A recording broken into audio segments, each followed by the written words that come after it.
Hi, welcome back guys. This is your friend, the MHA What If with another fanfiction. This is the move of what if Deku became a vigilante to avoid paperwork? All credits for this video go to their respective authors, so please support the real author. Check out the link in the description for more details. Please give this video a like and subscribe to the channel if you want more videos like this. Now let's get into the fanfic. Izuku didn't start out wanting to be a vigilante. He loved heroes with all his heart and wanted to be one growing up. Even when he was diagnosed as quirkless, he still didn't give up on his dream. You didn't need a quirk to help someone with their groceries, get cats out of trees, or help keep the community clean. And so, even as he was constantly ridiculed by his classmates and teachers, he still continued to dream, working his way there, one analysis at a time. Until the hostage situation. The hostage situation was the start of everything. 000000. Aldra had signed off on a field trip for Izuku's class to go to a new conservatory in Mizudafu to see the displays of non-native plants. It was an interesting enough field trip, in Izuku's opinion, and more importantly, got him away from his bullies, both teachers and students. This was because, so long as the students stayed inside the conservatory and returned to the meeting spot by 3:30 p.m., they didn't need a chaperone to look around. It helped, of course, that this new conservatory was not only affiliated with UA, but was also nearby UA as well, as the school always had a few students who had great quirks for gardening and botany. Izuku could see students in UA uniforms tending to the plants as they were dismissed to do their field trip assessment, drawing and labeling images of non-native flora and fauna.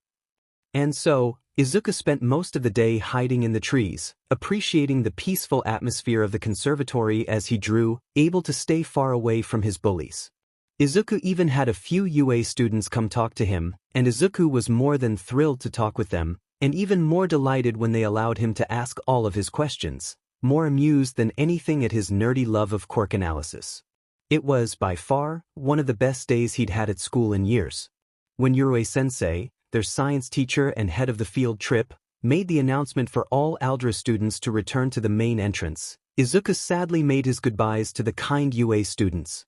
He packed up his notes and sketchbook before flipping off the branch and lightly touching down. Izuku grinned a little at the "holy shit" kid from one student and the unintentionally slipped "what the fuck" from the other student, smiling cheerfully and giving a little wave as he made his way back to the front of the conservatory. Izuku was standing at the back, slightly apart from the rest of his class. It wasn't enough for him to be singled out as causing trouble, but it was far enough away that he wouldn't have to deal with his classmates leering at him and mocking him. In hindsight, Izuku would rather have put up with his classmates than what happened. Izuku heard a shriek from behind him, and that was all the warning he got before his backpack was ripped from him and he was violently hoisted against the chest of someone a lot taller than him, if Izuku's dangling feet were any indication. The man, Izuku assumed, because of the hard chest he was thrust against, was covered in some sort of hard plastic and made Izuku's back ache from the impact. The man's brutal grip left Izuku wheezing, but it was the cold metal pressed against his forehead that really took Izuku's breath away. "Nobody move or the kid gets it," the man bellowed, and Izuku heard the shocked cries and gasps of the other conservatory visitors. Even his class was startled at the situation, though Izuku thought that was more due to the surprise at the suddenness of the situation instead of actually being afraid for Izuku's life. Still, Izuku made sure to not really move, volatile criminal or not. Being shot would absolutely ruin any plans he had for the future. "Now," the man said, and Izuku winced as the man squeezed him tighter, "if you don't want to see this kid's brains smeared on the ground, you better get the police here quick." The muttering of the crowd began, and Izuku saw someone in uniform, probably one of the conservatory workers, lift what looked to be a walkie-talkie to his face, and started talking rapidly, his face pale as he constantly shifted his eyes from Izuku, around the conservatory, and back to Izuku again. He supposed it made sense. Most people would have been worried to see any kid in such a situation. It didn't take long for the whirring of sirens to announce the presence of the police. Izuku was glad, as being held hostage against whoever this man was had left Izuku squashed and starting to lose feeling in his arms. That, and the bruise Kaken had made when kicking his chest earlier that morning was being rubbed against, and that hurt. Glancing around, Izuku saw that most of his classmates were whispering to each other, quietly making fun of Izuku's situation. While to many it looked like they were whispering in concern and shock, Izuku knew better. The malice hidden in the corners of their faces and the cruel amusement lining their smiles was clear to anyone who knew his classmates well enough. And Izuku knew his classmates very, very well. Most of them, that is. Izuku's roaming gaze met intense red ones, and Izuku blinked. Kaken? Izuku wondered. He looked around to see if his classmates were talking to Kaken, saying something that would make him focus on Izuku. And Kaken did have someone talking to him. Tsubasa was talking to him, trying to get his opinion on something. But it appeared he was being ignored, as Izuku's main bully kept on staring at him. Yes, because staring at me is absolutely going to make him let me go. Izuku thought, tilting his head to the left before he remembered that he was being held at gunpoint, and that moving away from the gun might be a bad idea. It definitely was a bad move, as the man, criminal at this point, at the least, as he hadn't used his quirk yet, squeezed Izuku further, ramming the barrel against Izuku's temple. Izuku sighed, because that was definitely going to bruise, and his mom was no doubt already going to be freaking out when she heard he'd been held hostage. "Don't move, brat," the man yelled, and Izuku couldn't help it, he really couldn't. "What are you gonna do, shoot me?" Izuku quipped sassily, and the crowd went quiet. Obviously, the man replied, clearly thrown by Izuku's attitude. Izuku rolled his eyes. "Ah, yes, that'll turn out well for you, shooting your only hostage." Izuku snarked, and Izuku could feel the man twitch, though whether it was in anger or in uncertainty, Izuku wasn't too sure. From the corner of his eyes, he could see the police slowly surrounding him and his hostage-taker, and decided to keep the man talking. "You're awfully mouthy for a brat in your position," the man said, and Izuku snorted. This set the man off more. "Wonderful. Ha!" The man yelled, squeezing and shaking Izuku violently, and wasn't that a familiar routine for Izuku? "You think I won't do anything to you? You think you're going to leave here unharmed?" "Like I haven't heard that before," Izuku sniped, and Izuku didn't show the sliver of satisfaction he had at seeing Kaken flinch at his words. "You think you're so tough?" "Tough?" The man snarled, and Izuku rolled his eyes. "I don't need to be tough to not be scared, you're not exactly frightening," Izuku said. "My bullies at school are scarier than you." And wasn't that the truth? It was hard to be scared of a gun when you had live bombs shoved in your face every day. Murmurs came from the crowd at that, and even the man holding Izuku hostage wasn't entirely sure how to respond to that. "You good, kid?" the man asked, and Izuku balked a little. "What?" The man was worried now, disregarding the fact that he had a gun to Izuku's head. What kind of bullshit was that? Izuku was about to rip into his hostage-taker, but fortunately for the man, someone did so before Izuku could destroy the man. Or more specifically, a gun did. Izuku felt the impact of the bullet into the hostage-taker's right foot before he even heard the pistol shoot. He didn't have time to process where the bullet had come from before he was suddenly jerked away from the man and into a fairly sturdy chest. Izuku tensed. Did the man end up having an accomplice after all? And the arms around him tightened, though not harshly. "Don't worry, kid," a gruff voice said, and Izuku looked up to see red eyes and floating hair. "Eraserhead? I've got you." And Izuku felt his shoulders droop at the sureness in the man's voice, allowing his body to relax. The steady thump-thump, thump-thump he heard from the crouched hero's chest echoed softly into his left ear, relaxing him further. Izuku paused, eyes furrowing at the unfamiliar feeling in his chest. Was this what it felt like to be safe? The arms tightened around Izuku, and he looked back up to see red eyes narrowed in concern. Oh, had he said that out loud? "Yeah, you did, kid," Eraserhead said. Izuku's eyes widened. Oops. That clearly wasn't the right answer, Izuku knew, but before the underground pro could further question him about it, someone walked up to them. "You all right there, kiddo?" Izuku's head whipped to the right, his eyes wide. Eraserhead easily stood from his crouch, and Izuku saw out of the corner of his eye that his captor was being led away in quirk-suppressing cuffs. But that wasn't important at the moment. Eraserhead and Snipe came? Izuku whispered, desperately trying to contain his hero fanboy tendencies. Snipe cocked a hip, placing a hand over one of his pistols, the man's body language showing he was relaxed and, curiously enough, amused. "Looks like you got a fan there, Eraser," Snipe teased, the grin evident in his voice, and Eraserhead scoffed, turning his gaze towards Izuku. "How'd you know about me, kid?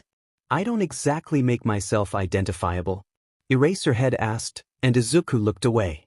Wasn't that right?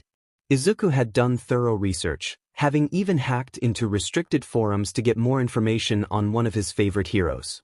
Of course, he couldn't exactly admit that he was hacking private servers. Lots of research, Izuku decided would be his answer, and he did his best to ignore the burning gaze blazing into the top of his curls. Snipe snorted, and Izuku looked back up to him, also deciding that a change in topic was a good idea. "So, why were you here?" Izuku asked, backtracking at how rude that sounded. "And not that I'm not grateful, because I am. Very grateful, that is." Izuku curled into himself, blushing in mortification. Curse his inopportune stuttering, the last thing he needed was for these pros to be bothered by him. Izuku amended his thoughts almost immediately, however, seeing how Snipe ruffled his curls with a warm, kind hand, and Izuku couldn't help but relax again. He was beginning to sense a pattern here. "Well, kiddo," Snipe started, very amused, "we ended up coming here when one of my third years called me in a panic, saying that a green gremlin baby was being held hostage at gunpoint. Nedza decided it would be best if some of us came down, and sent Eraser and I down." Izuku did not pout at his designation by the UA students he talked to earlier, he didn't. It wasn't his fault that his mom was short, and that he inherited the short end of the stick when it came to height. Izuku felt Eraserhead snort in laughter, and he frowned even more.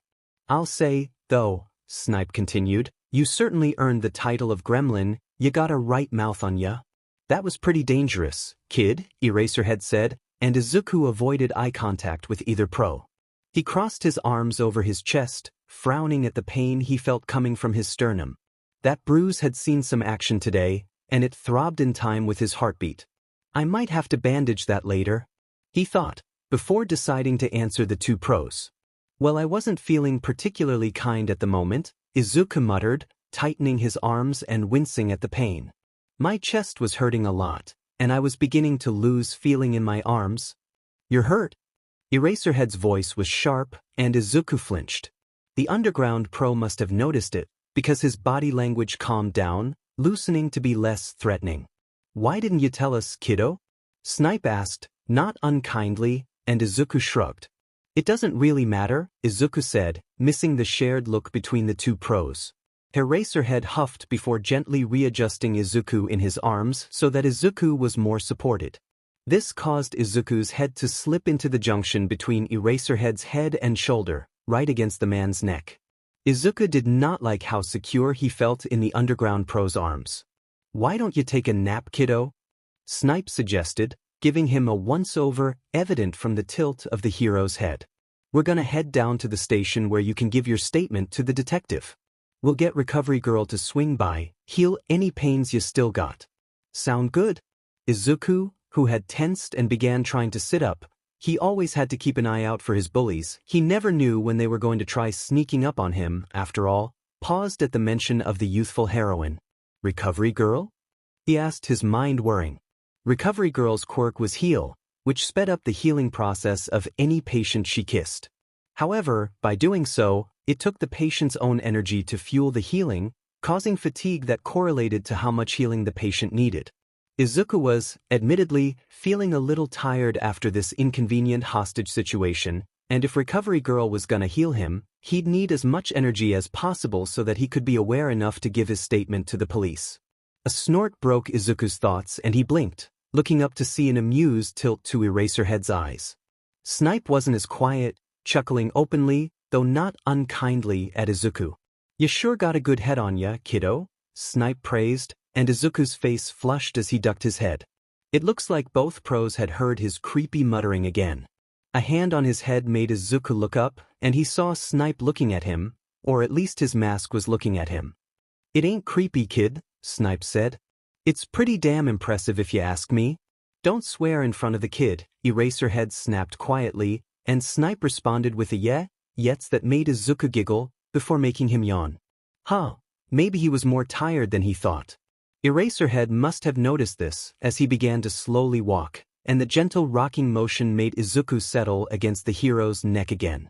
"Get some rest, kid," Eraserhead said, holding him firmly. "I've got you." And, surprisingly, Izuku believed him. It had been sudden, but the Underground Pro's actions had shown that Izuku could give the man a modicum of trust. At the very least, if something did happen, there were witnesses around to back him up if needed. So Izuku nodded, tucking his head a little more into the hero's neck to make himself a little more comfortable, finding the Erasure hero's binding scarf lifted so that it encompassed Izuku's head like a warm blanket. With the added cushioning, Izuku squirmed a little more before sighing, content. He was just about to surrender to sleep when he heard the two heroes have an interesting line of conversation. "Man," Snipe said, "I'm sure not looking forward to this paperwork." "You did shoot him," Eraserhead pointed out, and Izuku heard Snipe sigh. "And I don't regret that, the varmint deserved it," Snipe said firmly. "But I am not looking forward to the paperwork. One for the office, one for the detective, and then another for Nedzu, 'cause he's the one who sent us out." Izuku heard the grimace in Eraserhead's voice. 3 copies? That's illogical. And as the two men continued to talk, Izuku couldn't help but wonder as he fell asleep, what was wrong with doing paperwork? Izuku woke up a while later by a hand rubbing gently up and down his arm. It was such a warm, gentle gesture that Izuku wasn't entirely sure it wasn't a part of his dream, and that he was once again dreaming about positive physical interaction. But no, the hand continued the gentle gesture, and after a few minutes Izuku slowly broke through to the realm of the living, blearily blinking his eyes open. Izuku took a minute to process his surroundings. He was curled up on his right side, having apparently been transferred to a couch sometime during his nap. Which was a strange feeling for him, since he hadn't had one of those "I fell asleep here but woke up somewhere else" episodes since he was 7 and got too heavy for his mom to carry him. It was nice if not strange. The next thing he noticed was that he was in a precinct. If he was correct, it was the Mizudafu precinct, seeing as how that's the largest precinct in the city, and the one that predominantly dealt with arms issues. Seeing as how his hostage-taker had a gun, or possibly a gun-like quirk, such an issue would be dealt with by this precinct. There were plenty of officers and detectives wandering around to further support his belief, answering phone calls, reading files, or exchanging information with one another. It gave Izuku a new appreciation for what police officers did, where heroes faced villains in large-scale fights and dealt with other issues such as evacuations and rescues. The police, and a good chunk of underground heroes, dealt with the more gruesome side of urban life: burglaries, rapes, drug and human trafficking rings, and so much more. It was at that point where the hand that had been gently rubbing his arm stopped, coming to rest right below his shoulder. The shoulder that had the engraved burn mark. Definitely not ominous. "You with us, kid?" A familiar gruff voice, one Izuku now knew belonged to Eraserhead, said, and Izuku hummed. He was still a bit sleepy, and very much comfortable. The arm kept on moving, and while Izuku thoroughly enjoyed such a gentle gesture, it was going to put him back to sleep. A snort made Izuku blink, and he slowly turned his head to look up. There was Eraserhead, his eyes black instead of the red they were when Erasure was activated.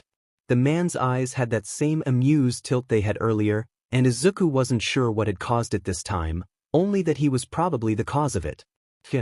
Izuku guessed he was right when the man let out a small grin, and Izuku was content to bask there for a while. He blinked again. Why was he so tired? "You're tired because Recovery Girl healed you while you were asleep, kid," Eraserhead answered. Was Izuku asking his questions aloud, or could Eraserhead read minds? He knew the underground hero was adept at reading body language, and used it to great effectiveness during his fights, so that was one hypothesis. Another idea suggested that there was some unknown part of Erasure that could pick up surface thoughts of the person he was talking to. If Erasure could erase quirks, it stood to reason that the quirk could also erase, at least temporarily, the mental defenses someone had. And "Kid, you're talking out loud," Eraserhead said, and that was the wake-up jolt he needed. Izuku yelped and jumped up, almost tumbling over the edge of the couch. He would have eaten floor if it weren't for Eraserhead's quick hands looping around the front of his chest. The man gently sat him up, easing Izuku to lean against the couch and, whether intentionally or not, against Eraserhead himself. It was then that Izuku was reminded that his chest was still bruised. With that reminder, his chest throbbed in pain, and he hissed, not unlike the alley cats he liked to visit. "Easy there, kid, easy," Eraserhead said, settling Izuku down. "Recovery girl was able to swing by, but your chest really took a hit today, so it's going to be sore for a while." "I'm really sorry, I didn't mean to be creepy with my muttering," Izuku apologized, frowning even further, both at his stuttering and the fact that he was still bothering the hero. Eraserhead sighed, and Izuku didn't look up, not wanting to see the annoyance on the man's face. "It's not creepy," Eraserhead said firmly. Izuku didn't believe that in the slightest. "It really isn't," another voice said, and Izuku's head snapped up to see a man walking over to him in a tan trench coat, which Izuku thought was pretty cool. The man smiled at Izuku, and Izuku was taken aback by how kind it was. Most people didn't treat him that kindly these days, what with him being quirkless. The man was probably the same. "It's nice to officially meet you, Midoriya-kun," the man said, taking a seat in one of the chairs by the couch, just to the left of Izuku. "My name is Tsukachi Naomasa. I was one of the people on site during today's incident, and I'm one of the lead detectives here at the Muzutafu precinct, though I think you probably figured that out already." Izuku ducked his head, blushing furiously.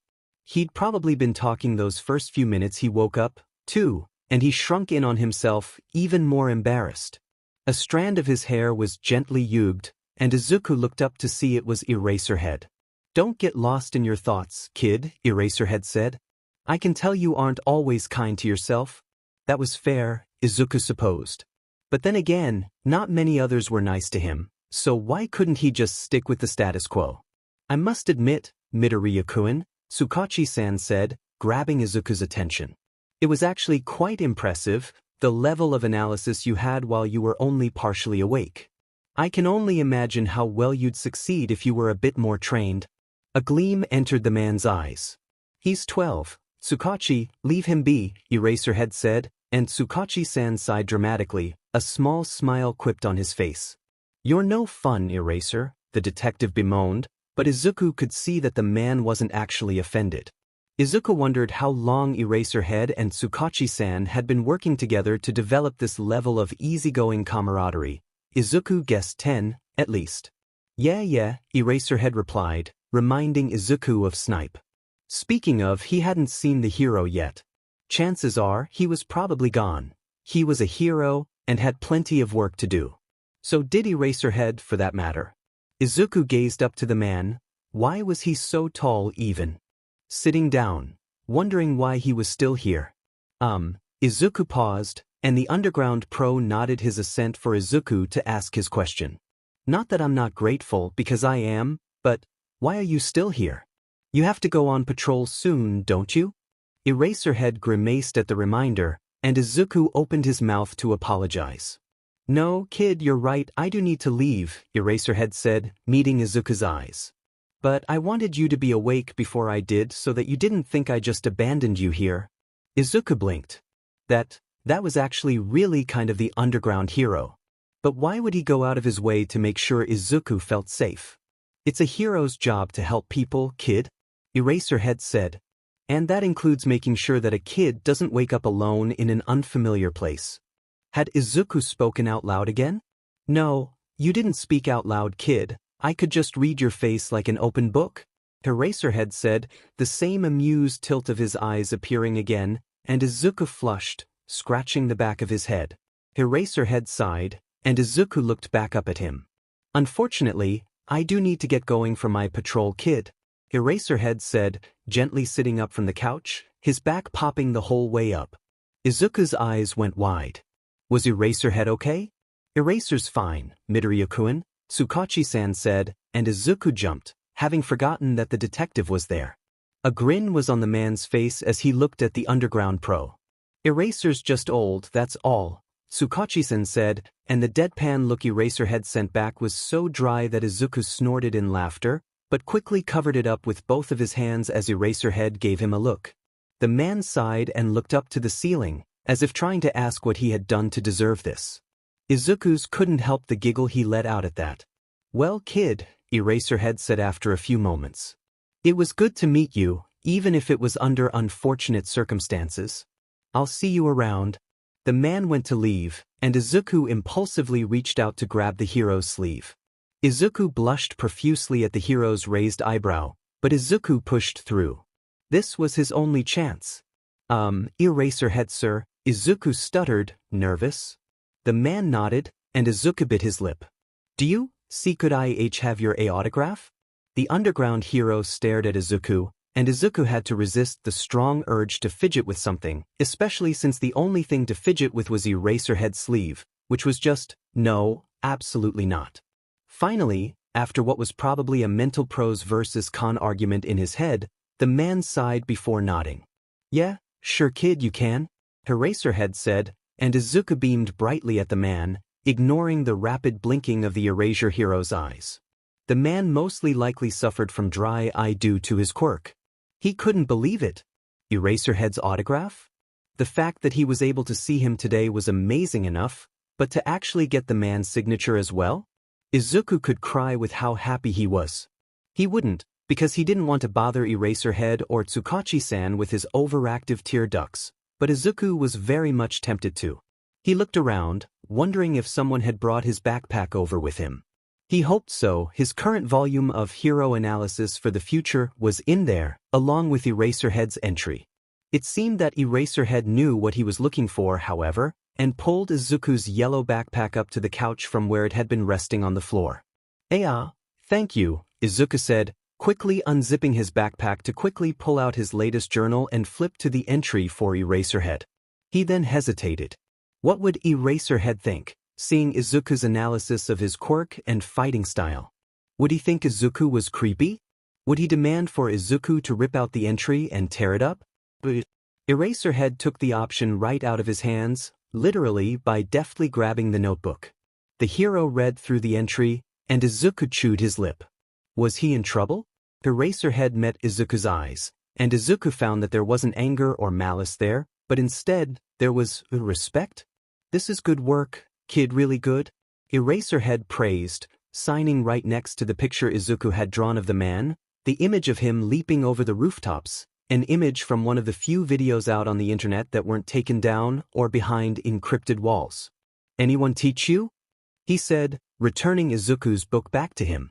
Izuku sighed quietly in relief, glad it hadn't been destroyed. Realizing that he hadn't answered Eraserhead's question, Izuku shook his head. And no, sir, Izuku replied. I just really like quirks and heroes. This is just a hobby. Some hobby it is, then, Midoriya-kun, Tsukachi-san said. It's rare that Eraser praised anyone, and so openly at that. You clearly have talent at analysis. Izuku blushed furiously at the praise, ducking his head. How was he supposed to accept praise from not only a lead detective, but from one of the top underground pros? It wasn't like there was a how-to book on receiving praise. A hand ruffled his curls, and Izuku was familiar enough with the hand to know it belonged to Eraserhead, which was honestly one of the last things he ever expected to happen, really. If you keep at it, kid, you'll be able to help a lot of people, Eraserhead said, and Izuku's eyes nearly watered. Help people? Even though he was quirkless? Eraserhead turned to leave, giving Izuku one last goodbye and a see you later kind of wave to Tsukachi-san. That just left Izuku, clutching his journal to his chest, and Tsukachi-san, who was waiting patiently for Izuku to calm down. After a few moments, Tsukachi-san spoke. We got your mother's phone number through your middle school, Tsukachi-san said.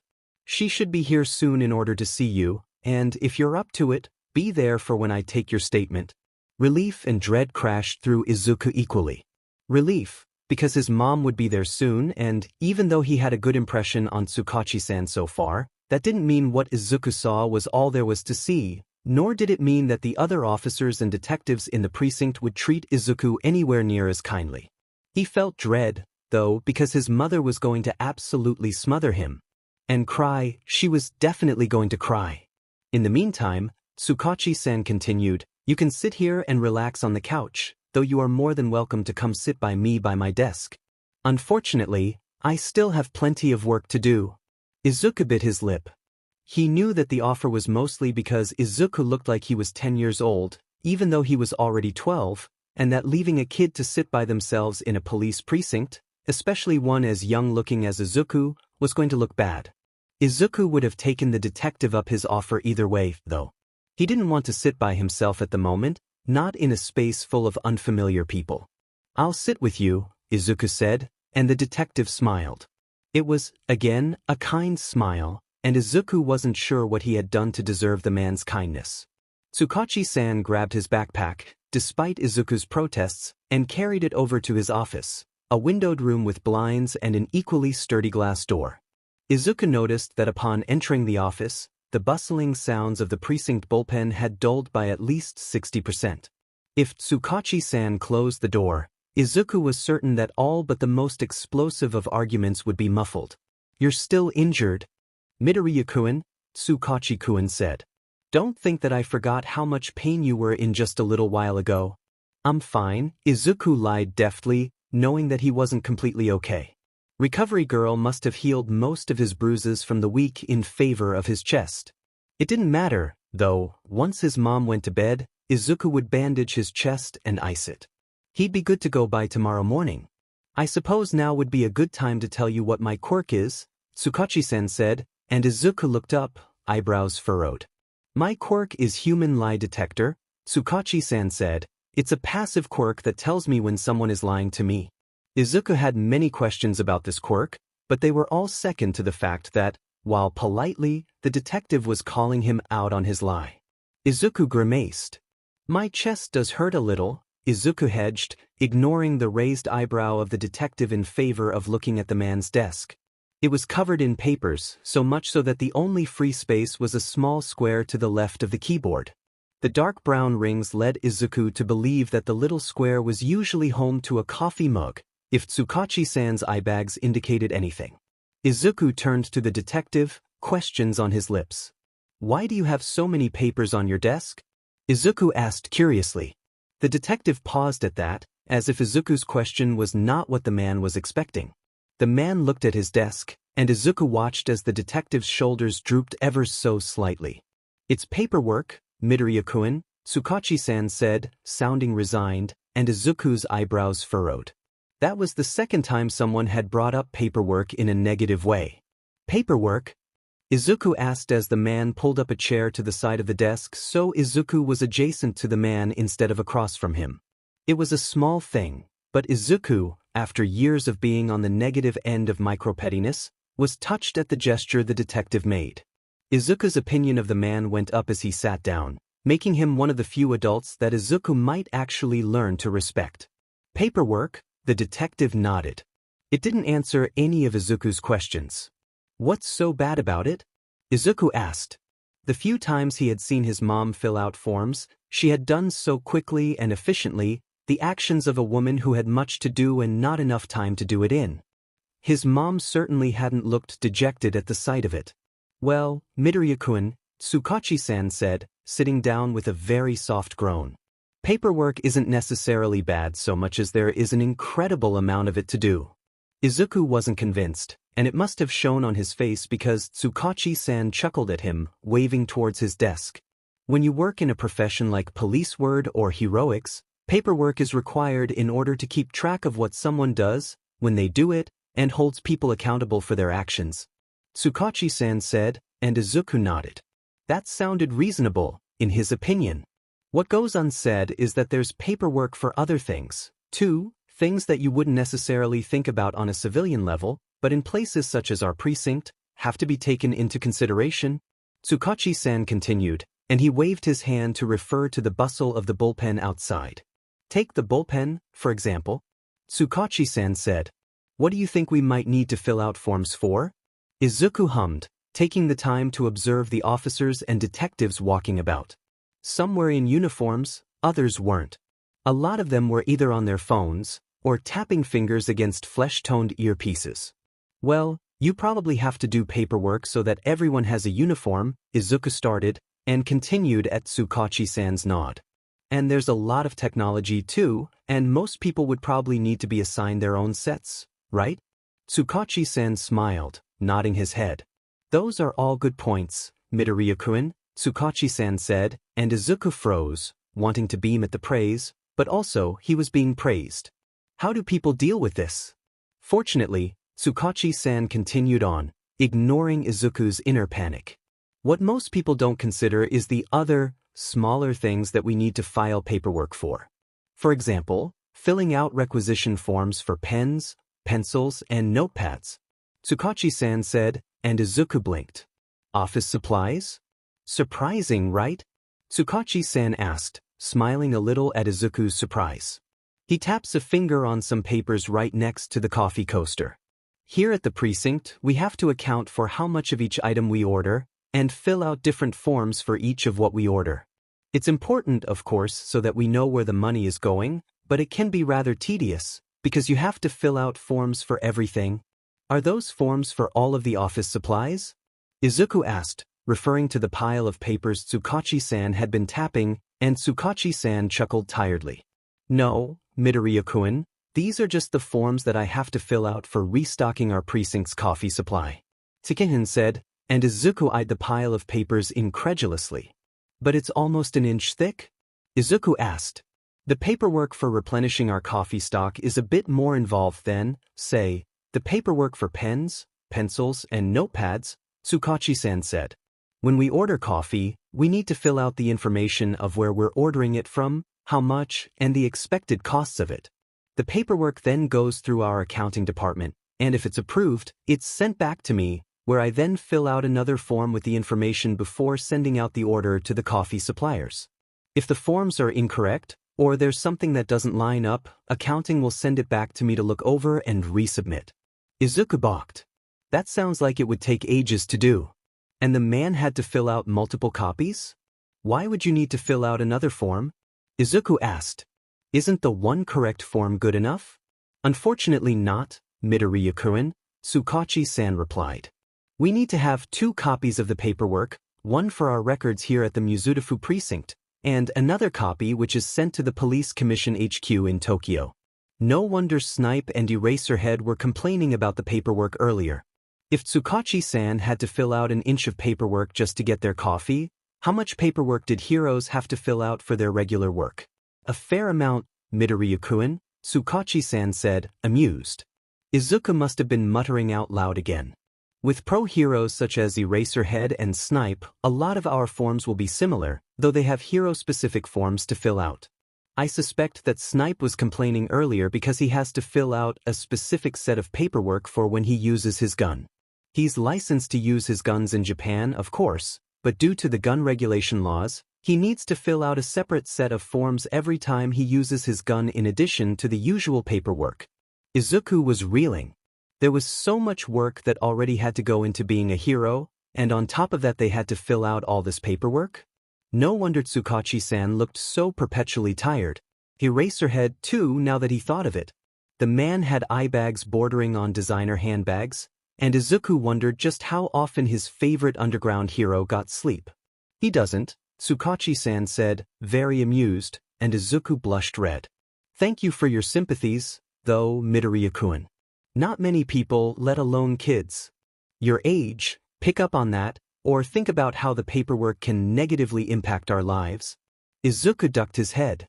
Having the detective talk about him like he was a thoughtful, intelligent person was a strange thing for Izuku.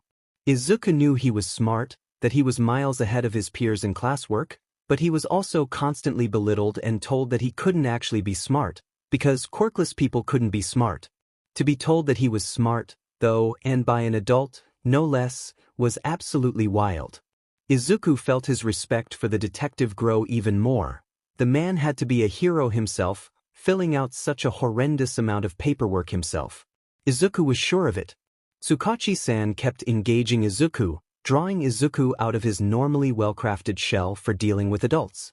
Tsukachi-san subtly encouraged Izuku to ask his questions, always finding a way to reassure Izuku that not only was he willing to answer Izuku's questions, but that the questions were wanted.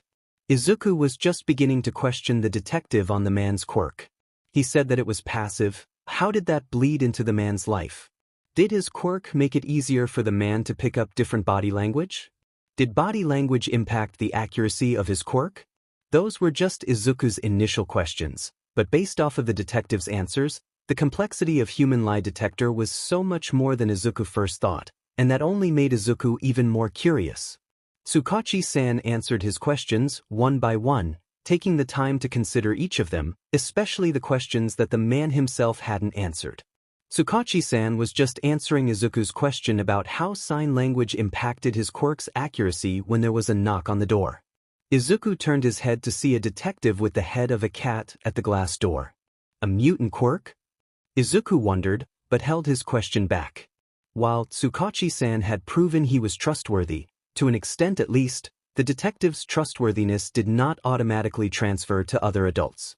Midoriya-san is here, the catman said, and Izuku perked up. His mom was here? Would you escort her here, Sansa? Tokuchi-san asked the now-identified catman, Sansa-san, and the catman nodded before turning to go get his mom.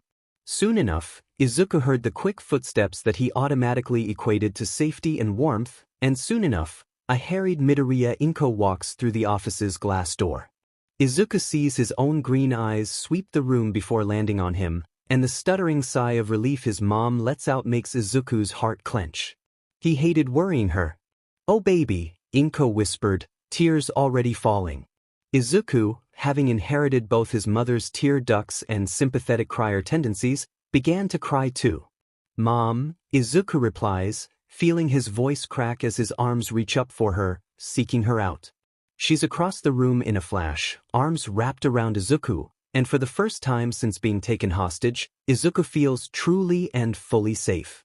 He sags into his mom's arms, tears streaming out as he tucks himself into her shoulder, finally letting go of the fear and tension he had been carrying from today. Izuku notices when Tsukachi-san leaves the room with the quiet click of the door closing, because years of bullying has always left him in a state of borderline paranoia. Though is it paranoia when people were actually out to get Izuku? But doesn't put a lot of thought into it. Izuku is focusing more on his mom, the scent of their favorite green tea and the jasmine and lavender body spray she uses. It's the scent of home and safety, and it lets Izuku know that he can lower his guard, just for a few moments. When Izuku and his mom have both calmed down, Inko running her fingers through his slightly matted curls, a quiet knock on the door breaks them out of their calm. Izuku looks to the door as it opens, Tsukachi-san entering the office with a quiet smile, a small wooden platter holding 3 cups of gently steaming tea. Both Izuku and his mom are surprised at the kind gesture, not so much that the detective had brought them tea, but that the man had brought 3 cups of tea. It showed that the man didn't view himself as better than Izuku or his mom, that he was at level with them. For Izuku, who had spent his life always being looked down on, seeing someone try to be at level with Izuku was almost in awe. His respect for the detective, which had been pretty high already, especially since he was an adult, had skyrocketed to levels that might even surpass All Might, which was quite an achievement in Izuku's books. Tsukachi-san pulled the other visitor's chair in his office to sit beside Izuku's chair so that Inko had a place to stay. Inko, still in wrinkled light green scrubs from her double shift at the hospital, sits down with a thankful nod to the detective. The man smiles in a think-nothing-of-it manner, and his mom smiles a small, beaming smile. "It's a pleasure to meet you, Midoriya-san," Tsukachi-san says, sitting down in his office chair. "My name is Tsukachi Naomesa, and I am one of the lead detectives here at the Muzutafu precinct, as well as the lead detective for today's unfortunate situation." His mom bows in her seat, grasping Izuku's hand as she does so. "It's also very good to meet you, Tsukachi-san. My name is Midoriya Inko, as I'm sure you already know. Thank you so much for taking care of my Izuku while he's been here," Inko says, and Tsukachi-san smiles. "It's been no problem at all, Midoriya-san," Tsukachi-san says.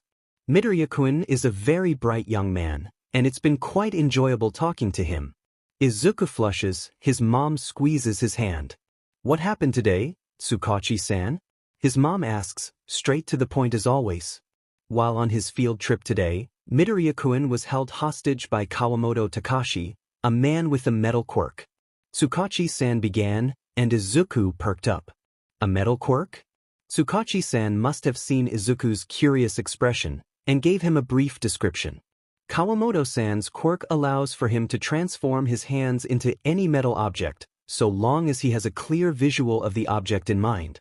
Tsukachi-san said, smiling at Izuku's excitement. The smile fell quickly though, turning his attention back to Inko. Kawamoto-san is a welder and blacksmith by trade. The detective began. The company he worked for had a scandal recently due to embezzling due to Kawamoto-san's boss, Fujihara-san, and the man has since been imprisoned. Apparently, Fujihara-san was Kawamoto-san's lover, as well as his impulse control. When Fujihara-san was detained, Kawamoto-san did not react well to it, and decided that demanding for his lover to be released was the proper course of action. Izuku thought for a moment, and then opened his mouth. You mean to tell me I was held hostage because this guy wanted dick? Izuku asked, eyebrows raised. Tsukachi-san, who was sipping his tea, choked, and Inko sighed, holding her head in her hands. Izuku, his mom groaned, and Tsukachi-san coughed as he regulated his breathing. Well, Tsukachi-san said. That's certainly one way to put it. Izuku laughed. 0000000. After finishing the debrief, Tsukachi-san took Izuku's statement and asked clarifying questions. Tsukachi-san was still willing to answer Izuku's questions, though he kept sending Izuku looks. They weren't bad looks, so Izuku ignored them for the most part. They did leave him confused though, because the man was a master at concealing body language, so Izuku couldn't break it down. Maybe he could think on it later? After a while though, Tsukachi-san finished with his questioning and escorted Izuku and his mom to the doors of the precinct. If you have any questions, Midoriya-san, please reach out to me at this number, Tsukachi-san told his mom, passing her his information card. Even if I don't answer right away, I will return the call as soon as I'm able to do so. Thank you so much, Tsukachi-san, Inko said as she took the card, bowing. Thank you for treating Izuku so kindly. Izuku knew what his mom meant by that, knew that she was referring to how most of society treated him upon finding out he was quirkless. Izuku was pretty sure that his mom knew about the bullying too, but had refrained from saying anything. His mom knew. And here was Tsukachi-san, who treated Izuku like he would treat any other child, like Izuku was normal and not somehow beneath him just because he didn't have a quirk. Again, it was absolutely no problem, Midoriya-san. Tsukachi-san said. As I said before, Midoriya-kun is a bright, thoughtful young man. And it looked like the detective knew just what he was being thanked for. I really enjoyed our conversation today, Midoriya-kun, Tsukachi-san said, turning to Izuku with what Izuku knew was a genuine smile. It reached the detective's eyes, and the man dropped years off of his face. Speaking of our earlier conversation, Tsukachi-san said, his eyes glinting with mischief, and Izuku tilted his head curiously. Tsukachi-san pulled out a folded-up piece of paper, handing it to Izuku. Izuku furrowed his brows, confused, before opening it. He nearly dropped it when he read it though. Howdy kiddo. I hope you're doing well after today's incident. You conked right out, and Eraser and I decided to let you sleep through Recovery Girl healing ya. I wanted to make sure that you didn't think I was just leaving without saying goodbye to ya. Duty called, and when your boss is one of the world's most intelligent beings, you tend to answer when they call. With that said, you're a smart kid and I'd hate to continue seeing you think that way. If our students thought half as smart as you, Eraser might stop expelling kids. You got a gift with that analysis, kid, and I'd love to see it grow. Reach out sometime, I'll let you pick my brain. Don't be a stranger, kid. Homing.snipe@ua.edu. Izuku could hardly breathe. Pro Hero Snipe had left him a message. Not only that, but Snipe had given Izuku his email address. Sure, it was just the hero's work email, but still. It was highly unusual for one of the teachers to give out their email addresses. There was a general FAQ section on UA's website, and an email where people could send questions and concerns to. The only people who had access to any of the staff emails were the staff themselves, past and current students, and the principal himself, Principal Nedzu. For Izuku, quirkless no-good Deku, to have such a decorated hero's email, Izuku could cry. Izuku, baby, is everything okay? You're crying? Inko said. Correction, Izuku did cry. Tsukachi-san placed a hand on Izuku's head, warm and comforting. There was that pattern again. He's right, Midoriya-kun, Tsukachi-san said. It didn't surprise Izuku that the detective knew what was in the note. Snipe had probably said something to the detective about the note. You're very smart, and I think you would benefit greatly from being able to speak with someone as smart as Snipe. Tsukachi-san continued, and Izuku nodded. I'm also pretty sure you'd be thrilled to talk with a hero like this, Izuku balked at the detective, eyes wide, mouth open, face burning red. He crossed his arms and turned his nose the other way, causing his mom and the detective to laugh at his expense. The audacity his favorite hero had. His favorite hero? Izuku snuck a look at Tsukachi-san and saw the kind smile the detective shot his way. Yeah, Izuku thought, thinking back to how the man had treated him tonight, how he had made Izuku feel like a person, like Izuku was good enough just being himself. How he let Izuku ask question after question, and answered them and actually tried encouraging him. It was such a foreign concept, but it also made Izuku feel so happy. No one outside of his mom had given him the time of day like that, not since he was 4 and had been diagnosed by his doctor, not since he had been diagnosed as useless. Izuku knew that Tsukachi-san had to have read Izuku's file, and had to have known that Izuku was quirkless. And yet, the man acted like it was nothing important, like it didn't matter. A tendril of warmth curled around Izuku's heart, and he smiled at Tsukachi-san. Yeah, he's my favorite hero. 00000. Naomasa wasn't entirely sure what he had done beyond talking to Midoriya-kun and passing along Snipe's note, but the little smile the boy had given him was so bright. Had giving the boy his attention, even just for 20 minutes, really been so important? You good? Sansa said with a file in hand, approaching Naomasa's left as they watched the single mother grab a pack of tissues to wipe her son's tears.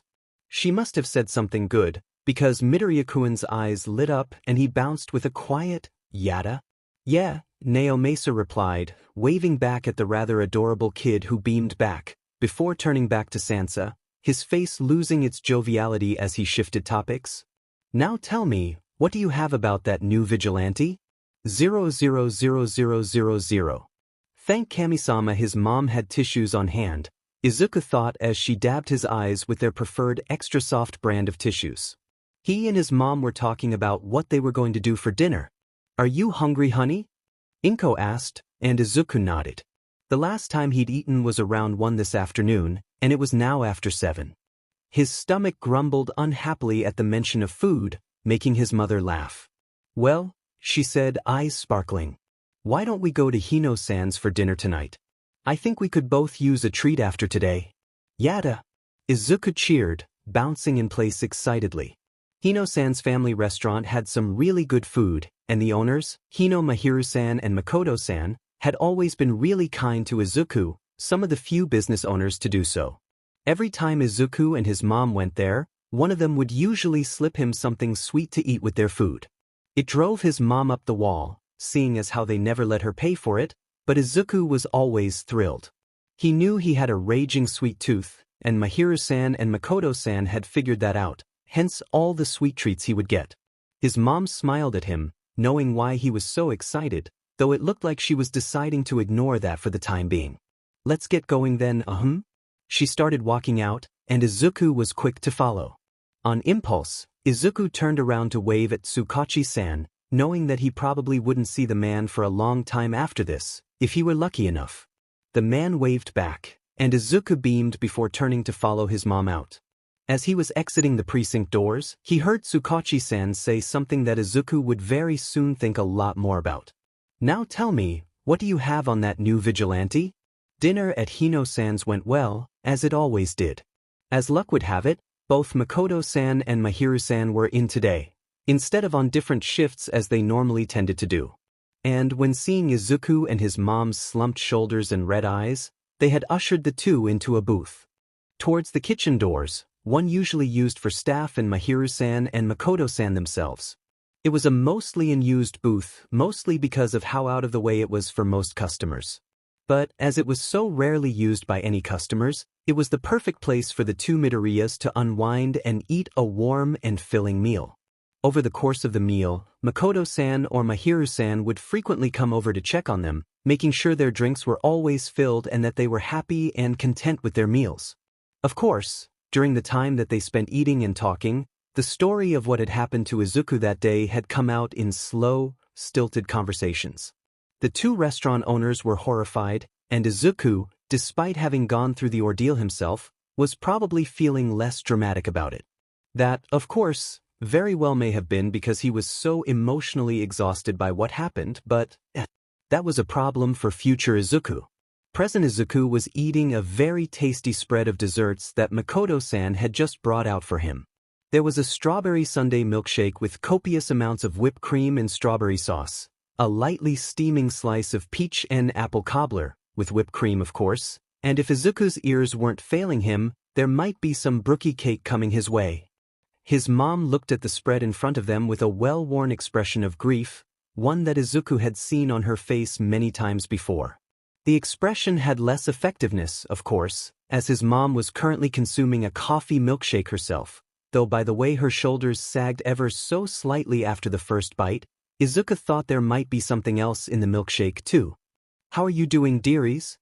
Makoto-san came over, wiping a flour-coated hand on her apron. The other hand held a pot of coffee, which the restaurant owner used to fill Inko's cup. His mom nodded thankfully, having just eaten a big spoonful of ice cream. "It's super yummy, Makoto-san." Izuku beamed, having just finished off his sizable piece of cobbler. Makoto-san smiled warmly, her crow's feet showing the many years of happiness that she had. "That's wonderful to hear," Makoto-san said, grabbing Izuku's empty plate. A faint call of "Makoto-san" from the other side of the restaurant had Makoto-san tilting her head to the side so that she could see who was calling her. "I'll be right back, dearies," Makoto-san said, briefly entering the kitchen's swinging doors to drop off Izuku's plate, coming out with a fresh pot of coffee and a pitcher of water on her way out. Izuku watched her go, tracing her path as she walked it to the other side of the restaurant. Makoto-san stopped at a table with another family, and he watched as the woman smiled down at the two kids, a pair of twins if Izuku saw it correctly, and the kids chattered up at her excitedly. Izuku could only feel thankful for Mahiru-san and Makoto-san. Hino's family restaurant was a safe space for many people, Izuku and his mom included. The two Hinos had a zero-tolerance policy for any kind of discrimination at their restaurant. Whether it was quirk discrimination, gender, or sexuality, it didn't matter. If you had anything to say that would make someone feel unsafe in the restaurant, you were kicked out. It was this policy that had led to Hino's family restaurant being considered one of Mizudafu's hidden gems, a place where you could go to and feel safe while also getting a quality, home-cooked meal. It helped that Mahiru-san had what would be called a villainous quirk. Mahiru-san's quirk was one that let him keep any tool he had in perfect condition. While this may have seemed harmless at first, Mahiru-san's interest in everything when he was younger had led the man to having a wide assortment of weapons, tools, and knickknacks around that always had a sharp edge. Mahiru-san had shared with Izuku that his family, while they did love him, were really uncomfortable with his quirk, and it had caused a lot of fights and arguments between him and his parents growing up. The gap between them had grown to a point that, just before Mahiru-san had graduated high school, he and his parents had an enormous argument about what Mahiru-san would be pursuing in the future. Izuku wasn't completely sure what was said between the man and his parents, but it was apparently awful enough that, upon graduating high school, Mahiru-san had immediately moved out. Mahiru-san hadn't looked back, going on to find his love of cooking, and eventually, the love of his life. Makoto-san would always blush at this, gently swatting her husband on the shoulder whenever he said this. While Izuku hated hearing how one of the few decent adults he knew had been treated so poorly, especially by his family, Izuku also loved hearing the story of how Mahiru-san got into cooking, and how that had led to Makoto-san. It was one of the things he loved about the Hino couple. "Here you go, Izuku-kun," a kind, gravelly voice said, and Izuku broke out of his reverie with a grin of delight, seeing that the brookie cake, a chocolate chip cookie and brownie combination sent by the gods, was placed in front of him, and with more ice cream and whipped cream. "Thank you, Mahiru-san." Izuku beamed, taking a large bite of the still-warm dessert. He hummed in pleasure, and his mom groaned in exasperation. "Mahiru-san," Inko said, her exasperation clearly lining her tone even as she smiled at the man. "Izuku's never going to get to sleep tonight if you keep on giving him desserts?" "Nonsense," Mahirsan, waving his hand dismissively, his eyes twinkling with a mischief belying his age. The lad's had quite the day, and even with all of the desserts he's going to be eating, he'll still knock right out. Izuku perked up at the mention of more sweets, and Inko sighed, placing a hand on her cheek. Mahiro-san laughed and Izuku grinned. The day may have sucked, but the night was turning out pretty good. 0000000. True to Mahiro-san's words, Izuku had been plied with many more sweets before he and his mom had left. As always, the couple had refused to take any extra money for the rather large amount of sweets Izuku, and to a lesser extent, Inko, had consumed. The couple had merely waved it off, shutting Inko down with their always devastatingly effective line of, "What's the point of running a restaurant if you can't feed people the way you want?" His mom was always a combination of flustered and grateful after they said that. Izuku was secretly grateful for that. He loved his mom and his mom loved him, but being quirkless was tough on their finances. When Hisashi, he no longer referred to the man as any form of paternal figure. The man could never be as such to him, not after abandoning Izuku and Inko as he had up and left. Inko had been the one who had to start bringing in the money. She had worked before, but only part-time to make sure she was at home with Izuku. When he had left, his mom had to pick up odd jobs with odd hours and stilted pay to make sure she could take care of Izuku. And even now, with Izuku being in school more often than not, she could work full-time as a nurse, even if she was, more often than not, quite tired from her job. She made enough for them to get by, but they didn't often get to go out and do fun activities, like going out to eat or going to the zoo. Mahiro-san and Makoto-san's extended kindness towards his mother would be something Izuku would always be grateful for. However, also true to Mahiro-san's words from earlier was the fact that, when Izuku and his mom had made it back to their home, Izuku was absolutely exhausted. Their small apartment, a place Izuku had always found to be a safe space, always managed to loosen any tension that Izuku held from the day's hardships. Of course, as it were, the tension that Izuku was holding within him today was apparently all that was holding him up, and so, when entering their apartment after a wonderful meal, Izuku had just about slumped to the floor, so great was his exhaustion. At first his mother had been worried when she saw Izuku stagger to the wall in order to stay up. However, when she had seen his face, she had merely chuckled and said something about Mahiro-san always being right before helping him to his room. Izuku hadn't really heard much of what she said because, the moment his head hit the pillow, he was out. He didn't feel his mom pull his bedding over him, nor did he feel the silent drips of her tears on his forehead as she kissed his forehead tonight. No, Izuku only felt the short burst of relief at finally being able to sleep before he saw black. 0000000. When Izuku woke up the next morning, it took him a few moments to actually become fully conscious. Izuku had gradually awakened, his senses muddled in a way that only came from when he had crashed hard the night before. At first, Izuku thought it was still dark out, there being no light reaching his eyes.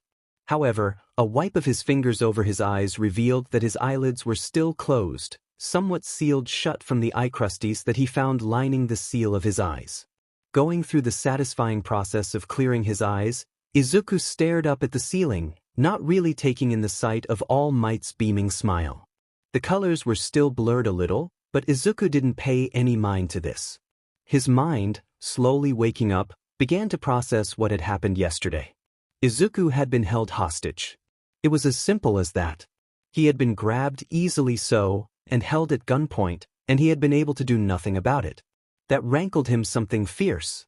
All his life, Izuku had wanted to be a hero, to swoop in with a smile to save the day, much like All Might did.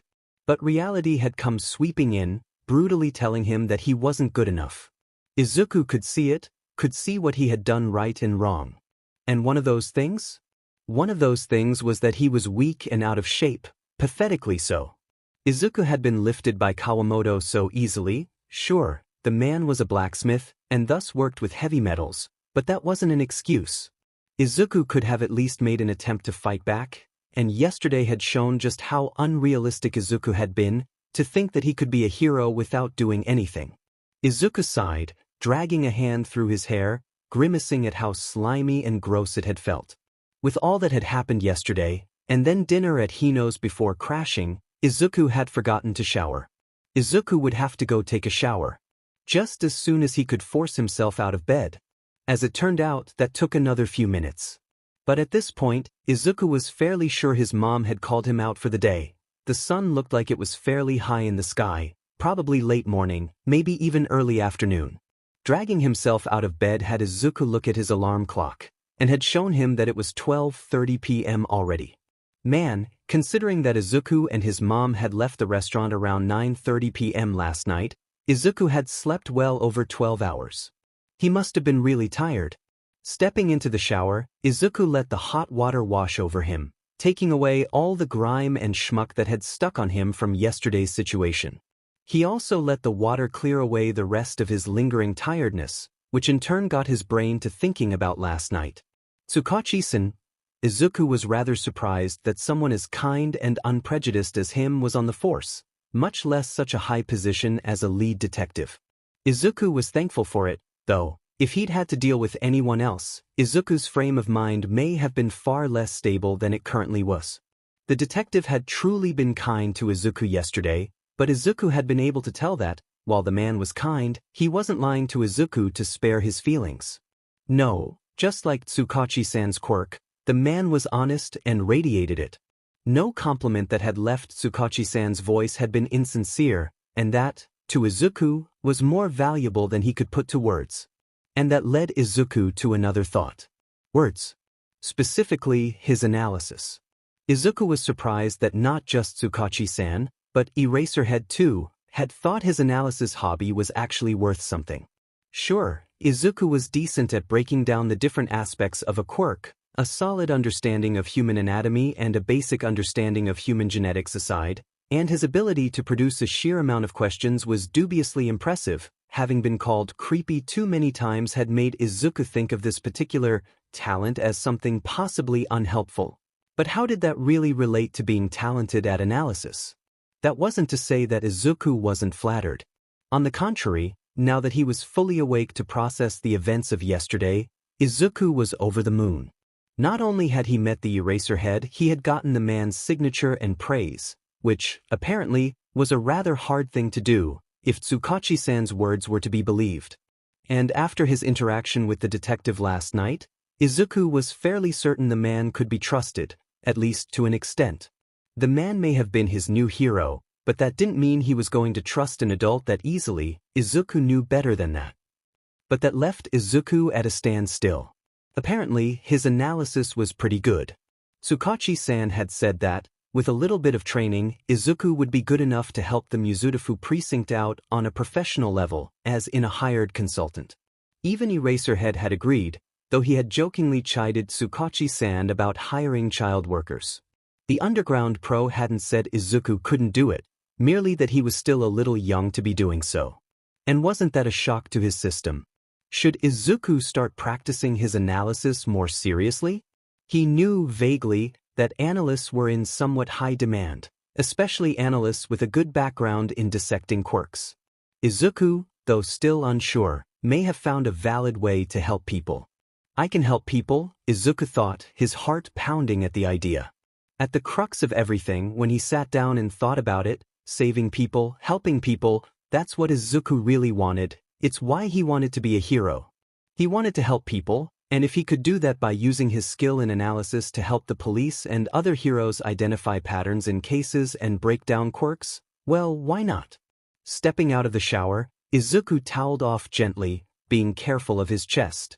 There were purple and blue blotches across the upper part of his chest. He winced. It was only giving him a little bit of pain, thanks to his high pain tolerance, but that didn't mean it was very nice to look at. Erring on the side of caution, Izuku grabbed some bandages from their med kit and deftly wrapped the bandages around his chest. He was mostly being on the safe side, as Tsukachi-san and Eraserhead said that Recovery Girl wasn't able to fully heal him yesterday.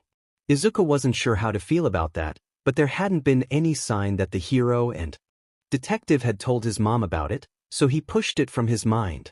Izuku sighed before grabbing his oversized present Mike hoodie his mom had gotten him for his birthday last year. It was supposed to be the typical size for someone his age, but, as Izuku had inherited his mom's genes, Izuku was always a little swamped when wearing the hoodie.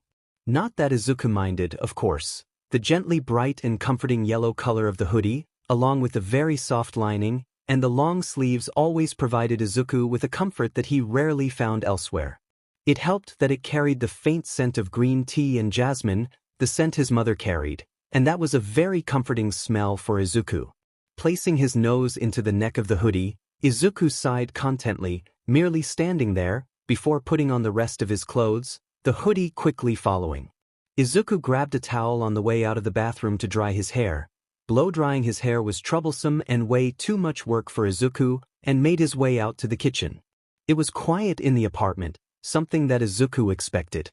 His mom had been scheduled to work back-to-back doubles shifts at the hospital this week, and had most likely left at her usual time of 6:15 a.m. to take the train to Mizutofu General. But, if Izuku knew his mom, she had most likely left something for him to eat either on the counter or on the fridge. As it turned out, he was right, and his mom had left him an enormous serving of curry in the fridge, in addition to an ample serving of cut-up vegetables on the side. He supposed it was his mom's attempt to counterbalance the sheer amount of sugar and sweets he ate last night. Little did his mother know, Izuku had two stomachs, one for food and one for sweets. Izuku had never gained any weight from his ever-increasing sweet tooth, and he doubted he would start now. Making a pot of tea, Izuku heated his plate of curry in the microwave. He unwrapped the plate of vegetables, smiling at the note from his mom that said, "Eat the full plate, honey. Love you." Soon enough, his pot of tea was done and so was his plate of food. It took a few trips, but Izuku managed to move all of his food and drink to his room. He had research to do, after all. 15 minutes later, Izuku was staring at his computer screen, the browser open but blank. Izuku realized, then, that he had no idea where to start. What did he want to do? He knew he wanted to work on his analysis, but how did he do that? He already went out hunting hero and villain fights, but was that enough? And even if it was, Izuku wasn't sure that his mom would let him out of her sight to go hunting fights anytime soon. That was just one thing though. Izuku needed to work on being more physically active too. If Izuku was a little heavier or maybe stronger, maybe he could have escaped or something. But where could he start? It wasn't like he had anyone he could reach out to. Izuku did have someone he could reach out to. Hadn't Snipe given Izuku his email address yesterday? Izuku jumped out of his chair, leaping across the room to search through his clothes from yesterday. Thankfully for Izuku's panicking mind, the note Snipe had given him was still folded neatly in his uniform pants pocket. Izuku sighed in relief. He's not sure what he would have done if he had accidentally lost the paper with Snipe's email address. Scratch that, Izuku didn't even want to think of it. Sliding back into his seat, Izuku had to make a quick save when his cup of tea almost fell off of his desk. Izuku sighed and took a deep breath before taking a sip of tea. He needed to calm down. It wasn't like the email was going anywhere. Opening his Hero Mail account, Izuku went to compose an email, but paused when he saw his email address, smallmight_101@heromail.com. Maybe Izuku should make a new email account. He didn't need Snipe knowing how hero-obsessed he was, after all. 5 minutes later, Izuku had his new email address set up, and he began to make his draft. It took Izuku far longer than he would have liked, but part of that time was looking up basic exercise routines. Still, over an hour to write an email? That was a yikes, even for Izuku. 2. Homing.snipe@ua.edu. From thegrianalyst@heromail.com. Subject line: Help for the future. Hello, sir. This is Midoriya Izuku, the middle schooler you saved yesterday. Thank you so much for helping me. I'm sure it probably wasn't much to you, but for me it was amazing to see a hero that I've admired for years, and to be saved by you was pretty cool. Even if being held hostage wasn't really awesome. I was reaching out because of what happened.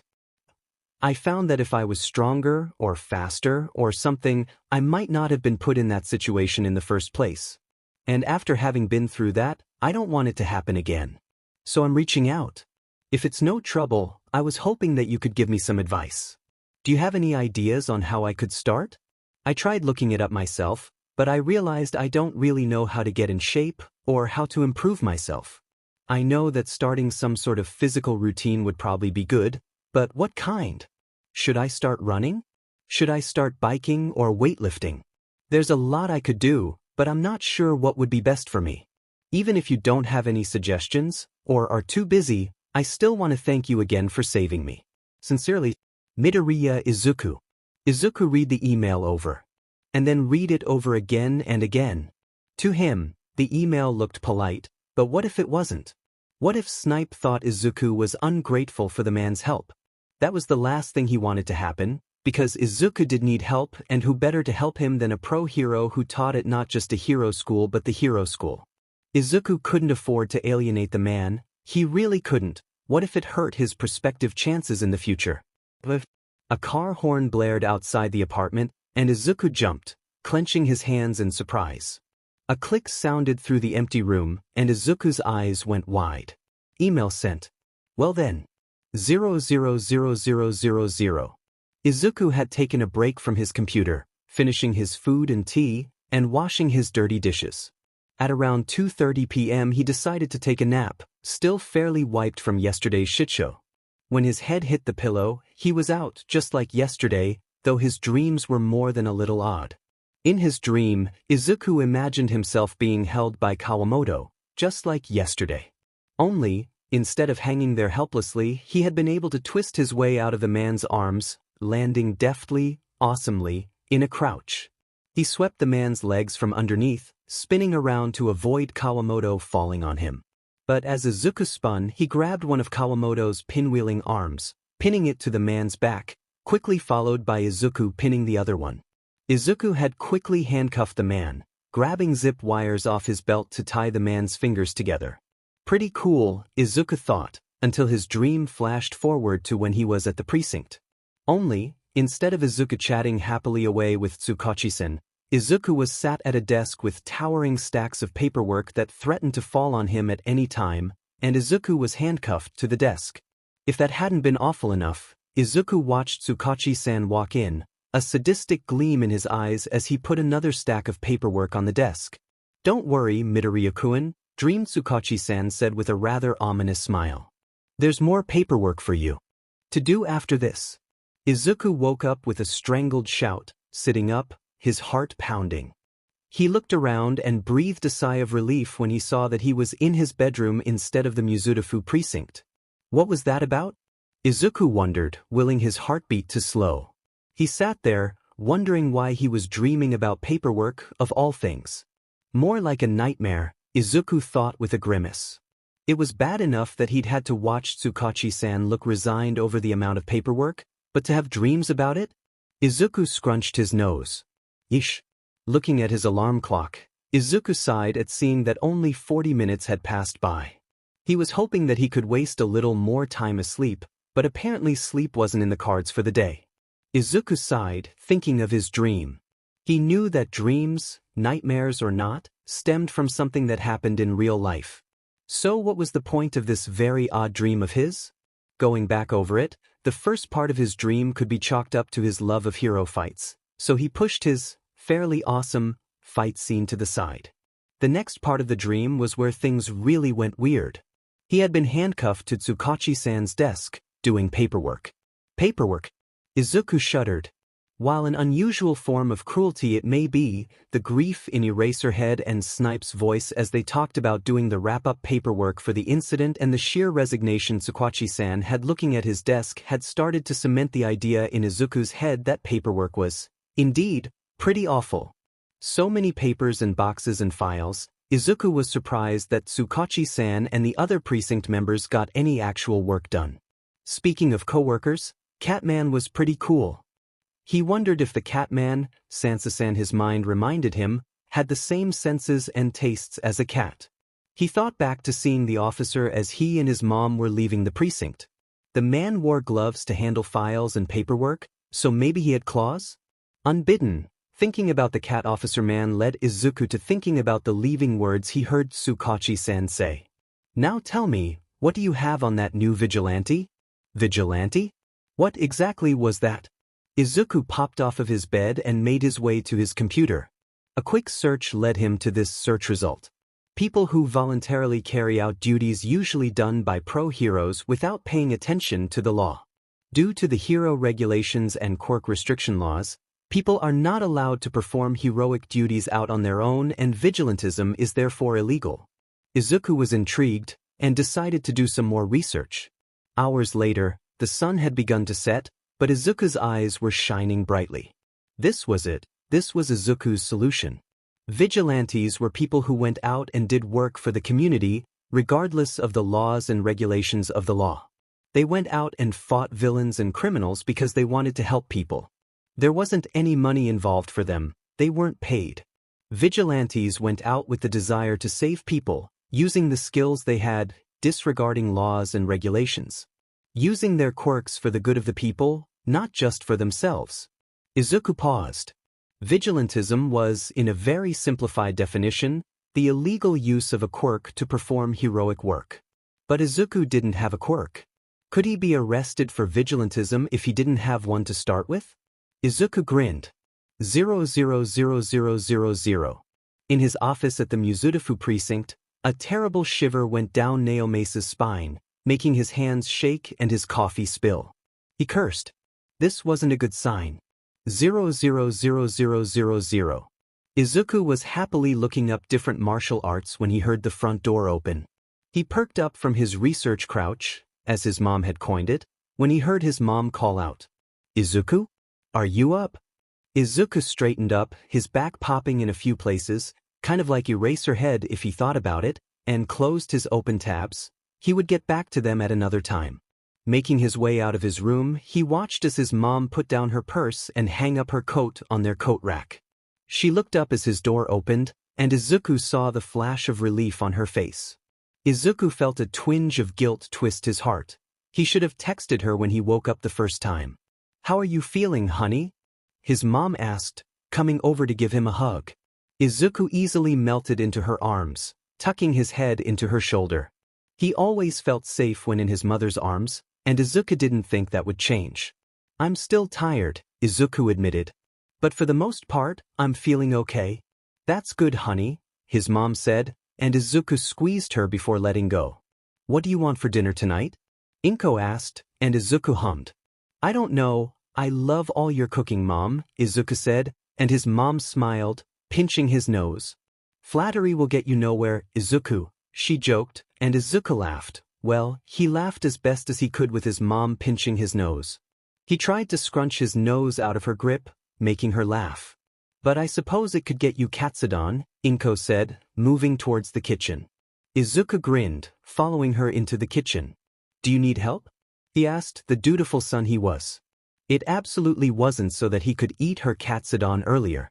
"Nope, not at all. I suppose," his mom said. The two of them got to work, effortlessly moving around each other after years of doing so. Being a single parent, Inko had believed it was important for Izuku to learn how to do basic chores such as laundry, cleaning, and cooking. Izuku absolutely agreed, anything to make things easier for his mom. As it turned out, Izuku enjoyed cooking with his mom. He didn't do it as often as he could, though. Maybe going forward Izuku could start helping her out more often around the house. Thoughts of bonding time with his mom aside, the two finished cooking and were soon enough sitting down to eat. Izuku asked how his mom's day was, and she regaled him with what she called midday horror stories from the ER, which were, as the name implied, stories from her shift at the ER. As one of the nurses at Mizudafu General, the go-to hospital for quirk mishaps in Mizudafu, Inko and the rest of the staff were always receiving the most curious cases. Case in point. "We had a man come in today that had horns going down his back and legs, from head to foot," Inko said. "He looked like some displaced human-dinosaur hybrid." "That's so weird," Izuku commented, his mind whirling miles a minute. Was it some sort of quirk mutation? A quirk accident? And, more specifically, why the back of his legs instead of the front? As it turns out, the man has a quirk that lets him grow small rocks from his bones, his mom continued, as if she had heard Izuku's thoughts. The accident happened because his daughter wanted to play some sort of game, and they had thought that a dinosaur was just right.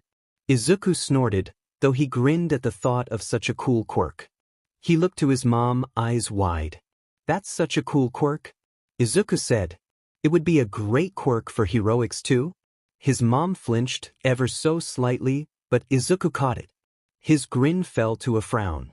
"Mom?" Izuku asked hesitantly. "Izuku, baby," Inko starts, hands nervously wringing her napkin. She looks at him, tears already in her eyes. "When Tsukachi-san called yesterday to let me know what happened, he said that the heroes on site had called Recovery Girl. His mom said." She licked her lips, as if she was nervous about what she was going to say next. He said that while Recovery Girl healed most of your chest injury, she couldn't heal all of your chest because most of your energy went to healing all your bruises, cuts, and burns." Inko's voice cracked, and Izuku paled, moving his eyes away from her to look down at his hands. "Izuku, are you being bullied?" Izuku guessed he was wrong. Apparently Tsukachi-san and Eraserhead had told his mom.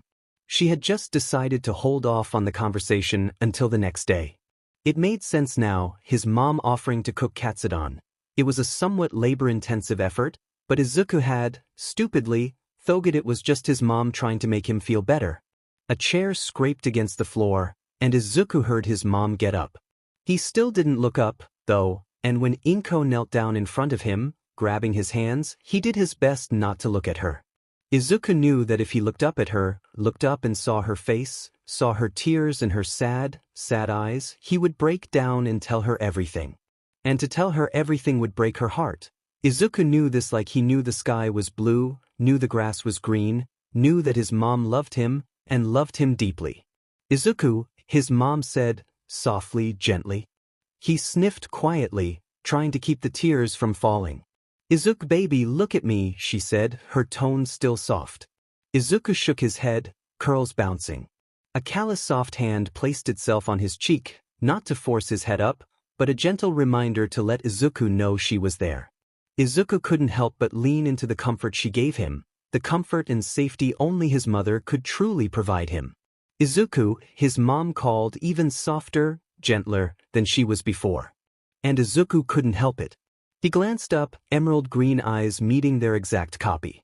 And just as he thought he would, Izuku cracked. Tears poured down Izuku's face, and he sobbed, the weight of years of bullying rushing out in his tears. Izuku told her, stilted explanations in between sobs, how he had been bullied since his diagnosis that he was quirkless came out. He told her how, one by one, all his friends left him, the first being Kaken.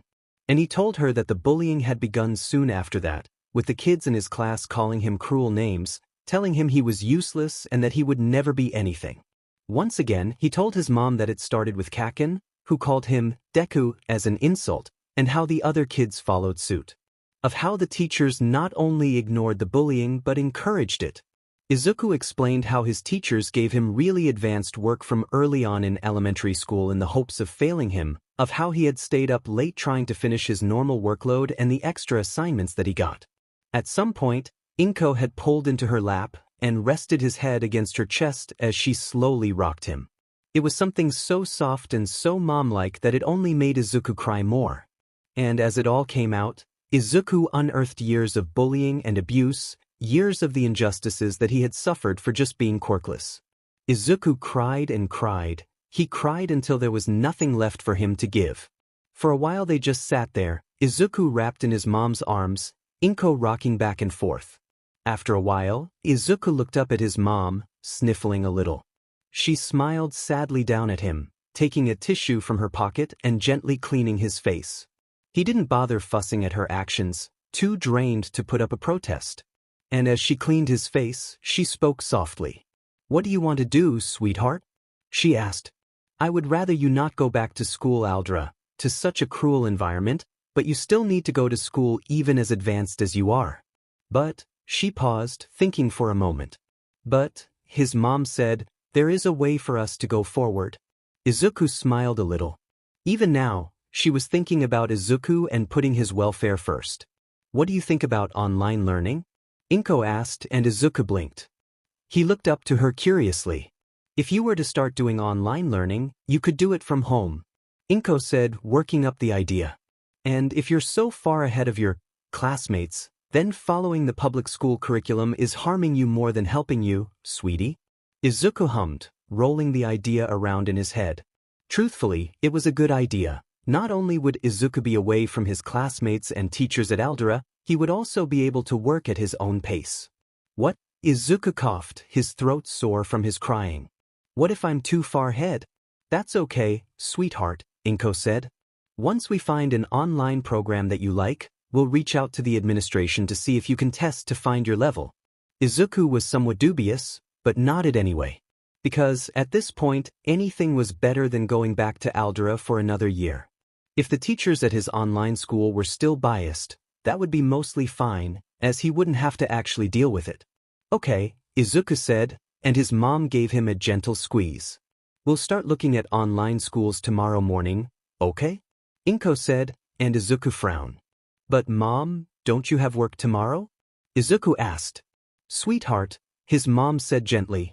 I've been working so many doubles recently so that I could take some time off to make sure I could talk with you about what was going on at school. It was going to happen, sweetie. Yesterday's incident just provided a better excuse to pull you out of school for a week. A week? Izuku asked, surprised. It was rare that his mom could get a day off, let alone a whole week. How much overtime and double shifts had she actually been working? Mom, Izuku said, touched even as his voice cracked a little. That, and I've wanted more time to spend with my baby, Inko said, kissing his forehead. Izuku hiccuped, and then started crying again. Guess Izuku still had tears left in him. 00000. Over the course of the next week, Izuku and his mom researched online programs that would work for Izuku. The main things on their checklist for the school was that it would take Izuku through both middle and high school, would allow for Izuku to work at his own pace and, most importantly, have a very strict zero-tolerance policy. Izuku may be benefiting from the increasingly difficult work he received, but that doesn't mean he should have had to do so. On Wednesday, 2 days after the field trip fiasco, Izuku would admit his mom had a way with names. Izuku and his mom had found a program. Muzutafu Advanced Academy of Science and Technology, or MAAST, was a school that had a physical location and an online program. Serving students from elementary school through high school, the school's aim was pushing students to their limits and beyond, focusing more on developing a student's critical thinking and theoretical skills. The school's zero-tolerance policy was even stricter than other schools, simply because the school believed that if you had time to show prejudice towards another student, you weren't putting enough effort into your studies. Essentially, if you bullied someone, you were kicked out. Another important aspect of the school's ideology was that the school believed that success was built upon a combination of student drive, dedicated teachers, and access to technology. If you were bright and hardworking but lacking access, the school would provide for you. This last bit was rather helpful for the Midoriyas, who, while getting by, would not be able to afford the steep prices of the school, even the online program. A phone call later, and Izuku had a meeting with one of the deans of the school to take a placement test that Friday. Izuku was nervous, but he was fairly confident that he could prove that he deserved a spot for their online program. Izuku had been doing advanced work for years now. At the very least, Izuku hoped that he would be able to make it into their middle school program. If he was given even an inch, he would pounce on it and follow it through. He had to. As it turned out, Izuku had easily passed the test to qualify him for admission. What really sold him in the eyes of the administration was his eye for quirk analysis, however. It happened when Izuku and his mom were leaving. They were in the front office, which looked more like a whole office building than an actual administration building, and were finishing their meeting with Minoru-sensei, the one of the deans of admission, and the advanced analytics teacher for the high school. The three of them stood to the side, watching as the office staff moved around, answering calls and having short conversations.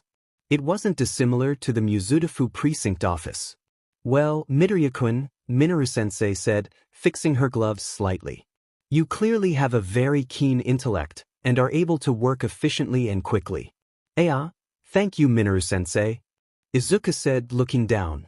It was only because my other teachers kept on giving me additional work to do. Izuku missed the sharp gaze of Minoru-sensei meeting his mom's, who nodded sadly. I see, Minoru-sensei said.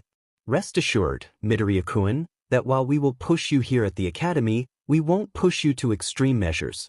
Izuku looked up and gave her a plain smile. He would see.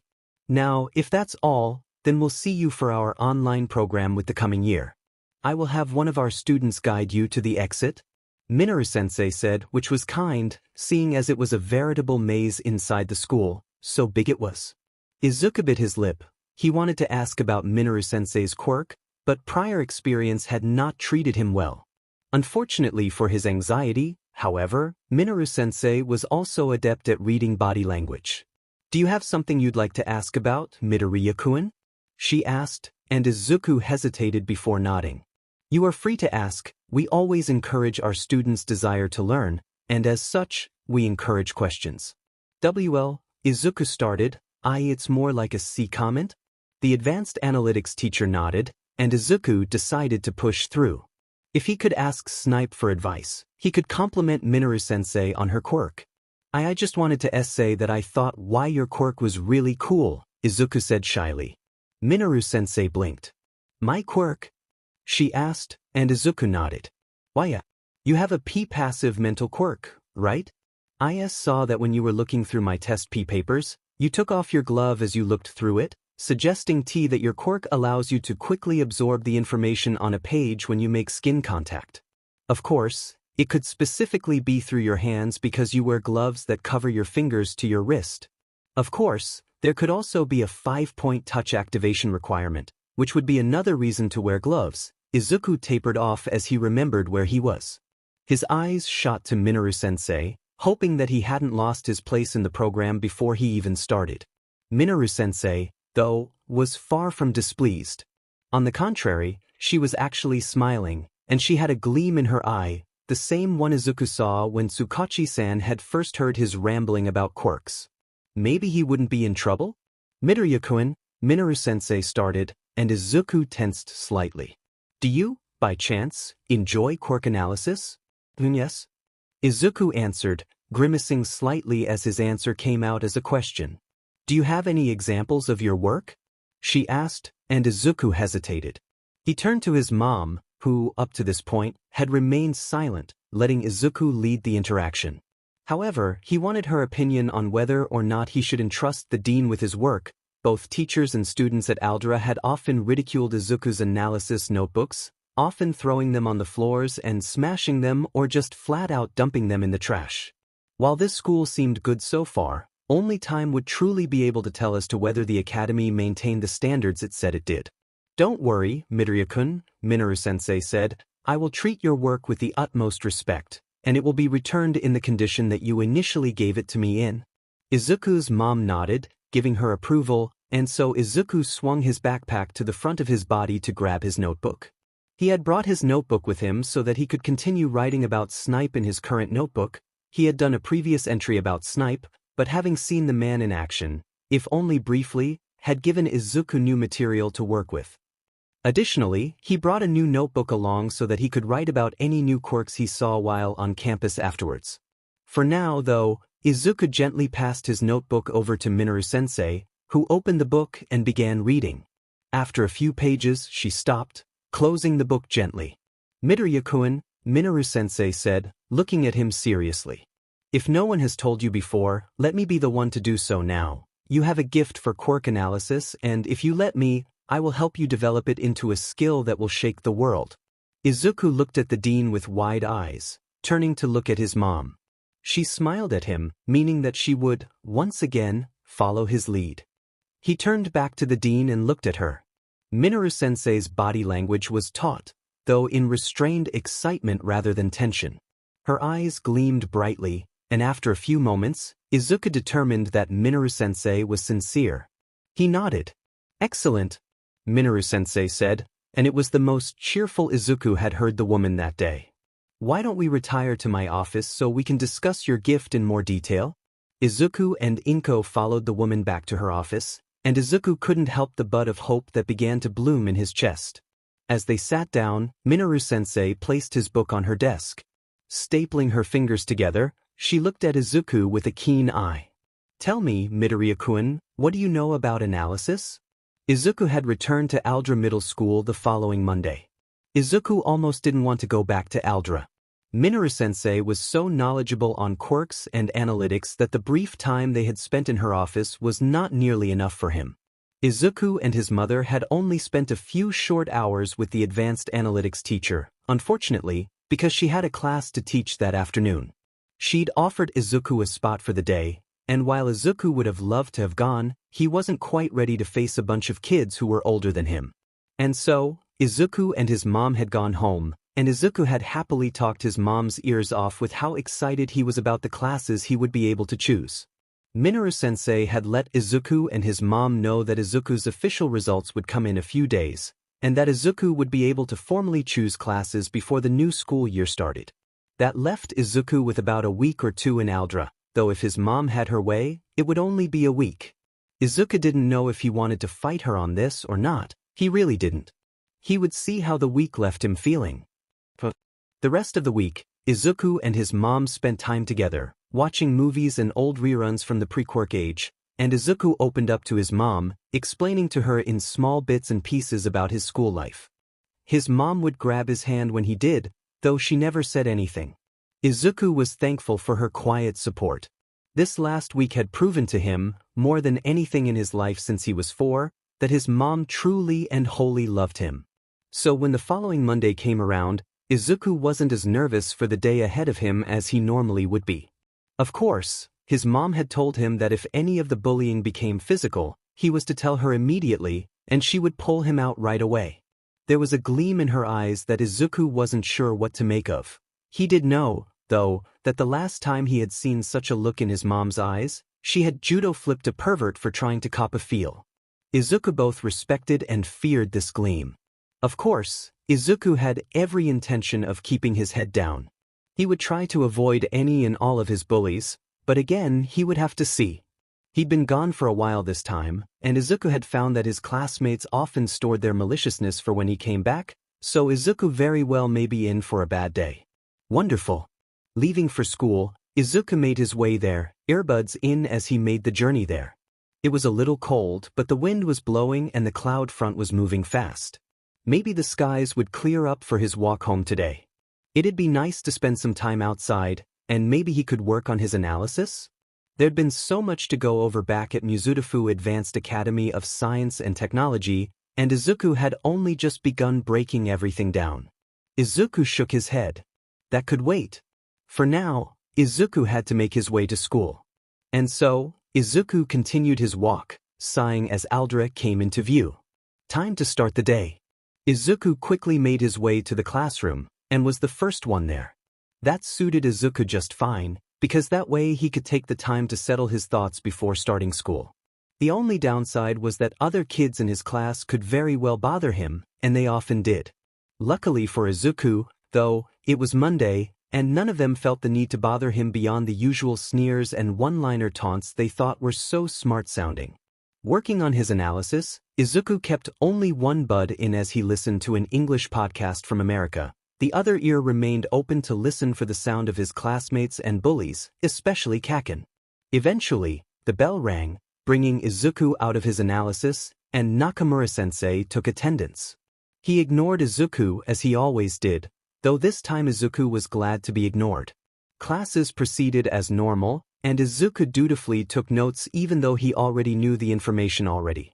He knew he would be penalized if he didn't have the exact class-level work as well, even if he had other work to do as well. When he told Minoru-sensei that his teachers gave him advanced work, Izuku hadn't told the dean just how advanced the work was. His teachers here often gave him homework levels above what his classmates were given in the hopes that it would discourage him and show him his place. Nakamura-sensei's words, not his. This plan had backfired on them, however, as Izuku had not only picked up the information, but had done so at such a rapid pace that most of his teachers were now giving him work that he was pretty sure was high school level. That was fine with Izuku, especially since it had helped him pass the tests at Mizutofu's Advanced Academy of Science and Technology, amongst other things. That and anything to work his brain was welcome in his books. When he was bored he got into mischief, and more often than not when he got into mischief, things tended to happen. Such as the time he ended up in the rafters at the library, or ended up crawling through the sewers of Mizutofu, or had ended up in the trunk of a drug dealer. Yeah, being bored didn't necessarily bode well for him. They'd certainly be good stories one day though. By the end of the day, Izuku was hoping that Nakamura-sensei had more work for him. He was just so bored. The only thing really of note was that he kept feeling Kaken stare at him. That, while certainly ramping up his anxiety, wasn't enough to keep his attention focused. Who knows what trouble he'd get up to at this rate? While he certainly didn't mind the interesting adventures he found himself in, getting into trouble would no doubt hamper his plans, and even more, with the way his mom was still hovering over him, he'd probably be grounded until he graduated from high school. It just wasn't something he was dumb enough to do. Well, not yet at least. As the bell rang, Nakamura-sensei called reminders for the students to do their homework, and then he called Izuku. "Midoriya, stay behind," the teacher said, and Izuku ignored the snickers from his classmates. He'd long learned to ignore such pettiness from his classmates, and as he wasn't in trouble, he didn't particularly care what they thought. Izuku waited for his classmates to leave before heading up to Nakamura-sensei's desk, opening his backpack for the folder with his advanced homework assignments. Nakamura-sensei was this year's contact point for the staff and Izuku to exchange work. Like clockwork, at the end of Monday's school day, Izuku would receive a packet of work from the teachers, and he would turn it in on Fridays, where his teachers would then expect him to complete the work given in class over the weekend. Izuku obviously wasn't able to do so last week, though he was sure all of his teachers trash-talked him about it regardless. The packet Nakamura-sensei gave him was thicker than usual, as if the man had sensed Izuku was bored and decided to fix it by giving him more work to do. Izuku shrugged. It wasn't anything he wasn't familiar with.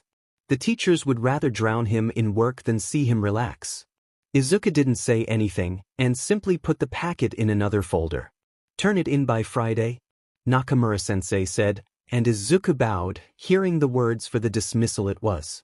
He'd rather not bow, but the first and last time he hadn't shown the basic teacher-student courtesy to Nakamura-sensei, the man had made his life hell, picking on him and throwing subtle, passive-aggressive insults at Izuku.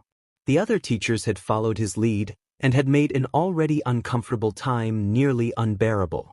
His classmates had loved it, however, and had taken every opportunity to torment him, tripping him, shoving him into supply closets, writing nasty messages on his desk, and a whole assortment of rather unpleasant actions that had left Izuku with bandages that he had almost been unable to hide from his mom.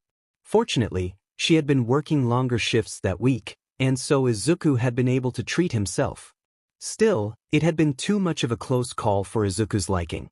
That Friday, when Izuku had turned in his work, he bowed politely towards Nakamura-sensei, who, after a moment of consideration, nodded, as if accepting that Izuku had learned his lesson. The other teachers followed suit, though his classmates continued their harsh treatment of him, though not as frequent as before. Just another reason that he wanted out of Aldra. Izuku slipped out of his classroom, his hopes of continuing his analysis soon being replaced with the hope of being able to make a dent in his large packet of homework before dinner. Those plans were dashed, though, because standing against the wall, scrolling through his phone in a bored fashion, was none other than his main bully, Bakugo Katsuki. "Kaken?" Izuku quietly asked, and the blonde lifted his head from his phone, eyes meeting Izuku's with an expression Izuku couldn't decipher. "Shitty nerd," Kaken greeted, and Izuku's guard immediately went up. The blonde sounded outright friendly, and from experience, that never boded well for Izuku. "Why'd sensei keep you behind?"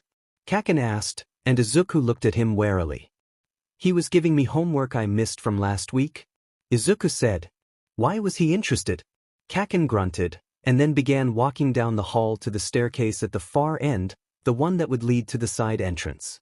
While it was out of the way, considering Izuku had to walk a little bit more, it was more convenient for Izuku to avoid his bullies in the afternoon. If that meant Izuku got in some extra cardio every day, well, he wouldn't complain. Better to be in shape than a sitting duck.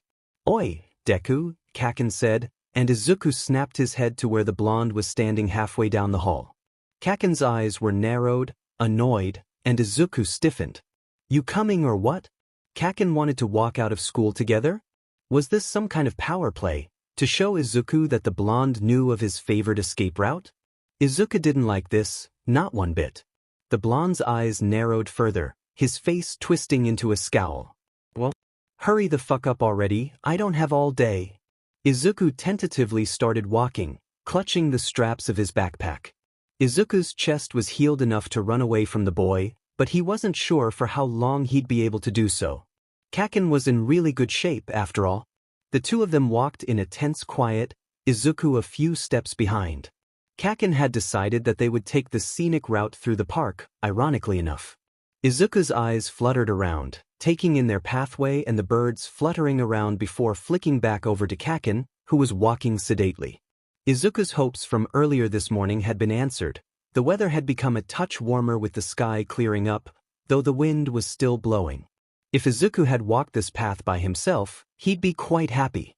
Izuku's eyes flicked back over to Kaken, who was now glaring at him. Izuku immediately paused, ready to bolt, and of course, this seemed to make Kaken angrier. "What the fuck, Deku? Why are you acting like I'm gonna fucking beat your ass?" Kaken demanded angrily. "Be because you normally do?"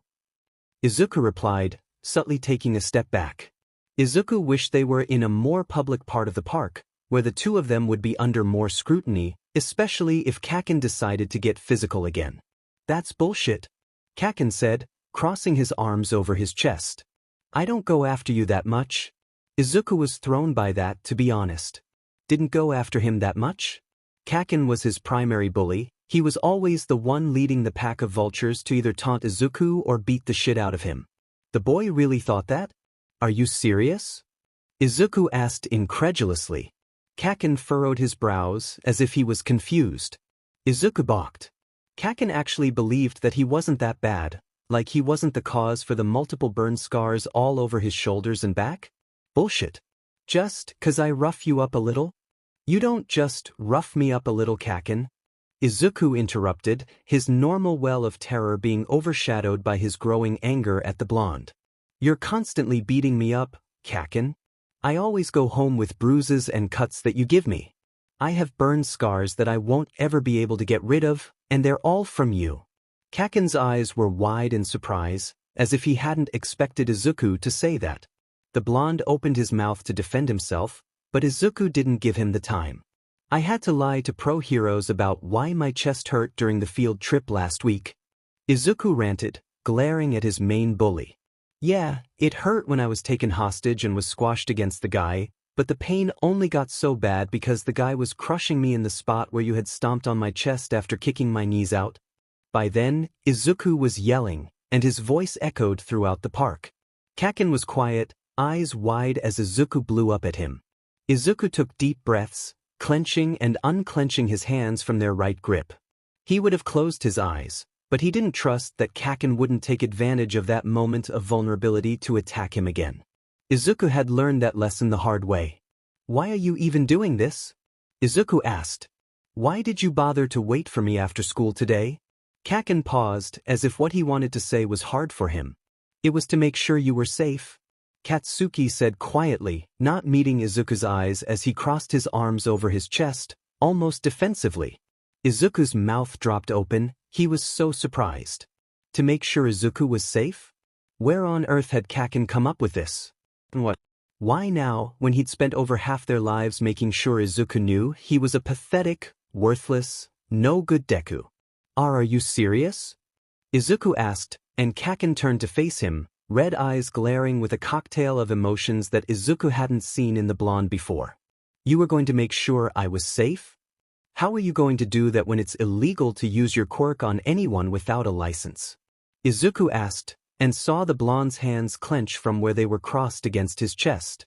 "And even if you were allowed to use your quirk in public, the more important question is why you think I would trust you to keep me safe," Izuku said, staring his bully right in the eyes. Kaken reared back as if Izuku had slapped him, eyes blown wide, mouth slightly open. Izuku saw the question in the blonde's eyes, and decided to answer him. "Kaken, I've always admired you.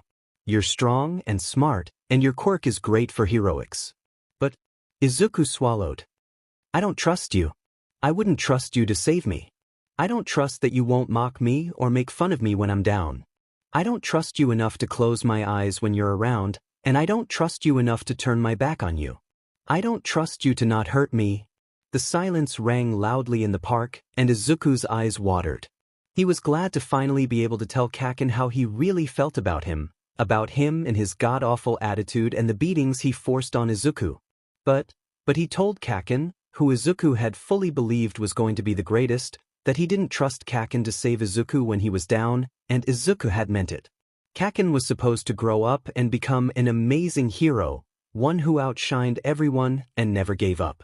But all Izuku saw these days was a looming shadow, one that hung over Izuku like a cloud of dread, bringing only pain and suffering wherever the cloud hung. Kaken was no longer the shining light that he followed. And with that realization, something broke inside of Izuku. With tears starting to fall out of his eyes, Izuku left the park, taking the longer route on the left so that he wouldn't be caught unawares by anyone, like Kaken, his mind whispered to him. Izuku shook his head, trying to shake the thoughts out. He kept his mind purposefully blank, and his head down, not willing to make eye contact with anyone on his way home. It was a staggering relief when Izuku was at his apartment's door.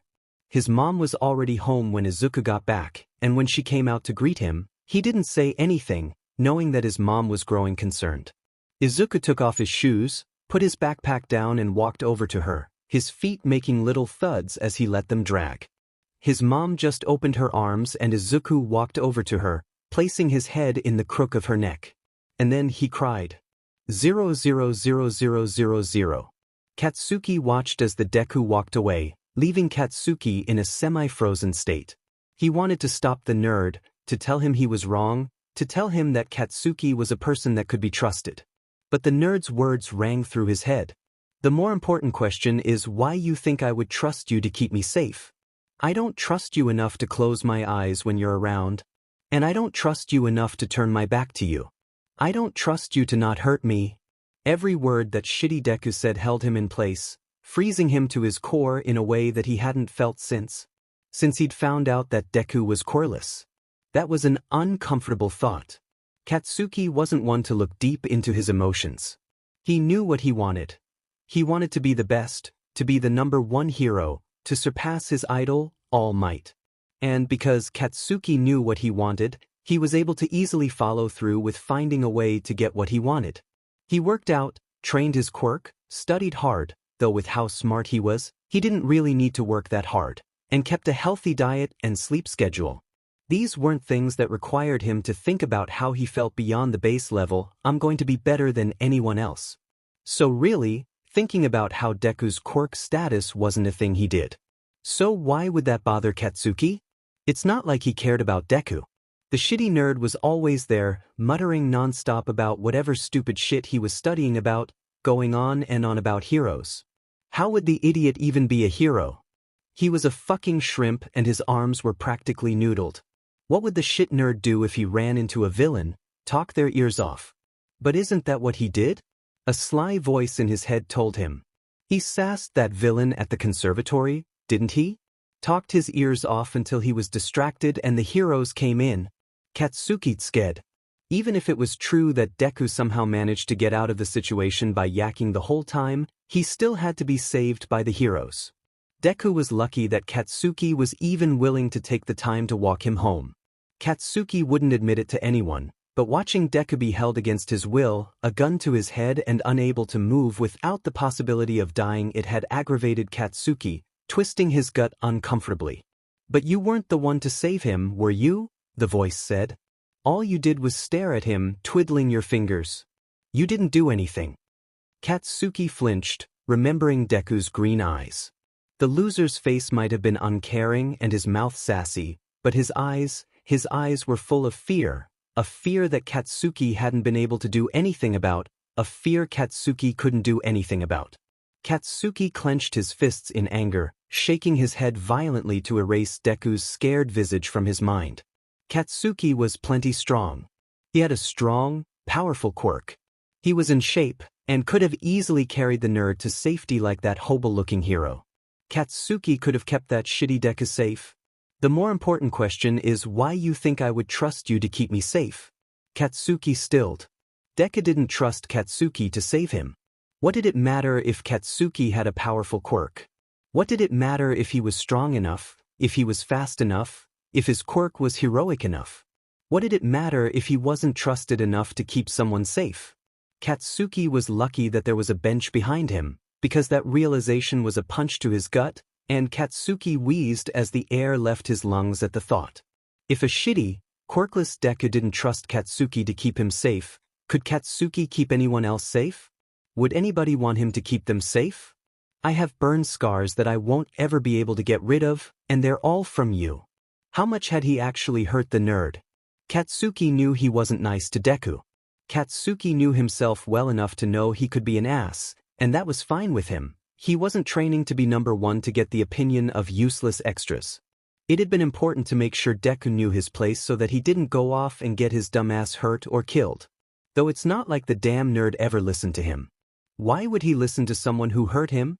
Why would someone listen to someone that hurt them? Deku ignored the villain that held him hostage last week, mouthing off at him despite being hurt by him. Deku had mouthed off at the villain that hurt him. Katsuki mocked Deku. Katsuki hurt Deku. Katsuki had left burn scars on Deku. Did that make him a criminal?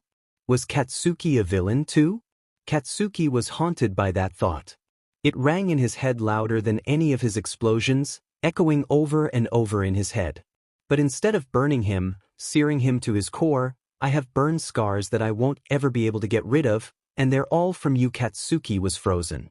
He was locked in place, sinking, drowning in the weight of the sins he was only just realizing he'd committed. Katsuki didn't know how long he sat there, trapped in spiraling thoughts. He didn't see the sky fade to dark, didn't see the occasional passerby stare at him in concern, didn't see the flashing of his phone. Katsuki couldn't see anything beyond scared emerald eyes, couldn't feel anything beyond the numbing sensation that had overtaken him. So when he felt hands grip his shoulders, tightly, warmly, he could only lift his head to stare, his eyes meeting a copy of his own. The old hag. Katsuki! She cried, her voice sharp, but her eyes soft, searching. She lowered herself so that she was kneeling on the ground. An idle part of him wondered why she wasn't worried about ruining the designer pants she always wore. Why are you out here this late? We've been calling you for hours. Katsuki blinked, his eyes taking in that it was dark outside. Katsuki? Another voice called, and Katsuki tilted his head back down to see his old man. He was frowning. Son, are you all right? Masaru asked. Was Katsuki all right? Katsuki? The old hag's thumbs wiped his cheeks gently. Katsuki, you're crying? Was he? Katsuki couldn't tell, everything was too numb. Katsuki was brought forward in a hug, softly, gently, his old hag falling back on old, familiar gestures even though she wasn't sure what was wrong. Katsuki went willingly, putting his head down on her shoulder, closing him off from the rest of the world. Katsuki breathed, taking in the soft, subtle scent of sakura blossoms and jasmine, and his shoulders relaxed. Katsuki sunk further into the old hag's shoulder. Mom, he croaked, and Katsuki felt her arms tighten around him, and he let her. He felt the tears continue to fall from his eyes, a searing track down his chilled cheeks. When was the last time Katsuki had let someone in? When was the last time Katsuki had let anyone help him? As they sat there, his parents by his side, Katsuki asked himself these questions over and over. But he wasn't able to give himself an answer. Katsuki just didn't know. 00000. Katsuki didn't know when, but eventually his tears ran out, and he laid there against the hag, still empty. He hadn't noticed right away, but his old man's hand was on his shoulder, warm and firm, and the old hag's hand had started running through his hair at one point. It was comforting, soft in a way that Katsuki didn't really associate with the old hag these days. He didn't hate it. Katsuki, his mom murmured softly, and Katsuki turned his head. Let's head home, Kay? Katsuki nodded, and the hag ran her hand through his hair one more time before she let him go, standing up. Katsuki breathed before standing up, staggering, pins and needles stabbing his legs. His old man was there to catch him, though, and instead of falling on his ass, he fell into the old man instead. His old man chuckled. Should I give you a piggyback ride, Katsuki? Just like when you were younger? Masaru said, gently teasing Katsuki. Katsuki tskeed, but shook his head. Katsuku was more than a little fucked up in the head right now, but he didn't need his old man to carry him. Let's go, Mitsuki said, and she led the way out of the park and to their car. Katsuki slid into the back seat, sliding behind his old man as Masaru got into the driver's side. The old hag entered the car, and the doors were locked as the car began to move. Katsuki stared out the window, ignoring the worried glances he was getting. When they got home, Katsuki hadn't fully processed it. He just let the old hag shuffle him to the door, encouraging him to take his shoes off and sit on the couch. She wrapped a blanket around him, and grabbing the blanket, he didn't realize just how cold he was. The old hag had, though, because she tried to wrap another blanket around him. Katsuki sked. "I'm fine," Katsuki said, and the hag frowned at him, sliding the extra blanket, a comforter, over his shoulders before she sat down to his right. Katsuki wasn't willing to admit that the extra weight comforted him. "You're not, Katsuki," his old man said, setting a cup of tea in Katsuki's hands as he sat in front of Katsuki on the table. Katsuki shifted uneasily. They'd only just walked in, the old man couldn't make tea that fast, could they? "Katsuki, what happened today?" his old man asked, and Katsuki looked down, watching the vapors of the tea float up from his teacup. "How do you explain that you're probably on the road to becoming a fucking villain?" "Fucked up," Katsuki said, eventually. He saw his parents exchange glances in the reflection of his tea. "How'd you fuck up, brat?" Mitsuki asked, and Katsuki relaxed a little at the familiar way of addressing him. Katsuki took a sip of tea to erase his parched mouth. But there was only so long he could put off the explanation. He wasn't a fucking coward. "It started when the nerd didn't get his quirk," Katsuki said. It came out in stilted bouts. How Katsuki had stopped being friends when Deku's quirk didn't come in, when Katsuki had started bullying the nerd, and when the bullying had become physical. How Katsuki constantly beat Izuku down, to let the quirkless boy to know that it was stupid of him to try and become a hero because he was too weak to do so without a quirk. Katsuki explained how the teachers initially ignored him and their classmates when they mocked and belittled Deku, how the teachers had done nothing as classmates left spider lilies and nasty messages on Deku's desk, and how, eventually, the teachers had encouraged the students, often joining in on the torment and discrimination. And then, Katsuki talked about how Deku had exploded at him today, had told Katsuki just how much of an ass he was, how Deku wouldn't trust Katsuki at his back, wouldn't trust Katsuki to save him. Katsuki then, more quietly, had talked about how he had sat at the park for a long while, his thoughts spiraling, leading him to his thoughts and questions on whether or not he could be a hero, questions on whether Katsuki was worthy of being a hero, and questions about whether or not Katsuki was becoming a villain. His parents were quiet as he spoke, faces neutral as he unloaded all the fucked up shit he'd done. When Katsuki was finished, he felt like he'd scooped his insides out and tossed them out onto the table for everyone to see. A part of Katsuki still felt empty and distant, as he'd been during those hours at the park with nothing but scared emerald eyes flashing. Another part of him felt relieved at admitting everything, at getting all of this shit out in the open. Katsuki expected a lot of things to happen when he'd finished talking. He and his old hag had the same temper, and both she and his old man didn't take shit like this well. Katsuki expected his parents to look at him with disgust and shame, to leave the room in anger, to blow up at him. Katsuki was willing to accept it. He knew he'd fucked up, and he deserved whatever kind of punishment they gave him. When his parents did speak, it wasn't what Katsuki expected. "Yeah, you fucked up, Katsuki," the old hag agreed, going back to what he had first said at the beginning to his explanation. "You fucked up," she continued, "but it's not completely your fault." "The fuck?" Katsuki asked, gripping the blankets around him. "Of course it's my fault. I was an absolute asshole to Deku. It ain't no one else's fault but mine." "Katsuki," Masaru soothed, reaching forward with a hand to take Katsuki's cup, gently placing it to the side. "What your mother means is that while you did mess up and make many, many mistakes, this isn't completely your fault.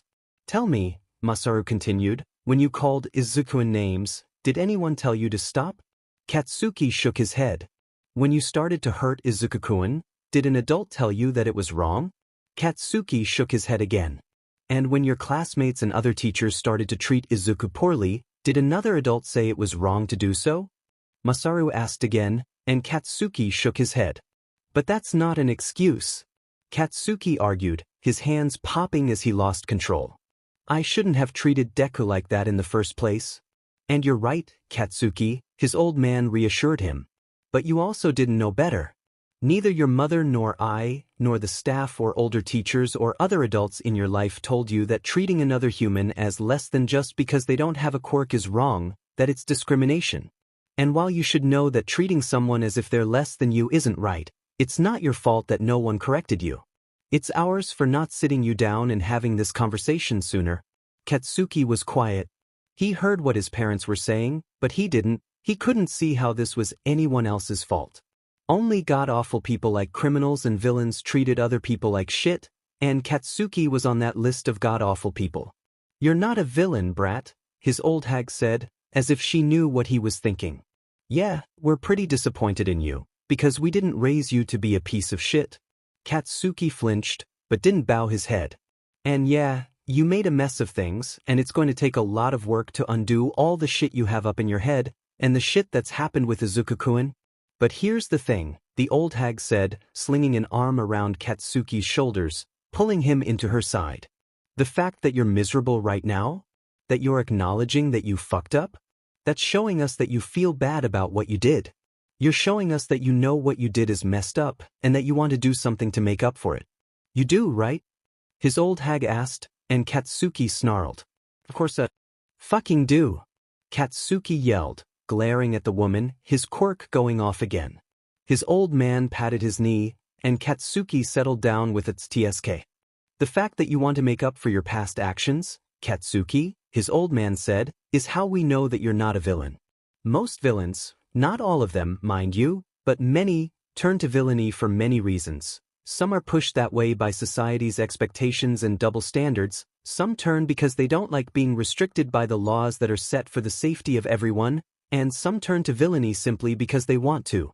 What is common amongst them, however, is that most do not regret it. Most of them don't care that they have to hurt people or do awful things in order to get what they want. Masaru paused, giving Katsuki a moment to process what he said, and let it sink in. Tell me, Katsuki, his old man said, and Katsuki met his gaze. Tell me, do you regret what you've done? Katsuki nodded. I do. And I'll make it right, even if Deku won't forgive me, I'll be better so that this shit doesn't happen again. Katsuki promised. And he would, because Katsuki wasn't the kind of person to go back against his word after he made a promise. The first thing you can do, Katsuki, his old hag said, and Katsuki twitched at her using his name, is to stop calling Izuku Deku from now on. Katsuki was quiet, but the old hag pushed on. Brat, what does Deku mean? It means useless, Katsuki replied quietly, grimacing. He knew where this was going. That's right, brat, Mitsuki said, looking Katsuki in the eye. It means useless, worthless. It was one thing when you were younger, not knowing how to pronounce Izuku-kun's name, but we immediately told you to knock that shit off, because you don't call other people that. To continue calling him that is a shitty thing to do, and it's not gonna help you. If you're still calling him that in your head, you aren't making the effort to be a better person. Got it? Katsuki grimaced, but nodded. Now, go wash up and change clothes, the old hag said. Dinner will be ready in a while. Katsuki looked at the clock. It was already 8, and he'd have to go to sleep in a while. I'll just have a shake, Katsuki shook his head. It's too late for a heavy meal, old hag, and I've got school in the morning.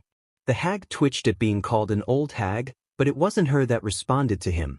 You're not going to school tomorrow, Katsuki? His old man said, and Katsuki furrowed his brows. Why the fuck not? Katsuki asked. He couldn't let his grades suffer.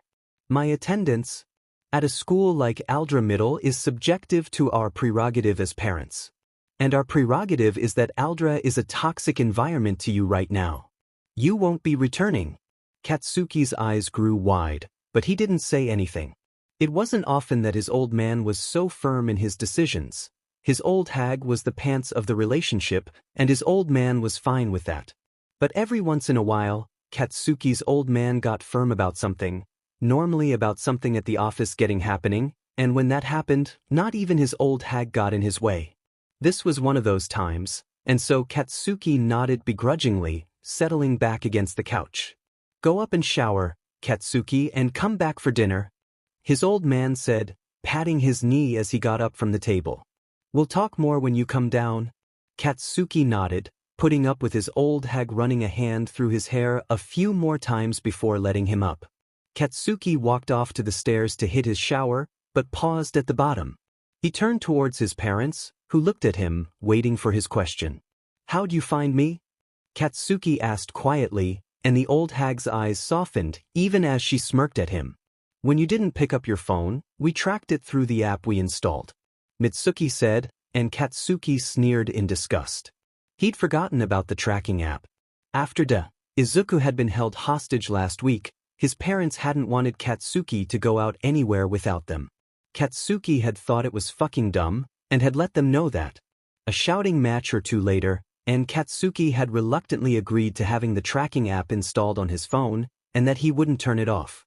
"Ew," Katsuki said, turning away so his parents wouldn't see his eyes go soft at the thought of his parents searching for him. "Thanks," Katsuki said softly, ignoring the gentle chuckle of his old man, and the slightly teasing coo of his old hag as he went upstairs to shower. He had a lot to think about. The next day, Izuku was expecting to see Kaken in the classroom, as always, sneering at the extras that kept on bothering him in the morning. Izuku knew that Kaken wasn't a morning person, despite the loud preteen always getting up early to run and exercise and practice his quirk. If one took the time to actually look at Kaken in the morning, they would see the way his gaze would slightly drift if no one was paying attention to him, and how he would only slightly startle if someone came up to him all of a sudden, loud and demanding. It's why Izuku made sure to stay quiet in the morning, if he could help it. God knows that Izuku didn't want to attract Kaken's early morning ire. He'd done it once, in 5th grade, and he would really rather not be sat on again, thank you very much. But Izuku knew he had to say something to Kaken. Despite Izuku's fears and worries and absolutely heartbreaking revelations last night, his absolutely raw anger and frustration really had run away from him last night, and even though the idea of talking to Kaken cut into Izuku with a dread-filled knife, it had to be done. After all, letting the blonde simmer for a long time was never the smart move. He had done that once before in 5th grade, and that had also been a very, very bad idea. Being sat on really sucked. So, bolstering himself up, Izuku stepped into his classroom, shoulders hunched and head tilted downwards so nobody would think he was looking at them. It gave him the opportunity to look over the room, to take in the various moods of his classmates. It always paid to know who to watch out for, particularly on his way home. It was with some trepidation that he realized that none of his classmates had actually paid heed to him when he entered. That was warning sign number 1. Warning sign number 2 was tuning into the various conversations in the classroom, a jumbled mess of conspiracy theories and worried-sounding words laced with venom and morbid curiosity. While this wasn't particularly new, it was unusual for his classmates to be talking like this without somehow involving Izuku. The only other way for them to get this riled up would be if someone else in the class, someone of importance, was missing and for unknown reasons. And that led to warning sign number 3. Warning sign number 3? Kaken's seat was empty. Despite grumbling and bitching and overall not being a morning person, Kaken was never late for class. Say what you will about the blonde, but he took his education and future seriously. And that meant that his homework was always turned in on time, he was never late, and he was never absent. But Kaken wasn't here. And for some reason, that spiked more anxiety in Izuku than it should. Shouldn't Kaken not being stuck in the same classroom make Izuku feel better? Kaken not being here should mean that Izuku could rest a bit more easily, seeing as how the explosive blonde was one of his main arbiters of pain and discomfort. Izuku should feel better, knowing that he wouldn't have to watch his back as much as normally, because Kaken was more dangerous than his other classmates, more talented with his fists, more dangerous with his quirk. Izuku could handle, kind of, his other classmates, but Kaken?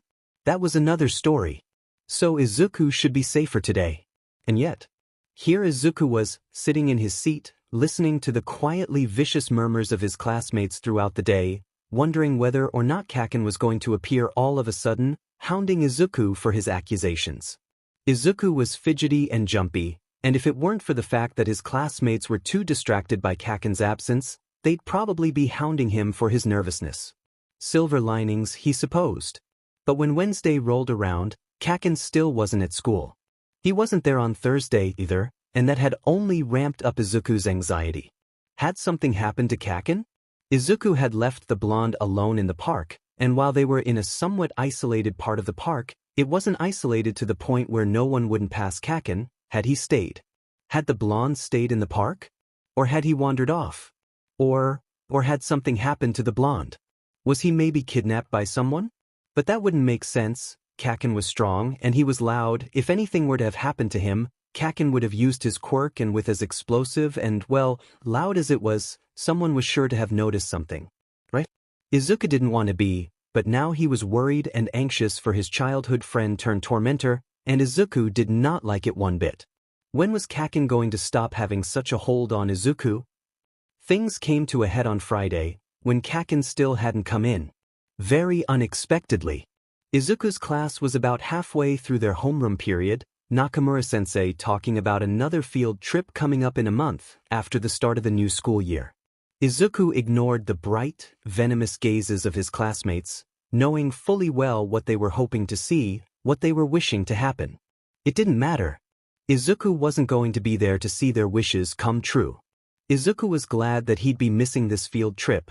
While he enjoyed going to the zoo, it wasn't fun always being compared to the animals in cages, even if he would like to have claws sharp enough to rip someone's eyes out. It was when Nakamura-sensei was passing out the field trip permission forms. There were multiple, now, apparently, ever since Izuku had been held at gunpoint, when most of the class heard the yells from the hallway. "Ma'am, you can't just retrieve a student? The fuck you mean I can't pull my nephew out of class?" A distinctly feminine, distinctly familiar voice shouted. Izuku blinked. That was Auntie? But what was she doing here? The door to their classroom slammed open, and Izuku jumped, as did most of his classmates.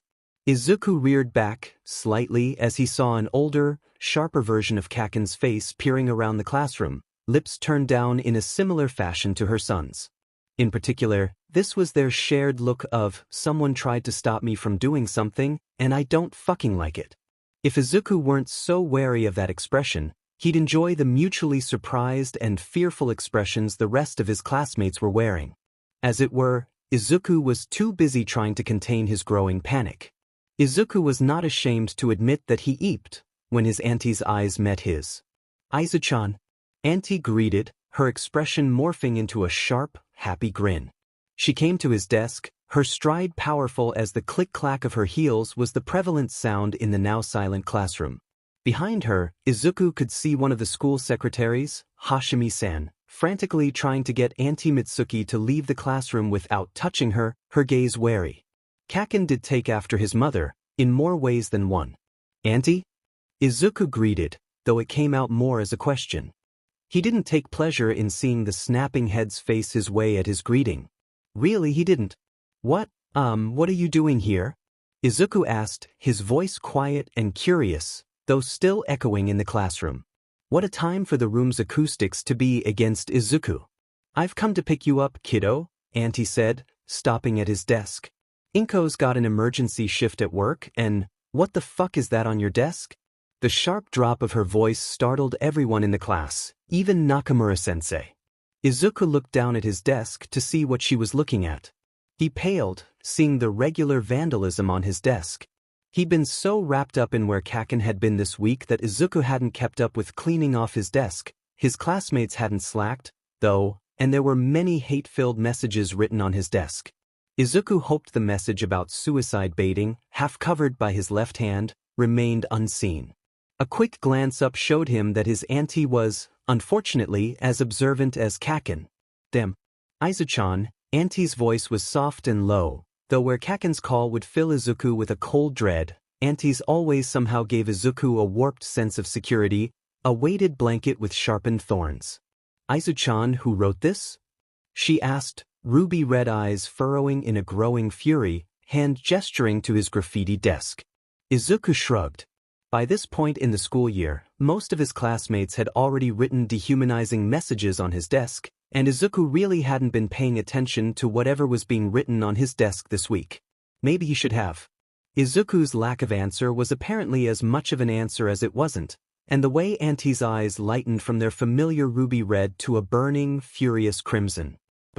"Aizen, pack your stuff, we're leaving," Auntie ordered, her voice high-pitched and soft, a sharpened icicle.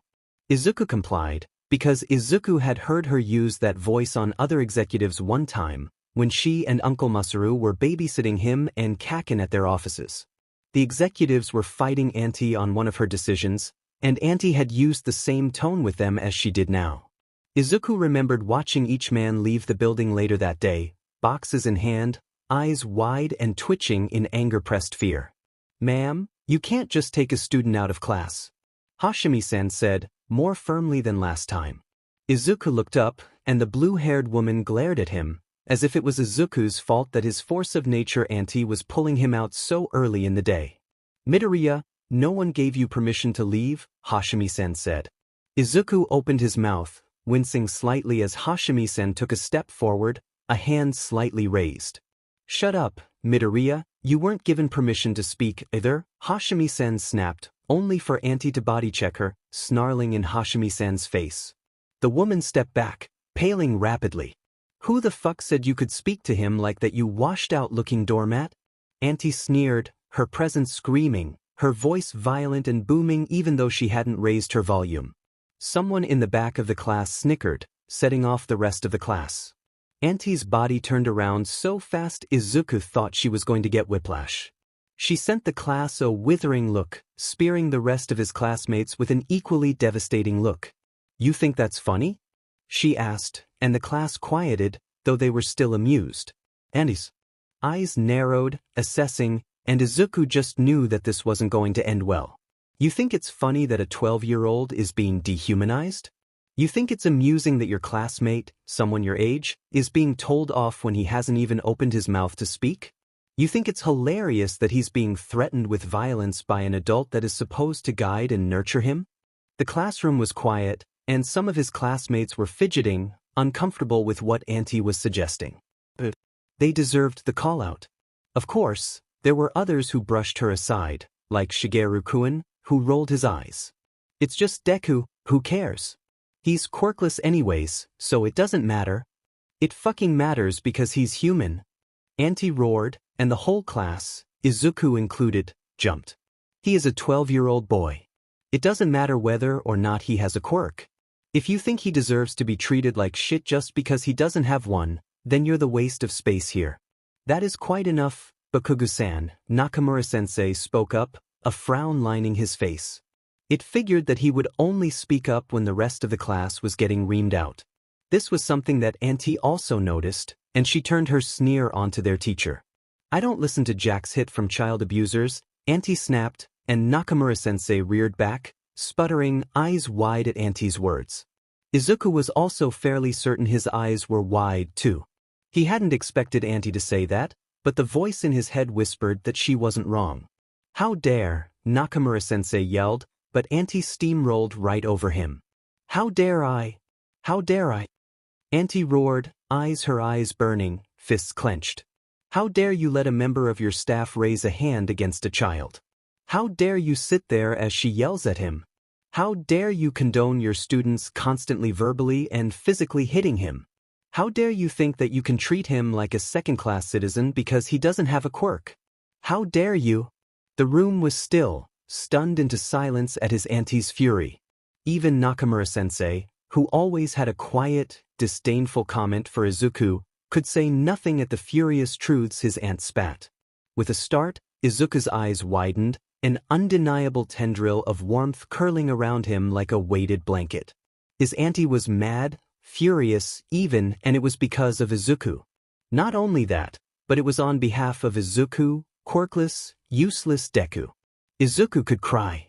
Auntie turned back to the rest of the classroom, and Izuku's classmates flinched, her glare so venomous. "Katsuki has said that most of you want to be heroes," Auntie said, her voice once again soft and high, and the room tensed. "I'm telling you now, none of you will make it. Even if the lawsuit fails and none of you are barred from heroics, none of you are good enough to be heroes. People who put others down, who would dehumanize someone because they don't have a quirk, people who get gratification from belittling and hurting someone, those people grow up to become villains. Auntie turns to Izuku and nods her head, telling him to pack up his things. Izuku does so, quietly, slightly unnerved at the complete silence of the room. His classmates sit, silently chastised, afraid of drawing Auntie's ire towards themselves. The only sound is him, packing away his items, his actions reverberating quietly in the classroom. He hesitates when it comes to the yellow "I'm here to put your homework in" folder, the folder he kept all of his advanced homework assignments in. Should he turn in the last of his work, or should he keep it for later? As he wonders this, Auntie manages to answer his question by taking multiple pictures of his desk. Well, if she's going to use pictures of his desk, maybe the investigators might want to see the extra work he got? Izuku decides to keep his folder, just in case, and finishes zipping his desk. When he's done, Izuku stands up and pushes his chair in. He doesn't bother to clean his desk, not when he probably won't ever be returning to Aldra again. His auntie proves him right when she strides over to Nakamura-sensei's desk, removing a manila folder from her purse to plop on the man's desk. Nakamura-sensei takes it, wearily, and opens it, reading from the top paper.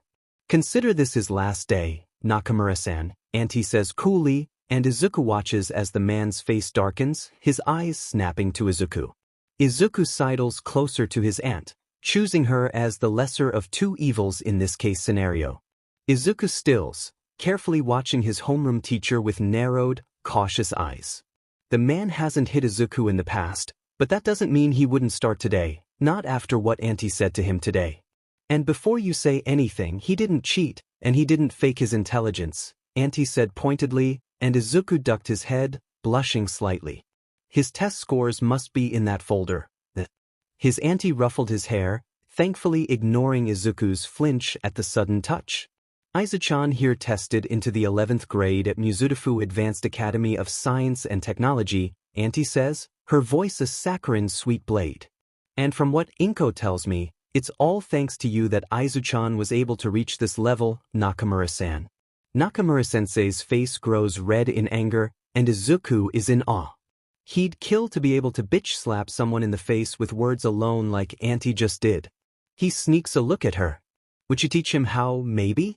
"Let's go, Aizu-chan," Auntie said, placing a hand on his shoulder, both a guide and a shield against his classmates and teacher. And Hashimi-san too, now that Izuku thinks about it, spotting the woman standing a little ways behind Nakamura-sensei. She was pale, and her hands were shaking as she speedily texted someone on her phone. What a bad influence she was, Izuku thought idly. Auntie verbalized his thoughts, though. "No wonder you're so surprised he got in," Auntie said as she guided Izuku towards the door. She eyed Hashimi-san like she was something nasty her shoes stepped on. With examples like this doormat here, it's not surprising that the rest of this class is so underperforming. Nakamura-sensei sputtered, and Hashimi-san glared, though her washed-out pallor and shaking hands made her look more pitiful than anything. Auntie ignored both of them, walking Izuku to the door. Behind them, Izuku could hear his classmates breaking out into conversation. "How did someone like Deku get into MST?" someone asked, and Izuku also kind of wondered that, too, despite Minoru-sensei assuring him so this past weekend. Mast was the non-hero version of UA, after all, and was just as hard to get into, especially since its testing is, apparently, harder to pass. Auntie clicked her tongue, her expression unimpressed. "Unlike you Rugrats, Aizu-chan actually uses his brain for something other than being shitty extras," Auntie says, and Izuku choked on the sudden bark of laughter trying to leave his throat. The kids behind Izuku begin crying out at the familiar insult, as if just remembering that this woman, his auntie, is Kaken's mom. Auntie just grins, pulling Izuku out of the classroom. "Let's go grab some breakfast, kiddo," Auntie says, and Izuku grins. Tsukachi-san may be his hero, but damn if he didn't want to grow up to be like his auntie one day. 00000. Auntie Mitsuki took Izuku to Hino's family restaurant for breakfast, and naturally, Izuku was thrilled. Going to eat Mahiru-san and Makoto-san's food twice in as many weeks? Yes, please. Mahiru-san was currently the one on shift, and pleasantly surprised, if not a little confused, to see Izuku and his auntie there. He led them to Izuku and his mom's normal booth, something that interested Andy. Izuku explained that it was more peaceful in the back of the restaurant. It is peaceful, Mahiru-san said, placing a coffee in front of Mitsuki and a hot chocolate in front of Izuku. But it's also easier to ply the lad with sweets if we can see how fast he can get through them. Auntie Mitsuki cackled at that, and Izuku blushed, but only slightly. He wasn't going to deny that he had a sweet tooth, not with how good they were at the restaurant. And so, Izuku was plied with sweets, pancakes and waffles and endless hot chocolates, while Auntie Mitsuki watched him as she sat with her omelette and coffee.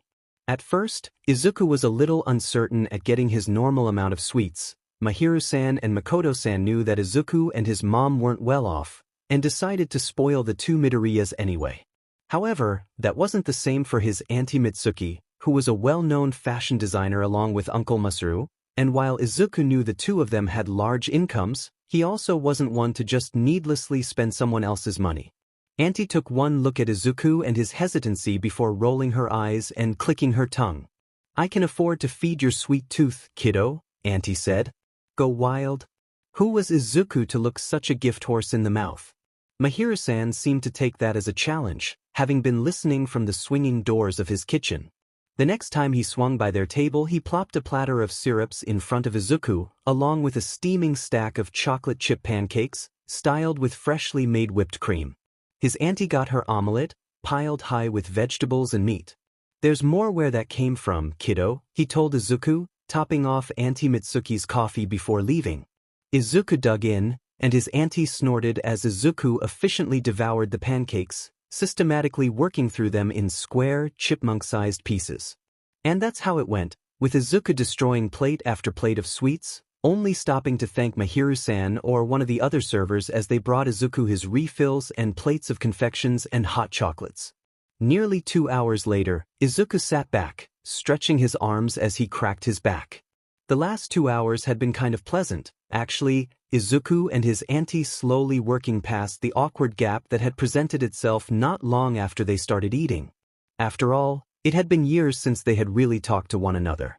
However, Auntie proved to be strong-willed even in awkward situations, pulling out stories to tell Izuku that had happened at the office from over the years, and Izuku was bouncing back and forth between awe at his auntie's biting, dry humor and cackling like the little green gremlin the UA third years had dubbed him as. By the time Izuku had decided to stop eating, he felt much closer to his auntie than he had in years.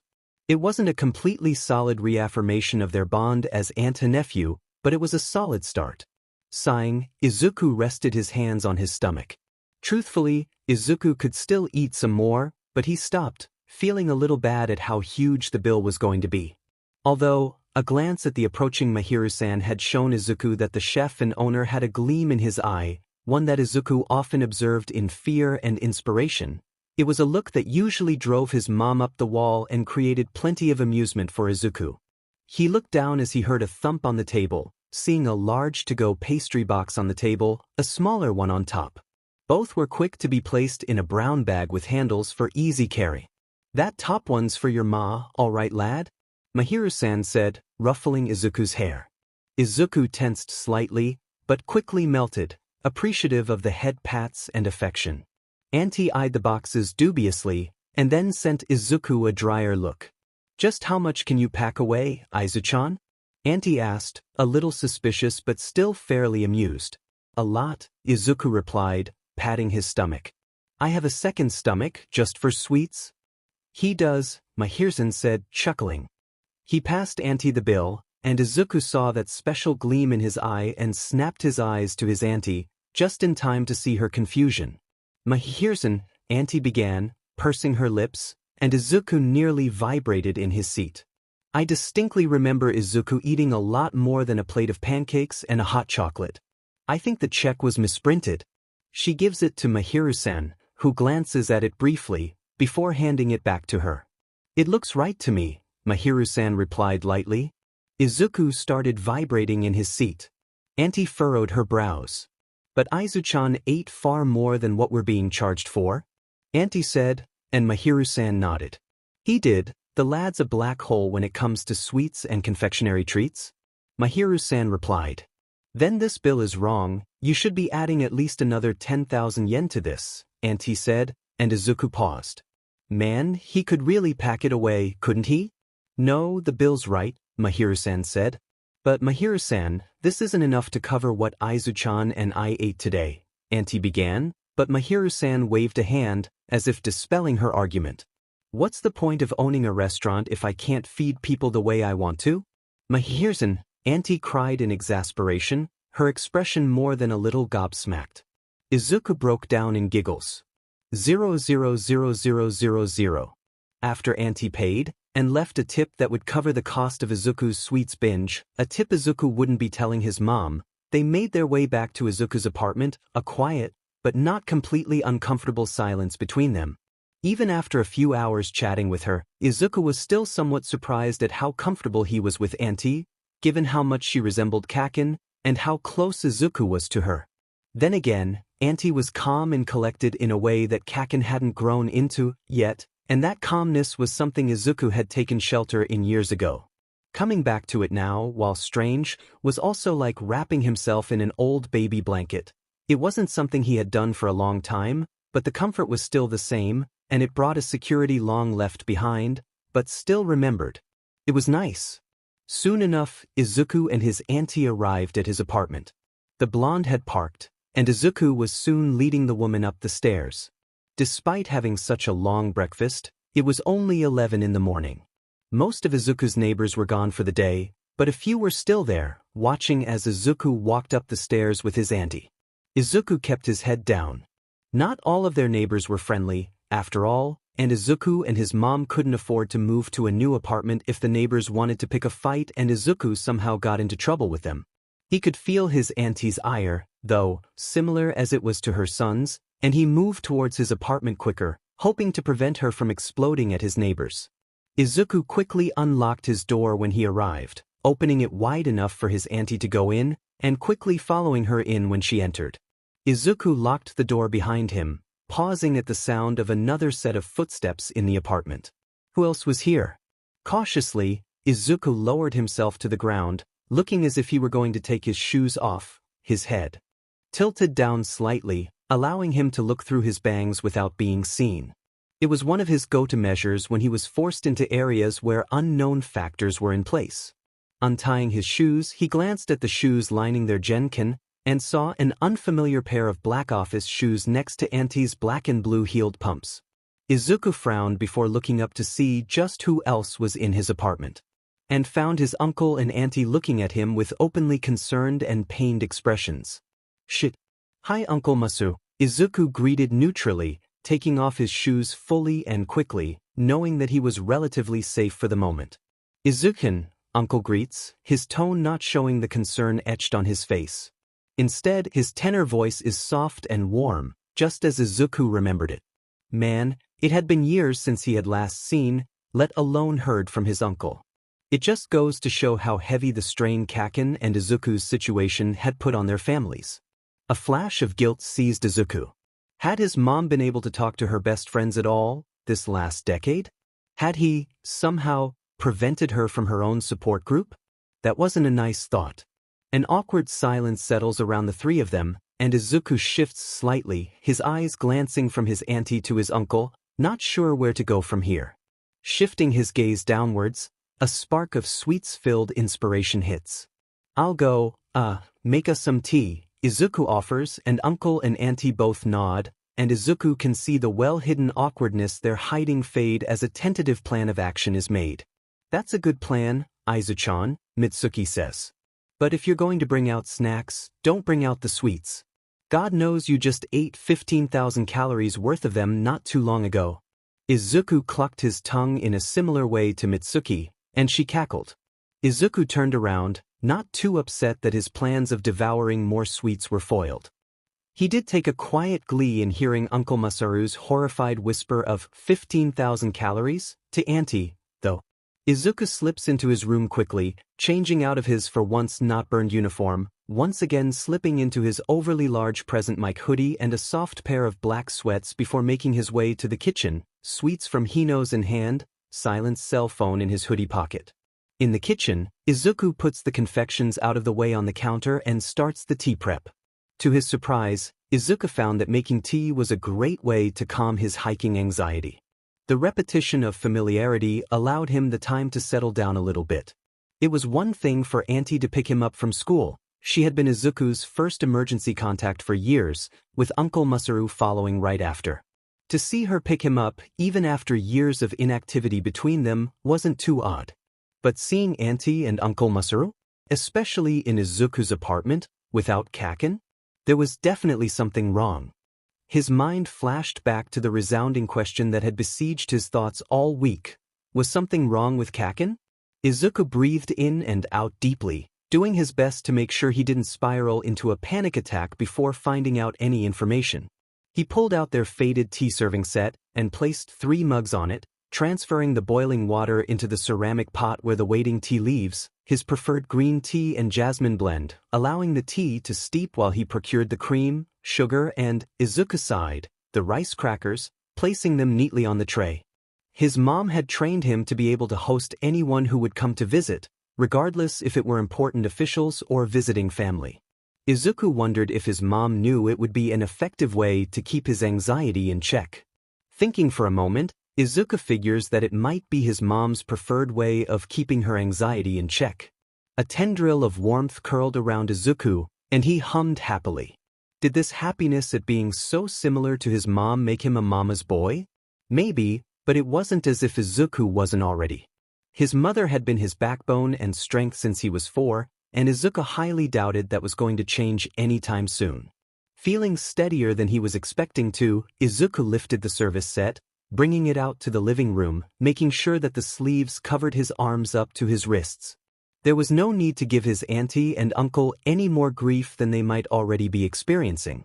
Izuku finds his auntie and uncle sitting on the couch, their backs to the door. This leaves Izuku with the option of either sitting on the couch not too far from the dining room table, or the love seat but the window. After a moment of consideration, Izuku chooses the love seat. It's a large, gray thing that Izuku can easily sink into and curl his legs around his body, a perfect way to provide himself comfort and to make himself smaller in case his auntie and uncle get mad at him. Izuku serves his auntie and Uncle Masaru the tea, leaving them to doctor their own mugs, pouring his own and sitting back, curled up in the love seat. The warm scent of the green and jasmine was soothing, a reminder of his mom even when she wasn't here with him. Things were quiet for a few moments, his auntie and uncle taking the reprieve of making tea to gather their thoughts. It was obvious to Izuku in the exaggerated ways they made their tea, from auntie's purposeful difficulties in choosing whether to add both cream and sugar, and the slow, prolonged plop plop plop of the sugar cubes Uncle Masaru dropped in his tea. Izuku waited patiently, ignoring his slowly rising anxiety. Was what they had to say so bad? Was something seriously wrong? Did Kaken actually get hurt on Monday night? Before he could control himself, Izuku blurted out, "Is Kaken okay? Is that why you're so upset?" His outburst startles his auntie and uncle, who jump a little, looking at him with wide eyes. "Aizu-chan, what?" His auntie starts, stopping as if she couldn't understand why he was asking about Kaken, which, in Izuku's opinion, was kinda dumb. Uncle Masaru's brows furrowed slightly, and Izuku could see the cogs working in his head. He was similar to Izuku in that respect, Izuku thought idly. "Izuku-kun," Uncle Masaru starts gently, a little uncertain but more solid than auntie. "Why are you asking about Katsuki?" Izuku sent them a suspicious look, curling in on himself a little with their attention so focused on him. "Well, why wouldn't I?" Izuku asked back, frowning. Something's obviously happened to him. Kaken's been gone all week, which really isn't like him, and the last time I saw him was on Monday, when we talked. Talked wasn't exactly what they had done, but Izuku wasn't about to let the two know otherwise, not if something had happened to Kaken. Izuku might not like the explosive boy, but he wasn't going to be an asshole towards Kaken's parents, especially if something had happened. The apartment was quiet for a moment, his auntie and uncle staring at Izuku. Izuku stared back. And then his auntie sighed explosively, holding her head in her hands, grumbling something Izuku couldn't hear. Uncle Masaru chuckled, a little amused, fairly sad, and mostly exasperated.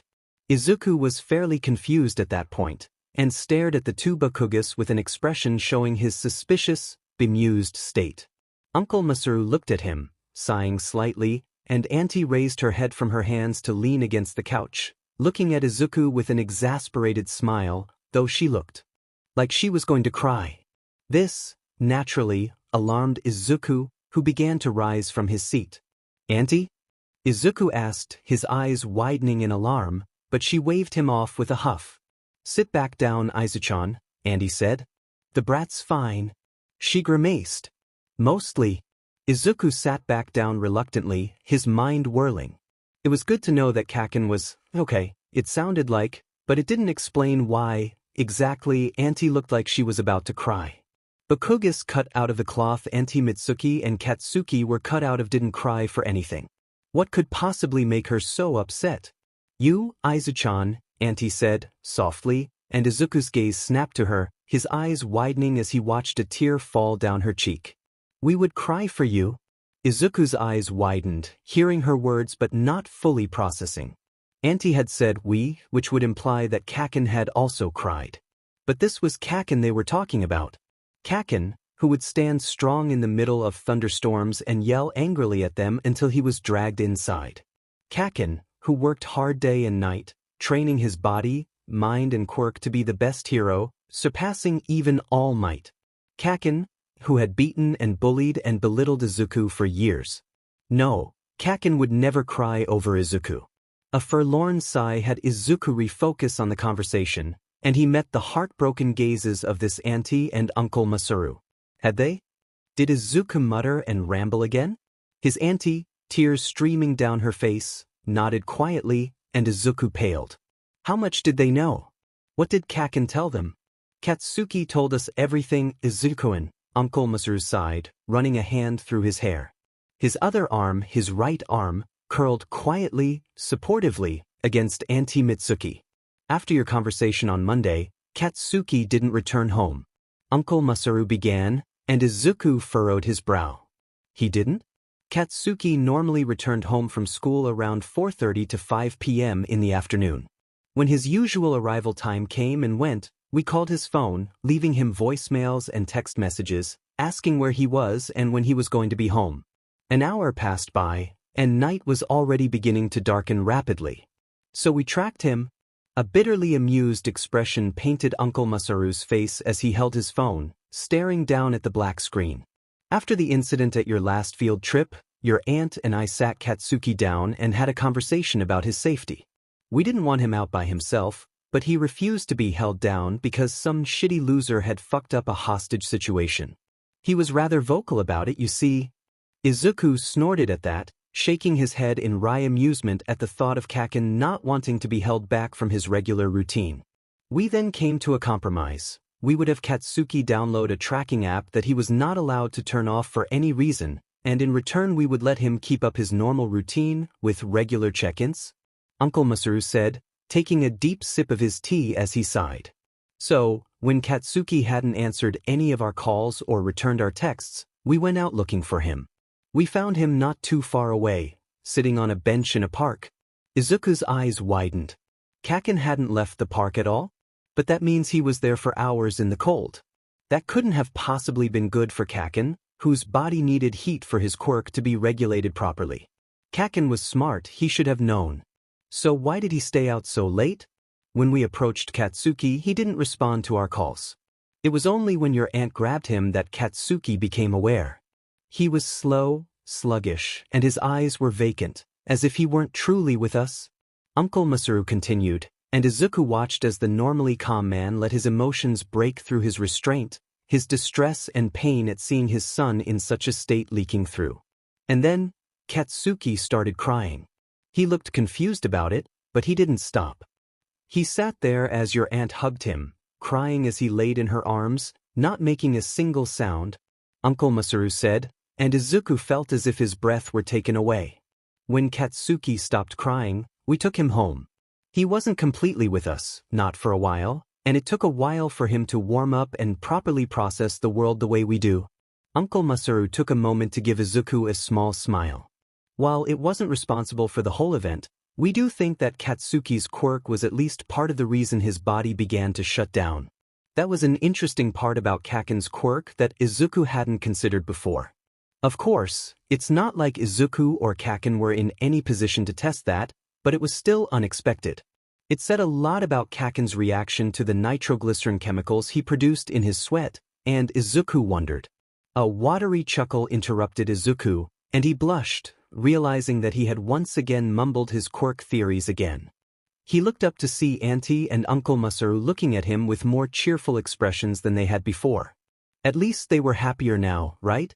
When we warmed Katsuki up, we asked him what had happened, and he explained, in detail, how he, your classmates, teachers and the Aldra staff had been treating you up until now. Uncle Masaru said, looking deeply pained. Auntie looked like she was going to cry even more. Well, so much for them being happier. Aizen, Auntie said, her voice cracking from how raw her emotions were. Aizen, Izuku, we're so sorry. Izuku leaned back, surprised and a little more confused. Why were Auntie and Uncle Masaru apologizing? It wasn't their fault. No, Aizu-chan, it was our fault, Auntie said. While we may not have known Katsuki treated you, how the other kids and adults treated you, that's no excuse. It was our job to teach him how to be a decent human being, how to treat everyone kindly and fairly, and how to know when something isn't right and when to speak up. And we failed. It's our job as his parents to teach Katsuki right from wrong, and by failing to teach him right, we failed him. But, Aizu-chan, we didn't just fail Katsuki, Auntie said, looking at Izuku with shining, sincere eyes. Not only did we fail Katsuki, Aizu-chan, we also failed you. Izuku blinked. Izuku, you're our nephew, and we care about you deeply, we love you. But we weren't there for you when you needed us the most. We drifted away from you and from Inko, and we left you two to struggle and suffer, alone and isolated from the world. And for that we are so sorry. Izuku wasn't sure how to take that. Logically, he knew they were right. It was a parent's job to teach their kids right from wrong, to show kids that actions had consequences, and to make sure they grew up happy, healthy, and safe. And from the sounds of it, Kaken wasn't in the healthiest of mindsets when they found him on Monday night. But Izuku shouldn't count, right?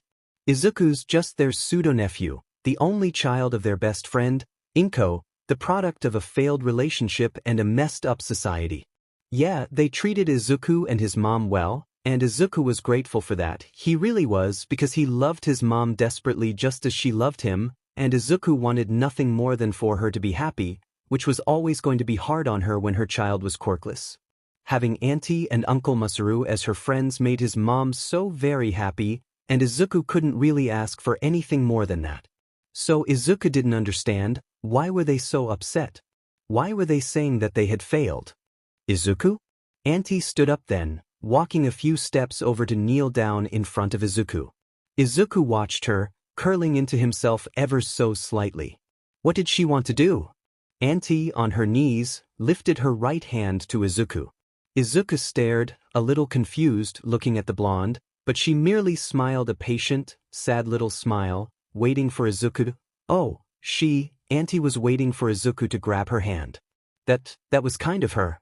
Izuku looked from her face, down to her nearly manicured hand, his eyes picking up the small calluses that developed from years of working with fabrics and pens and cutting utensils. Her hands looked firm, her fingers slender in a way that matched Kaken's own fingers. Only, when Izuku looked at her hand, her fingers weren't forcefully curved, cupping echoing pops and mini explosions. Hers were curved gently, a hand that cupped faces and hands and held things together. The hands of a mother. Izuku, tentatively, gave her his left hand, fingers flinching as they approached her palm, subconsciously expecting a burning, frightening heat. But Izuku felt none, and so he reached all the way, lightly putting his hand in his auntie's palm. She closed her fingers over his, softly, gripping them with a soft comfort as familiar to him as it was foreign. Izuku stared, slightly awed at the feeling of touch outside of his mother that wasn't violent, that didn't hurt or make him uncomfortable. When Izuku looked back up at his auntie, her face had an oh-so-soft smile, one that was so happy, and Izuku wasn't sure why him giving her his hand had caused such an expression to form on her face. Uncle Masaru quietly joined Izuku and his auntie Mitsuki, though instead of kneeling he sat, crisscross on the ground, and that caused him to be shorter than Izuku. Izuku appreciated that, not feeling crowded by the two adults. Izuku also appreciated that Uncle Masaru didn't reach for Izuku's free hand, merely reaching to lightly pat his knee, always checking to see if Izuku was okay with him approaching, with him lightly providing comfort. It was different than what Auntie did, but it was no less comforting to Izuku, and Izuku, he didn't know why, just that he actually felt safe with two adults that weren't his mom for the first time in years. Izuku felt safe around his auntie and Uncle Masaru. "Izukin," Uncle Masaru said softly, and Izuku looked at him, sure that his eyes were so very wide. Aunts and uncles are supposed to make you feel safe. They're there to protect you, love you, and care for you alongside your parents. They hold you when you're sad, and lift you higher when you're happy. We weren't there to do that for you, Izukin, Uncle Masaru continued, and Izuku felt his lower lip wobble. He pursed his lips. Now was not the time for him to cry, it absolutely wasn't. "We weren't there for you before, Zin," his Uncle Masaru said again, just as his auntie gently squeezed his hand. "But if you would give us the chance, we want to make it right. Will you let us?" Izuku tried. He tried very hard not to cry as he nodded, but his tear ducts weren't listening to him, instead watering rapidly, and Izuku swiped his free hand across his face to get rid of the tears. "It's okay to cry, Izu-chan," Andy said. "We got you, we're here." And those simple words unclogged Izuku's tear ducts, and he cried. He curled in on himself, tightly holding onto his auntie's hand as she rubbed small circles into the back of his hand with her thumb. Izuku cried as Uncle Masaru placed a warm, gentle hand on his ankle, soft and heavy and reassuring. He cried and cried and cried, his hoodie sleeve becoming damp as he tried to wipe away tears that wouldn't stop coming. It didn't work though, and so Izuku gave up, curling it to grasp the fabric right over his chest, as if it would protect his heart from any more pain. Izuku cried, releasing years of loneliness and hopelessness, of waiting and wanting and wishing for someone to just say they would be there for him, to want to be there for Izuku. It was all Izuku had ever wanted, for someone to love and support him, just like his mama. Someone to support him and guide him and tell him that he was enough, and that he didn't have to be anyone else but Izuku. If Auntie and Uncle Masaru would give that to him, would just show Izuku even a little love and support, Izuku couldn't be any happier. 00000. When Izuku finally ran out of tears, and as a Midoriya, that took quite a while, Izuku sat there, feeling like his insides had been sucked out and he was a husk of himself. He was a lighter husk, the weight of being alone in the world save for his mother flowing away with the steady reassurance that came from his auntie and Uncle Masaru. His auntie and Uncle Masaru must have known how dehydrated he would be, because sometime while he was gazing off at nothing in particular, Uncle Masaru came back with a few Hiroade bottles for Izuku, who took them with pliant, grabby hands, thankful that his uncle had the foresight to unscrew the lids for him. He knew better than to stay dehydrated after a crying fest, especially one that long. A few mouthfuls of the Ryukyu dragonberry-flavored drink, he looked at his auntie and Uncle Masaru with dry eyes. He clears his throat, wincing at how raw it is. "What?" Izuku coughs again. "What now?" Auntie leans back, her knees popping as she moves to a comfier position on the floor. Izuku moves to apologize, but she waves him off before he can even begin his apology. "Don't bother, Izu-chan, this is what your auntie is supposed to," Auntie says, and Izuku falls back, not quite sure how to respond to that. She smiles, her eyes rimmed in red, though probably not as bad as Izuku's. Her face turns serious, though, and Izuku tenses, not sure where the conversation is going to go. "Izu-chan," Auntie starts, giving him her full attention as she speaks. "While we were very concerned with Katsuki's reaction to your conversation, don't think that we just let him off the hook. How Katsuki acted was in no way or shape how anyone with their head on straight would act, let alone someone who wants to be a hero. Your uncle and we don't condone that shit in the least. You following us so far?" Izuku nodded. "To be honest, we're not sure where exactly Katsuki got the idea that treating anyone like that was okay, and it's part of the reason we're suing that rat hole of a school," Auntie says, and Izuku nods at that, remembering that she had taken pictures of his desk back in the classroom. "One of the major things we've done is pull Katsuki out of Aldra," Auntie said. His head's obviously not in the right place, so we looked for a school with rigid anti-discriminatory policies outside of the prefecture. Katsuki started yesterday, and will be attending that school until it comes time for him to choose a high school. That leads us to our next step. Katsuki, in addition to attending counseling twice a week, will also be volunteering regularly at a quirkless shelter, Uncle Masaru said, and Izuku froze. As Katsuki does not understand just what many quirkless people experience, we believe that volunteering at a shelter will help to open his eyes a bit more. Of course, the brat's grounded until summer break, no TV, no phone while at home, and only really using his computer for school-related work, Auntie said offhandedly, and Izuku oofed at the length of time. That was nearly 4 months of being stationed at the house outside of volunteering, and Izuku just knew that it would drive Kaken crazy. It's not a lot, Aizu-chan, Auntie said, but we're working with our brat so that he can be a better person when he comes out on the other side. Izuku nodded slowly. He knew that Aldra had done him wrong, and Kaken was the same, but on the opposite of the spectrum? Scale? Izuku wasn't too sure what to call their treatment at Aldra, but whatever it was, it left a foul taste on Izuku's tongue. A yawn tore his mouth open wide, and his auntie let out a bark of laughter. She took his mostly finished bottle of Hiroade and put it to the side. Uncle Masaru handed her a blanket, and she tossed it over Izuku. "Sleep, kiddo," Auntie said. "We'll be here when you wake up." Izuku nodded, curling up under the blanket, into his present mic hoodie. He was soon out like a light. 000000. What seemed to be a long, long time later, Izuku woke up. He rubbed his eyes with fisted hands before stretching his arms out all the way, lifting them up to stretch them above his head. Feeling the satisfaction of his back popping, Izuku yawned, running a hand through his hair. A glance around his living room showed him that there was still plenty of light coming in, meaning that it was still the afternoon, and that Izuku hadn't slept for as long as he felt he had. Tilting his head, he listened to hear whether or not Auntie and Uncle Masaru were still around. A small smile creeped onto his face as he heard soft muttering coming from the kitchen. Izuku swung his legs of the couch as he got up, teetering slightly as he regained his balance, and making his way towards the kitchen. He stood by the door, quietly watching as Auntie Mitsuki hit Uncle's hand with one of the wooden spoons, snickering as the man pretended to be gravely injured, holding his slightly reddened hand with a sad look. The expression would have worked better if the man hadn't been trying to smother a smile, though. Auntie rolled her eyes, and then noticed Izuku standing at the door.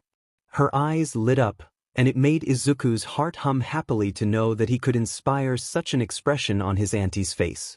Uncle Masaru turned when he saw Auntie's attention taken, and soon greeted Izuku with a small, but no less warmth-inducing smile.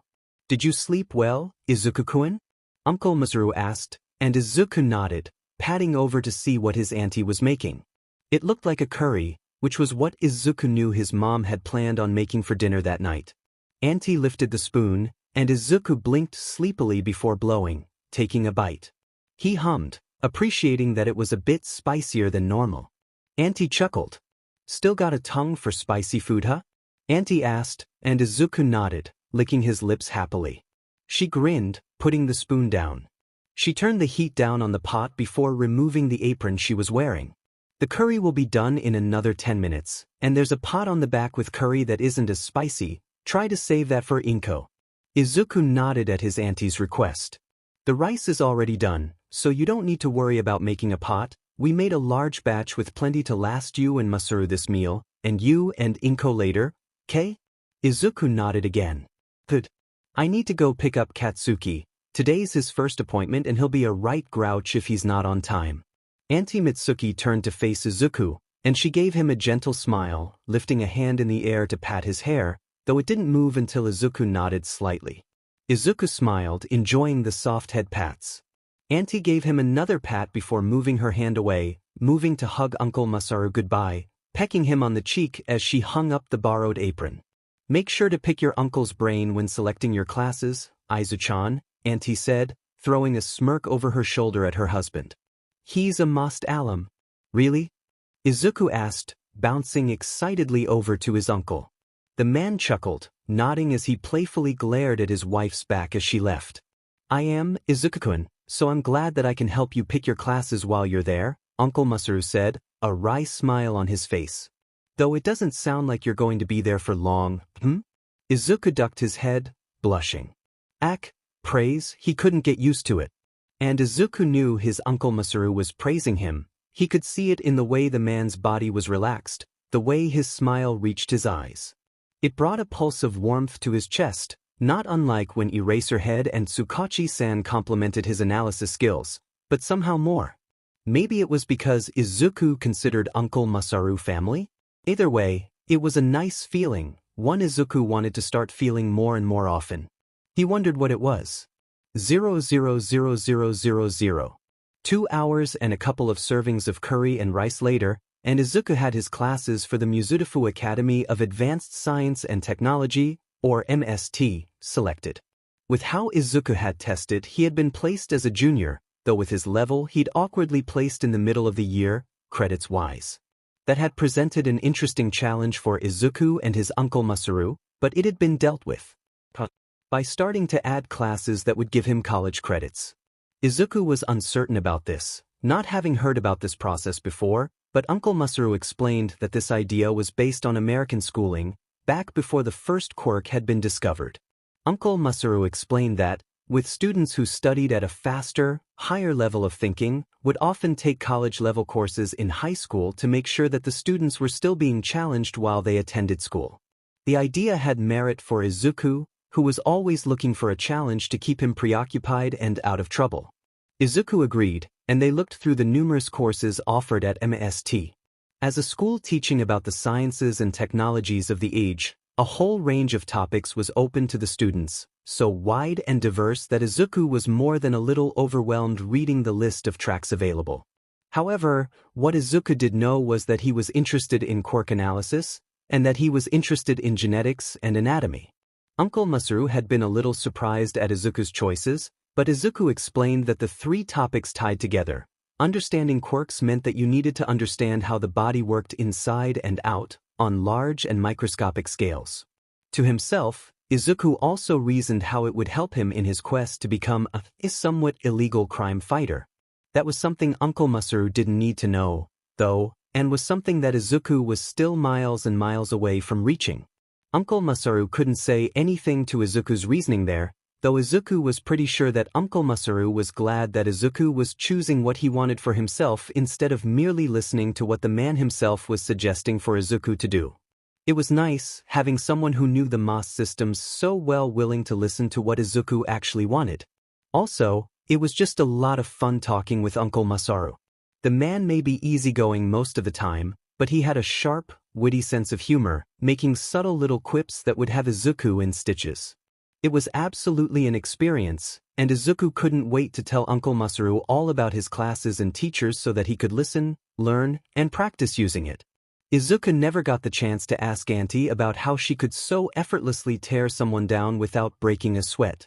It was a talent, a learned one, Izuku thought, and he absolutely wanted to learn. By the time his mom had come home, Izuku and Uncle Masaru had submitted Izuku's classes and had received the general schedule. Izuku had excitedly shown his mom his new schedule, and she smiled as she looked at Izuku. Her eyebrows rose in surprise, though, upon seeing what classes he decided to take. Student, Midoriya, I. Grade, 11. Year, 2XXXXX. Track, Analytics and Genetics. 7:30 to 8:45 a.m. 9 to 10:15 a.m. 10:30 to 11:45 a.m. 12:45 to 2:15 p.m. Monday. ADV Bio with Nosafumi. Anatomy with Maijima. ADV Lit with Parker. Intro to Coding with Mori. ADV Quirkin with Minner. Flower Lang. With Hanamura. ADV Bio with Nosafumi. Anatomy with Maijima. ADV Lit with Parker. Intro to Coding with Mori. ADV Quirkin with Minner. Flower Lang. With Hanamura. Friday. Double Genetics with Yoshihiro. Double Genetics with Yoshihiro. Inko blinked at the schedule, and she turned to Uncle Masaru with a question on her tongue. Is it supposed to look? His mom trailed off, and Uncle Masaru nodded. For the last few years of AST, especially for juniors and seniors, the school switches their schedules to emulate the collegiate tracks they encourage their students to aim for. Uncle Masaru explains, and Izuku hums in interest. His mom nods slowly, understanding lining her weary face. Her fingers tap the empty spaces on his schedule, and she raises an eyebrow. Uncle Masaru grins, amused, and Izuku ducks his head down. Well, normally, there would be fitness classes in those last blocks on Mondays, Wednesdays, and Fridays, but he seems determined to wait for something before proceeding. Uncle Masaru explains, and Izuku feels as both of them look at him, his uncle bemused and his mom worried. Baby?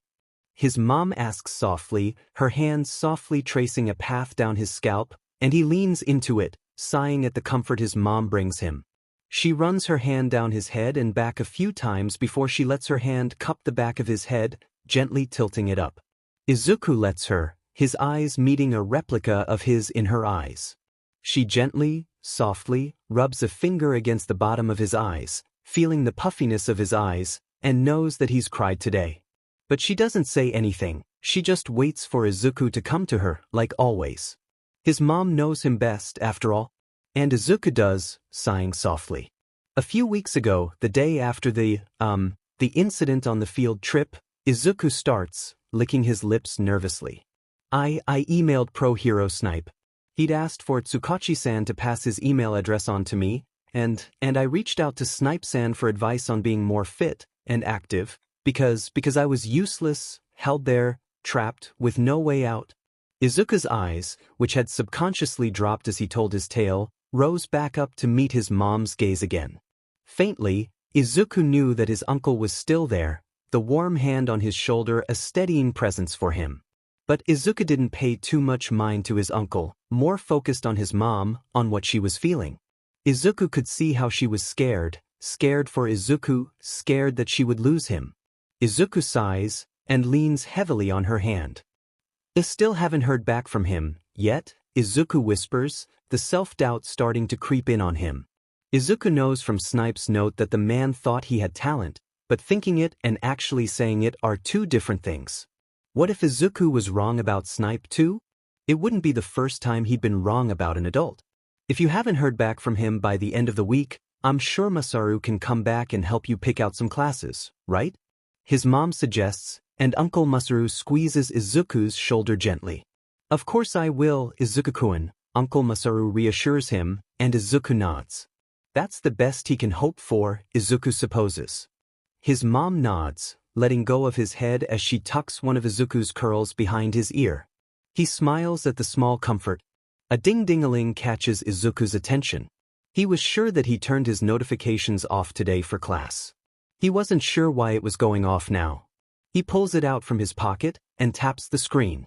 His eyes go wide, and Izuku nearly drops his phone. What are the odds? He murmurs, gaining his mom and his Uncle Masaru's attention. Izuku shakily turns his phone around, and he watches his mom's eyes widen impossibly, his Uncle Masaru's eyebrows rising in surprise. On the screen is a notification. Izuku was nervous. And the cause of that nervousness was his new school. Today was Izuku's first day at Mizudafu's Academy of Advanced Science and Technology, MAST, and Izuku had absolutely no idea what to expect. He had been able to stave off his nerves for a while, sitting at the table with his mom for breakfast for a while. However, no matter what he did, his mind always came back to the fact that today was his first day at MAT. Were his teachers going to ignore him? Were his classmates going to sneer and look down at him because he was so young? Would Izuku have to keep his head down like before, unable to enjoy learning new things again? A bop to his head pauses Izuku mid-question, and he looks up to see his mom looking at him with her patent slightly exasperated, slightly amused grin, the one she wore whenever she had to pull Izuku out of his mind. She placed a cup of their favorite jasmine and green tea in front of Izuku, and Izuku felt his shoulders relax. When had they tensed up in the first place? Izuku, baby, calm down, Inko said, running a hand through Izuku's hair. He leaned into her with a sigh, taking the moment she was giving him to slow the rattling thoughts in his head. First days at a new school are always scary, sweetheart, Inko continued after a few moments. And it's okay for you to feel nervous about meeting new teachers and new classmates. But there's a few things I want you to remember. His mom pauses, waiting until Izuku looks back up at her. Remember that we chose MOST because of their strict anti-bullying policies and how they foster a safe environment for all of their students, regardless of their quirk status. Inko began, and Izuku nodded. Also remember that we chose MOST because they were the best school to not only challenge you in your learning, but engage you as well. After all, how many schools can accommodate a 12-year-old working at a high school level at the drop of a hat? Izuku had to agree with that as well. It had honestly been pretty impressive how fast and how seamlessly MOST's administration had been able to create a learning path for Izuku that not only met his needs, but also allowed him to expand his knowledge and interests at his own pace. That is pretty nice, Izuku agreed with a small smile. Especially since they sent the computers over so fast. That was another bonus. One of the biggest reasons Izuku and Inko had agreed on MOST was that they provided their students the needed supplies to succeed in all of their classes, and that included providing Izuku with the technology he needed in order to attend classes from home. A few days after Izuku had sent in his class list, a large package had arrived at their apartment door. The school had sent Izuku a dual monitor setup with a state-of-the-art computer, headset, web camera, keyboard, and mouse. Additionally, they had sent Izuku a sleek M-Book, MOST's own high-end brand of laptop. According to the info letter they had received, all remote learning students were given a setup and a laptop because there were various assignments that required remote students. To quote the administration, we pride ourselves in having a curriculum that pushes all of our students to their limits and beyond. As such, it's imperative that each student has all of the necessary tools in order to aid in their learning inside school and out. Neither Inko nor Izuku had been able to argue with that, and so they'd spent the rest of the day setting up Izuku's new system in his room and syncing his new M-Book with his computer. And that leads me to my next point. Because you're learning from home, you can always mute yourself during your lectures while you ramble so no one can hear you. Inko teased with a wink, and then burst into laughter as Izuku cried in outrage. Mom! Izuku whined, and Inko continued to laugh. Izuku joined her not long after, and the two of them laughed through the rest of breakfast until his mom left for her shift at the hospital. But by then, most of Izuku's nerves had faded, and he was looking forward to the challenge his new classes would be giving him. On her way out, she gave Izuku a warm, tight hug and a light kiss to his forehead. Have a wonderful day, baby, Inko said with a warm smile, eyes glistening in love and happiness. Have fun today, and when I get home, we'll make katsudon together, and you can tell me all about your first day, okay? Izuku beamed. His mom was the best. 00000. A half hour later, Izuku was sitting at his desk, headphones on and microphone muted. The class had just opened a few minutes ago, and he had quietly joined. It was required for all students to have their cameras on, something Izuku wasn't particularly thrilled about. He could tell, based on the double takes and muted whispers from his classmates, that many of them were surprised that someone so young was taking advanced biology. Fortunately, Izuku had plenty of experience in being stared at like he was some sort of exotic creature in the zoo. At least the stares this time were mostly curious. It was definitely a better start than what he would have had in Aldra. Welcome, students, to your first class for advanced biology. A deep voice spoke up on the call, and all of the students stopped their whispering to pay attention. On screen was an older man with a slim pair of eyeglasses, neatly trimmed facial hair, and a head full of graying hair. This was their instructor. Hey. My name is Nosafumi Ryo, and I will be your instructor for this course. The man started. You are all here because you have decided that you are interested in how the body functions on a more intrinsic level. This course will be delving into how the human body works on a molecular level, and the components that allow the body to function within itself and with the surrounding environment.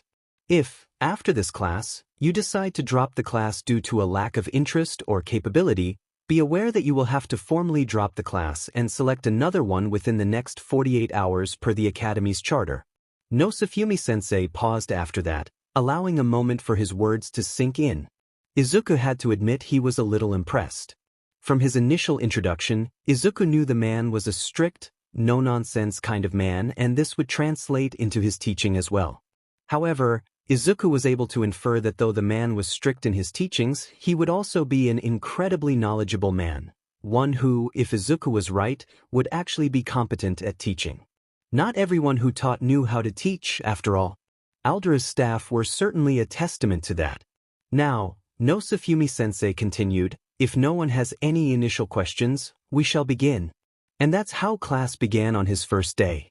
As Izuku predicted, Nosafumi-sensei was knowledgeable, both in his content area and in his ability to teach.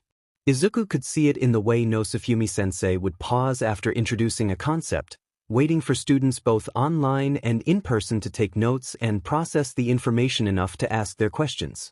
The man didn't flat out ask if anyone had any questions, because at a class of this level, it was expected of the students to initiate any communication between themselves and their instructors. However, unlike other teachers Izuku has had, Nosafumi-sensei seemed to understand that different students had different paces of learning, and he made sure to include time in his lecturing for his students to grasp that opportunity. And the students did, asking for clarification on different terminology, concepts, and for overall understanding. Nosafumi-sensei even opened the floor to the students to answer one another's questions, which was a double-edged sword for Izuku. On the one hand, explaining an answer to another student allowed for you to solidify your understanding of the topic. However, Izuku was leery of sharing his knowledge with the other students. Years of experience had taught Izuku that keeping his head down and his mouth shut was always the safer option.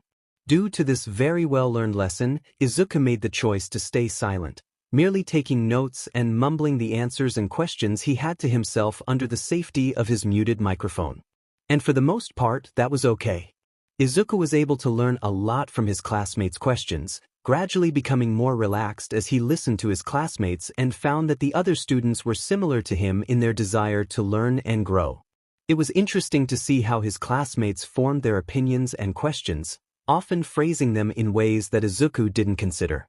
Izuku supposed that this was one of the benefits of attending a school such as MST.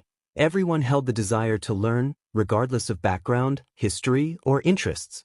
It was nearing the end of class. There was another 10 to 15 minutes before class would end, and Nosafumi-sensei had given them some time to look over the syllabus and ask any questions. A few minutes in, one of the students broke the silence. Sensei, Izuku's classmate, Sendu Haruto, spoke up. One of the topics we'll be going over is genetic disorders and mutations. What kind of disorders will we be learning about? A reasonable question, Sendu-kun, Nosafumi-sensei said. Would anyone like to take a guess as to some of the disorders we'll be learning about? The class was silent, no one raising their virtual hand to speak or suggest something. Izuku bit his lip. He'd seen genetic disorders and mutations on the syllabus as well and had been excited for it. Part of the reason Izuku had chosen the genetics track was to be able to understand more as to what might have caused him to be quirkless. It was a sensitive topic to him, because being quirkless had caused him an unimaginable amount of grief during the course of his short life.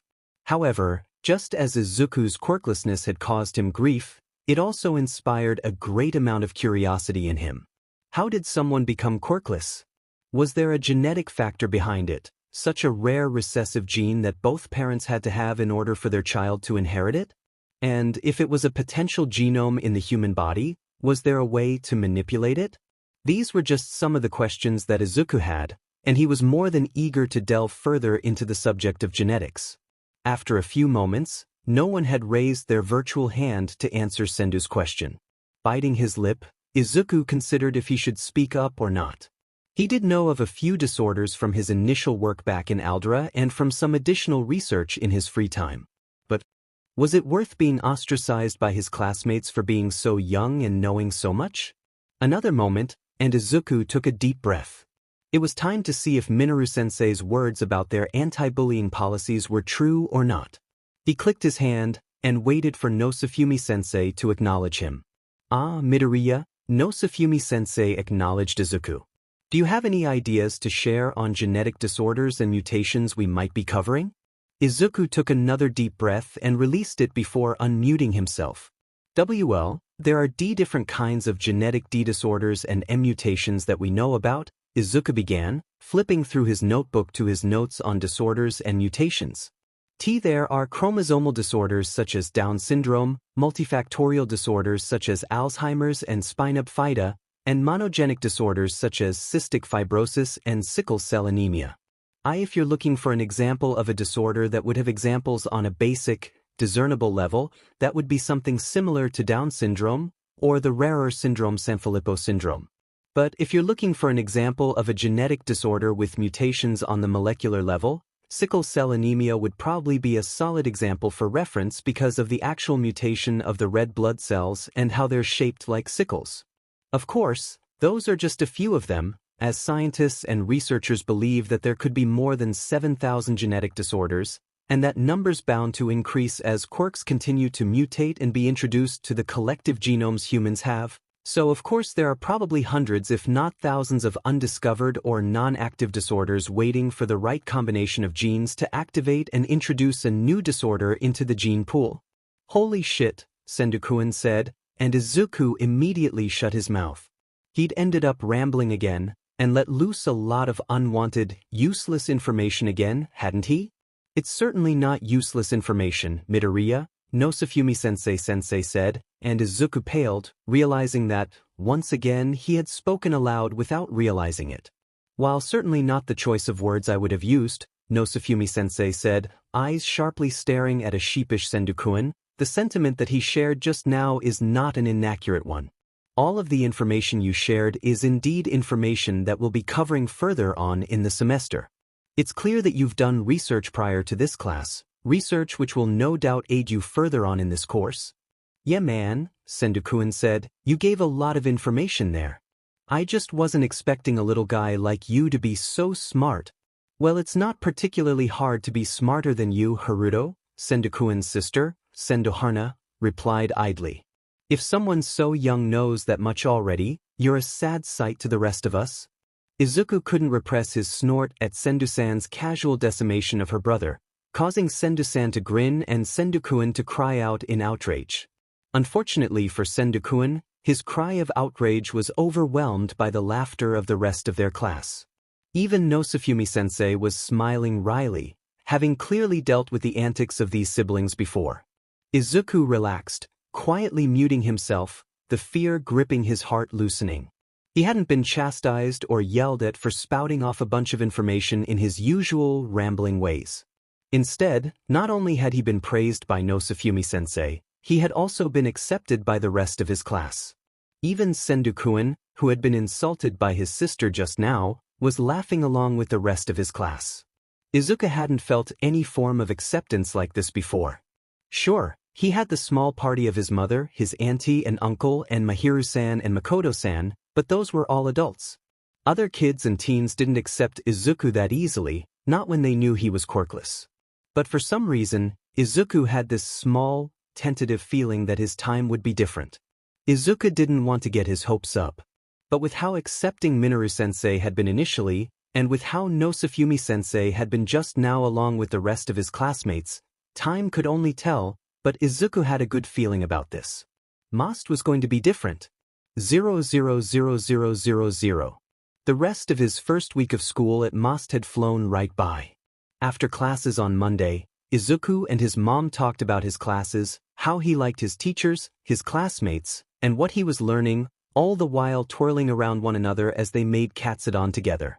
Izuku was eager to explain all that he'd learned to his mother.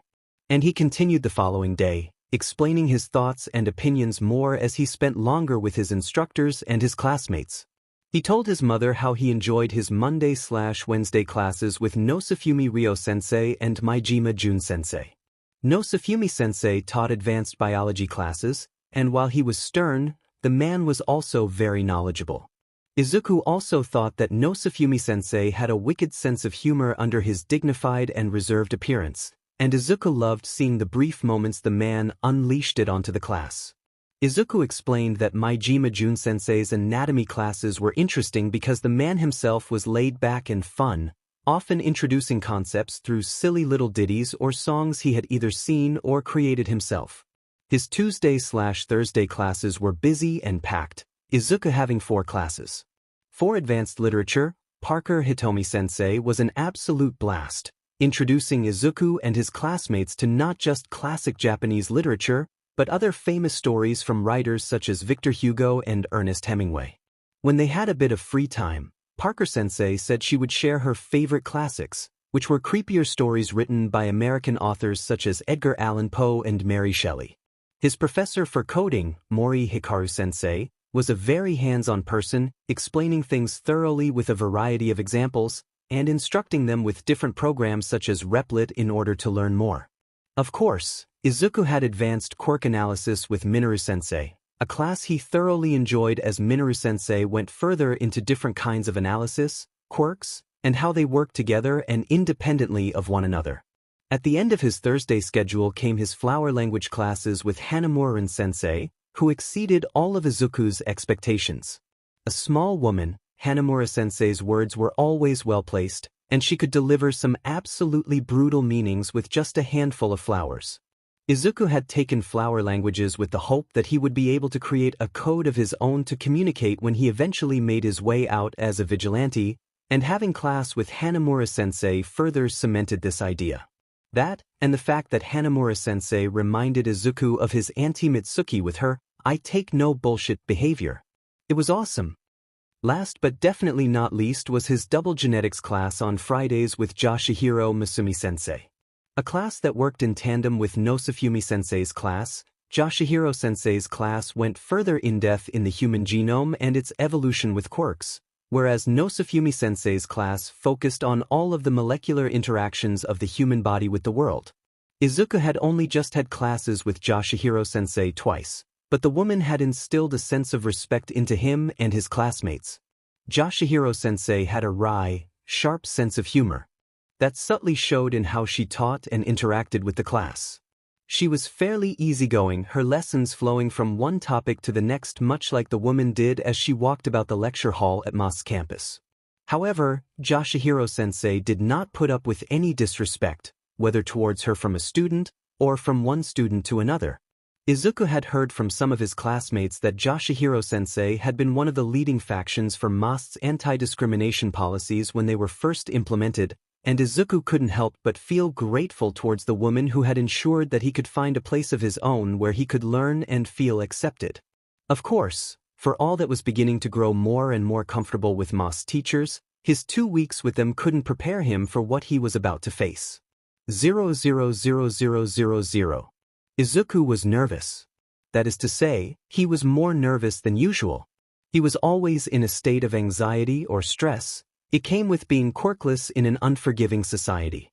But for once, his quirklessness wasn't the actual cause. No, that honor belonged to his meeting with Snipe. And it all stemmed from one email. Pulling his cell phone out of his pocket, Izuku unlocked his phone. He shot a quick reply to his mom about their dinner plans that night before going back into his email to read Snipe's original reply once more. 2. thegrianalyst@heromail.com. From homing.snipe@ua.edu. Subject line: help for the future. Hey there Midori Yakuin. Sorry for taking so long in replying to your email. The entrance exams here at the school have only just let up, and it's an all-hands-on-deck kind of deal when having to plan everything out. With that said, I'd like to be able to sit down and talk with you about it. With your mother's permission, let's find a time to meet up. Feel free to give my email to your mother should she want to discuss things with me on her terms. I look forward to hearing from both of you. UA Instructor of Physics and Firearms. The email always brought Izuku a modicum of relief when he read it. For one, Snipe had actually responded to his email, and that was honestly more than Izuku was hoping for, let alone expecting. To top it off, an opportunity to meet with the hero for a second time?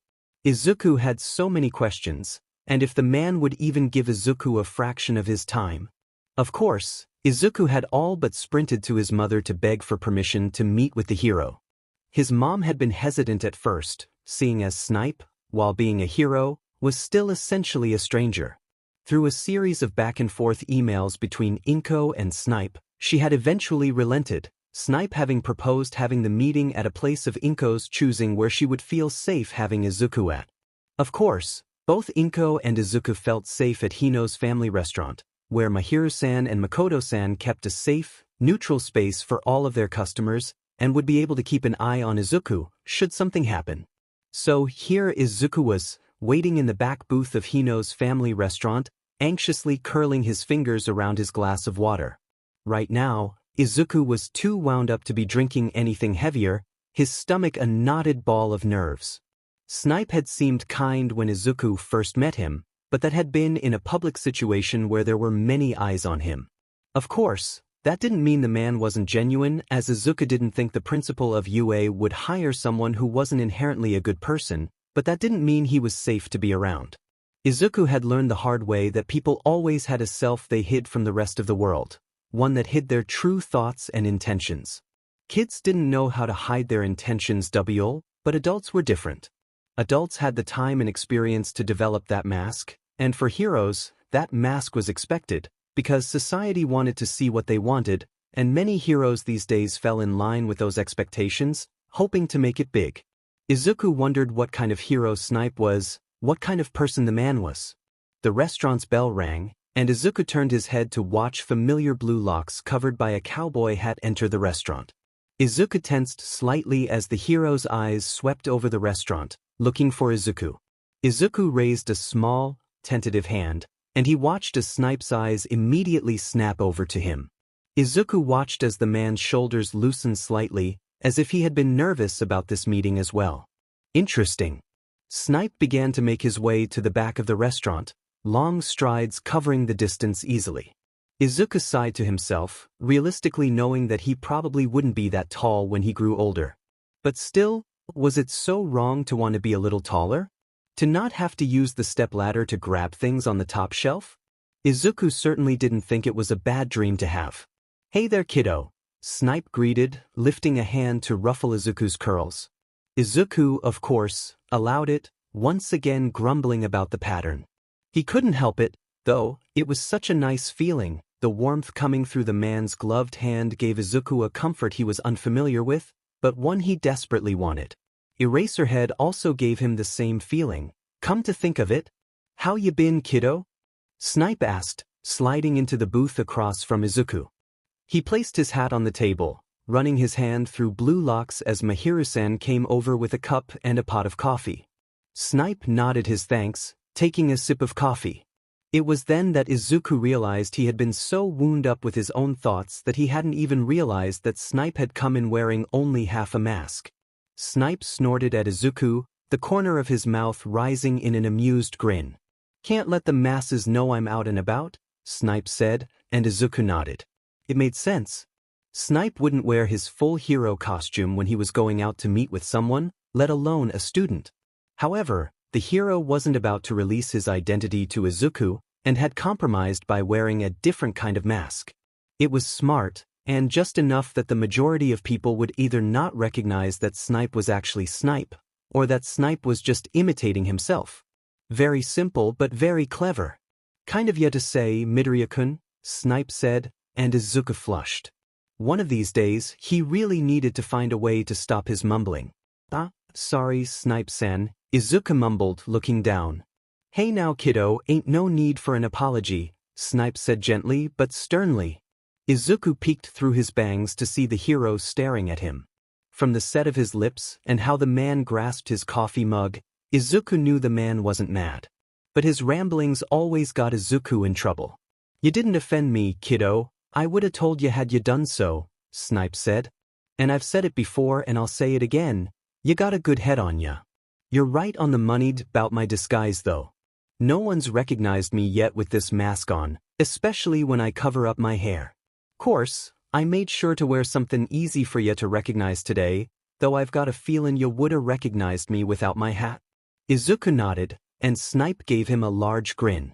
"My third years can't even recognize me, so you already got a one-up on them, kiddo," Snipe praised, and Izuku burned. Here he was, being praised by Snipe again. A month hadn't made all that much of a difference in Izuku learning how to accept praise. If Snipe's words didn't make him feel all warm inside, Izuku would rather not have to experience the heat searing his cheeks again. "Thank you very much. Now, how's about we get some grub and get to talkin', Midoriya-kun?" Snipe said, thankfully moving the conversation along. Izuku nodded, and Mahiru-san came out of the kitchen just then, placing a large mug of hot chocolate in front of Izuku with a grin. "Have you had time to look at the menu, or would you like a bit more time, sir?" Mahiru-san asked, and Snipe hummed, looking at the menu. He looked at Izuku, and Izuku knew he was curious as to why Izuku didn't even have a menu. "My mom and I come here whenever we have the time," Izuku said. "Mahiru-san and Makoto-san make some of the best food around, so everything on the menu is good. The lad here can attest to that. He's eaten everything on our menu," Mahiru-san teased, and Izuku paused. "Have I?" Izuku wondered, and Snipe snorted. "You sure about that?" Snipe asked. "He looks like a twig." Izuku frowned as Mahiru-san chuckled. "As sure can be," Mahiru-san replied. "The lad's got a second stomach on him, can out-eat most people when it comes to sweets, and he ain't too shabby when it comes to spicy foods, either." "Is that so?" Snipe asked, and Izuku could see the slight tilt to the man's head as he gave Izuku another look over. "Then, Midoriya-kun, what's good here? What would you recommend for me?" Snipe asked, and it was Izuku's turn to hum thoughtfully. "I think," Izuku said, running through the list of dishes he thought would suit Snipe well. "I think you'd like the mapo cabbage dish here, Snipe-san." "Then I'll get that if you don't mind," Snipe said to Mahiru-san, who nodded with a grin. "Coming right up then, sir," Mahiru-san said, going back to the kitchen to relay the orders. "Not getting anything?" Snipe asked, and Izuku shook his head. "I am," Izuku replied. "But normally they just ply me with their pastries, and I'm pretty sure my mom told Mahiru-san and Makoto-san to cut back on the sweets they give me." Izuku sighed, looking down at the mug of hot chocolate that was warming his hands. It was probably for the better, but man, Izuku loved the pastries here at Hino's. He couldn't find any around that were as good as they were here. "Well, if I'm gonna be trainin' ya, we'll be needin' to change that," Snipe said, and Izuku's head snapped up so fast that it popped. "You're going to train me?" Izuku asked, his voice a whisper. He could scarcely believe it. Snipe, training him? Training Izuku? "I'm not one to mince my words, Midoriya-kun, and I don't say anything I don't mean," Snipe said. "I wouldn't be offerin' my help if I wasn't willin' to do so." "But why?" Izuku asked. He looked at Snipe, looking into the man's eyes. This, more than anything, would tell Izuku about who the hero really was. Was the hero choosing to help Izuku out of pity, because Izuku was a quirkless kid who had been relentlessly bullied by his classmates and teachers? Was Snipe doing this to get some form of credit in the eyes of the public? Or was he doing this because he genuinely wanted to help Izuku? Snipe sighed, and he placed his coffee on the table. His hands were grasped around one another in a semi-loose hold. From this distance, Izuku could see the well-developed calluses on the man's hands, doubtlessly coming from years and years of practice with a variety of firearms. Izuku wondered if the man's quirk had made it easier for the Midoriya-kun, Snipe said softly, and Izuku focused back onto the hero. "I'ma be real with ya," Snipe said. "I've had my fair share of hard fights and case over the years, and a lot of them left my mind rattlin'. But Midoriya-kun, there ain't nothin' scarier to me than seein' a kid held hostage at gunpoint." "Nothin'?" Izuku was quiet. He had a feeling that Snipe wasn't one to share his feelings about his cases much, whether in private or with the media. And Izuku was always one to listen. After all, he never knew when someone would say something to tip Izuku off about something important. "When I saw ya that day, held up in Kawamoto's arms, my heart was thumpin' faster than any OL car out there. It was lucky that Eraser was able to nab you as quick as he did. But in his arms, you were a small thing, you still are, and it's easy to imagine that something happened to ya, especially when you mentioned your chest hurt." Izuku looked down. Had he really caused the hero so much grief? The situation hadn't been particularly great for him at the time, but Izuku wasn't a hero by any means. How would he know what a hero might feel, seeing a kid in such danger? How could he? "None of that, kiddo," Snipe said, releasing a hand to tap the table in front of Izuku, grabbing Izuku's attention once more. "How I feel and how it impacts my hero work ain't none of your responsibility," Snipe continued. "Just know that, besides your mother, I was probably one of the most relieved people there to see ya out of Kawamoto's arms." Izuku nodded, uncertain how to feel and react to someone outside of his mom caring about him like that, even if Snipe was a hero. I told myself, if I ever saw ya or heard from ya again, that I'd make the offer to help ya out if ya ever asked me. Of course, ya reached out far sooner than I had been expectin', but I'm glad ya did. Helpin' ya get in shape and trainin' so that a situation like that can be avoided in the future is definitely something I want to help ya with, Snipe said. Izuku ducked his head, but this time it was to hide the tears that were trying to escape. Curse his overactive tear ducts. But there was no denying that Izuku was in this predicament because Snipe had proved to be another authentic adult in Izuku's life, and Izuku didn't know how to deal with that. It was unbelievable to Izuku. He knew the words Snipe spoke to him were the truth. He'd been reading the man's body language the whole time, and the man's frame had told Izuku that the hero was being nothing but honest with Izuku. But if the man were being honest with Izuku, if he were being sincere, it would mean that Snipe didn't care that Izuku was quirkless. That he was an anomaly, a freak amongst society's norms. Did Snipe really not care? You don't care that I'm, Izuku started, but trailed off before finishing his sentence. Even in Hino's, Izuku was careful. After all, just because people couldn't do anything inside of Hino's didn't mean they could do anything outside the restaurant. Pardon my language, Midoriya-kun, but I don't give a rat's ass about that, Snipe said, and Izuku looked at the man with wide eyes. Any person that's wantin' to be a hero needs to be open-minded and look beyond what a person is, Snipe said. And if that person can't even do that, then we don't need them as a hero. If you don't take nothing else from me than this, I'll still have done my job as a hero. Snipe paused, waiting for Izuku to acknowledge him. Izuku nodded, small and unsteady, but still willing to listen. Biases lead to lost injuries, Midoriya-kun, and your prejudices will kill people. It don't matter if you say you can keep yourself in check, or that you won't let your anger get in the way. At the end of the day, if you're trying to help people, don't let your biases define ya, and don't let them be the reason you hesitate to save someone. If you're going to carry that hatred with ya, don't bother becoming a hero. Snipe's words resonated in Izuku's chest. The man's words nestled themselves inside of his chest, just as they cemented Izuku's belief that Snipe was more than just a good hero. Snipe was a good person. His words now had shown Izuku that the man did his best to live his life by a strong code of ethics and morals, both in his regular life and in his work as a hero. And while Izuku wouldn't immediately open up to the hero, Izuku believed that he would be able to work with Snipe for his future goals and dreams. Then, Izuku began, pausing a moment as he looked up at Snipe. It was a weighted pause, and Izuku could feel his uncertainty rushing up to bat. But he pushed it away. If he could speak in front of his classmates last week, then he could try to trust a hero, right? Then, Izuku repeated, if you'd be willing to help me, then I would like your help. I don't want to be a hostage, I don't want to be trapped without a way to get out, I don't ever want to feel that helpless again. And I'll help you with that, Midoriya-kun, Snipe said, holding his hand out. Izuku hesitated to reach out to the man, but when Izuku saw that the hero's hand didn't move, didn't waver, Izuku reached out and grasped the hero's hand. Snipe grasped Izuku's hand in return, firm but not painful. The hero shook it, and Izuku felt the hero's sincerity solidify then and there, as if the two of them had made a pact. Well then, Midoriya-kun, let's get plannin', Snipe said, and Izuku nodded. Mahiru-san came out then, a platter of hot food in his hands. Izuku felt his stomach growl, and he flushed as Snipe chuckled. We can discuss it while we eat, how about that? Snipe asked, and Izuku nodded. Sounds good to me, Snipe-san, Izuku said, smiling at the hero. The hero shook his head at Izuku. None of that, kiddo, Snipe said. You can either call me Snipe or Sensei, there's no need for you to be so formal.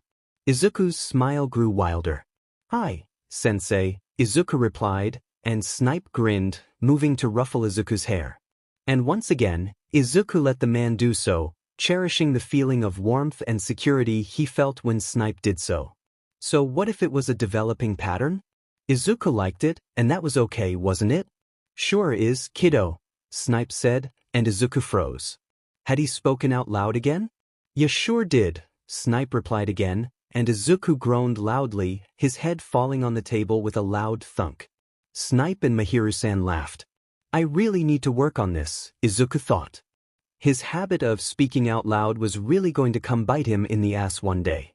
Izuku knew it was 000000. On the other side of Mizudafu, in Mizudafu's largest police precinct, Tsukachi Naomasa sat at his desk, idly working through his stacks of paperwork as he waited for his 12 o'clock appointment to arrive. Fortunately, it was simple paperwork to stock up on the office supplies Naomasa had been talking about with Midoriya-kun and nothing too strenuous. Of course, Naomasa had piles of such paperwork on his desk, and if paperwork had the ability to send heated glares towards the people who had the responsibility of completing it, well, Naomasa was sure that he would most likely be on fire at the moment. Naomasa grimaced. Knowing the way quirks were developing these days, there might actually be a quirk that could animate inanimate objects. If it hadn't already happened, it was only a matter of time. A knock on his door shook Naomasa out of this rather awful line of thought.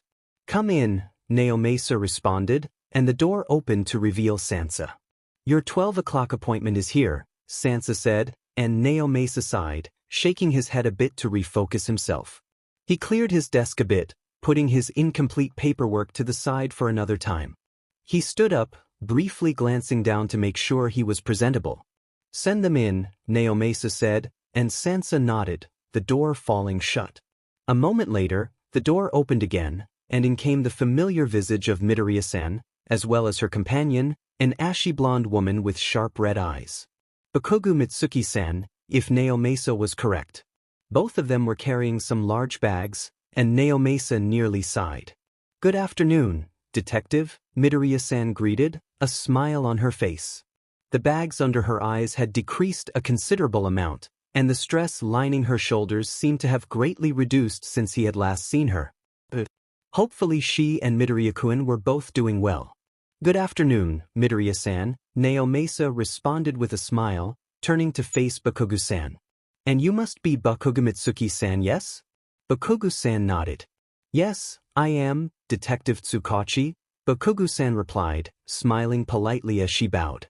Naomasa bowed in turn before lifting a hand to offer the two women a seat.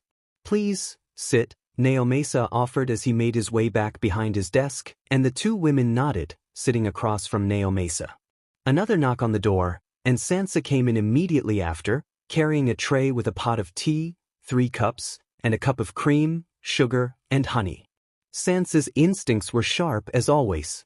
This was going to be a long conversation. Thank you, Sansa, Naomasa said, and Sansa nodded before leaving, closing the door gently behind him. Naomasa poured a cup of tea for both Midoriya-san and Bakugo-san before pouring a cup for himself as well. Raising his cup to take a sip, Naomasa took the moment proffered by the tea in order to prepare himself a little more. Placing his cup down to his left, Naomasa grabbed a notepad and pen from his drawers. He looked up, making eye contact with Midoriya-san first, and then Bakugo-san. Well then, shall we get down to business? Naomasa asked. Midoriya-san and Bakugo-san glanced at one another. Midoriya-san's face folded into a weary, troubled frown, and Bakugo-san grabbed her hand, squeezing it lightly in comfort. Midoriya-san took a deep breath, holding it for a moment before letting it go, and nodded, squeezing Bakugo-san's hand in return. Detective Tsukachi, Midoriya-san began, her face set in a determined, serious expression. Mitsuki and I are here today in order to formally open a case against Aldra Middle School. Whoever thought Snipe was easygoing as a teacher needed to be sued. This was Izuku's prevalent thought on Saturday, the day following his initial meeting with Snipe. Since Saturday was an off day for the hero, he had requested to meet with Izuku again so that he could run through Izuku's new workout plan and answer any initial questions that Izuku might have. Naturally, upon looking at the half-inch thick packet of information that Snipe had given him, Izuku's first question was if this plan was actually humanly possible. From underneath the gleaming silver half-mask, Snipe had only grinned, and Izuku felt a small trill of fear eke down his spine. This was going to be awful. Sure enough, by the time Snipe had allowed for Izuku to take a break, Izuku was on his back panting, red-faced and drenched with sweat. The feeling of the grass on his neck was annoying, but Izuku had honestly been too tired to move. Snipe, the asshole, was plopped down next to Izuku, head resting on his propped-up hands as he faced him. "Ya all right there, kiddo?" Snipe asked, and Izuku weakly glared at him. Did it look like Izuku was doing all right? Snipe chuckled. "Yeah, that's what I thought," Snipe said. "But for your first time working out, you didn't do so bad." "Thanks," Izuku replied, choking a bit as he spoke while breathing in. Snipe snorted and reached out to Izuku. "Come on now, up you get," Snipe said, steady hands grabbing Izuku's shoulders to bring him up to a sitting position. "Lying down on the ground's not going to help ya. Breathe any better." Izuku groaned but allowed Snipe to help him sit up. Of course, Izuku did start breathing a bit easier as he sat up, but he wasn't going to give the hero that satisfaction. Though it looked like the man already had it, if the smug curve of Snipe's grin was anything to go by. "That's better," Snipe said, reaching into the bag at his feet. He tossed Izuku a water bottle, opening one for himself. Izuku unscrewed the cap, taking big gulps as he did so, hoping to relieve some of the intense heat he was radiating. Snipe pulled the end of the water bottle away from Izuku, shaking his head a little.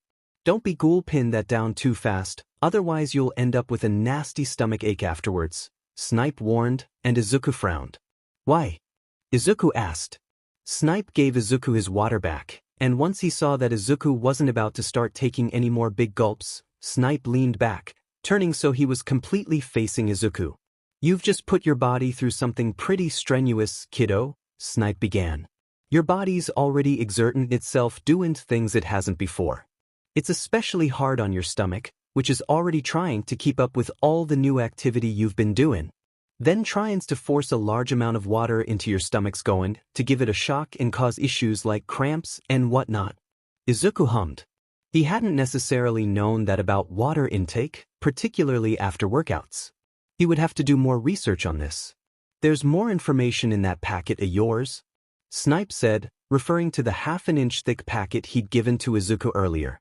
"I figured with how sharp you are at analyzing things that you'd be one to want more information on what you're doing and what I'm teaching you. Each of the exercises I'm having you do is explained, both the science behind the exercise and practices, and how to properly follow the exercises." Izuku looked at Snipe, eyes wide. Why had the hero gone to such lengths? He could have given Izuku a list of exercises and had Izuku look them up further at home if needed, so why the effort? "'Cause it's the right thing to do, Midoriya," Snipe said, and Izuku's eyes snapped to the hero, startled. Snipe didn't often use his name, preferring to call him some variation of kid or kiddo, so hearing the hero use his name was definitely a bit jarring for Izuku. Had he spoken aloud again? "You didn't speak out loud again, if that's what you're wondering," Snipe replied. For some reason, the hero looked sad, even as he smiled at Izuku. Izuku's brows furrowed. "But why?" Izuku asked hesitantly. Normally, asking questions wasn't something his teachers liked him doing, but Izuku got the feeling that Snipe would be okay with a few questions. "Midoriya, this might not mean a lot to ya, but I'm a teacher," Snipe said, and Izuku paused. "Now, from what I saw back a month ago, and the little bit I got from Eraser and Tsukachi, you don't have too many good experiences with teachers. And I'm sorry for that." Izuku leaned back, surprised. When had Eraserhead, Tsukachi-san, and Snipe talked about Aldra? And more importantly, why was Snipe apologizing? "Teachers are supposed to explain things," Snipe began. "They're supposed to answer questions and help you understand what they're teaching and help you with what you don't understand. I've seen you hesitate when you want to ask a question or two, and based off the way you analyze everything, I know that asking questions is important for your learning process." Snipe paused, taking a swig of his water. "Your old teachers failed ya, kiddo," Snipe said.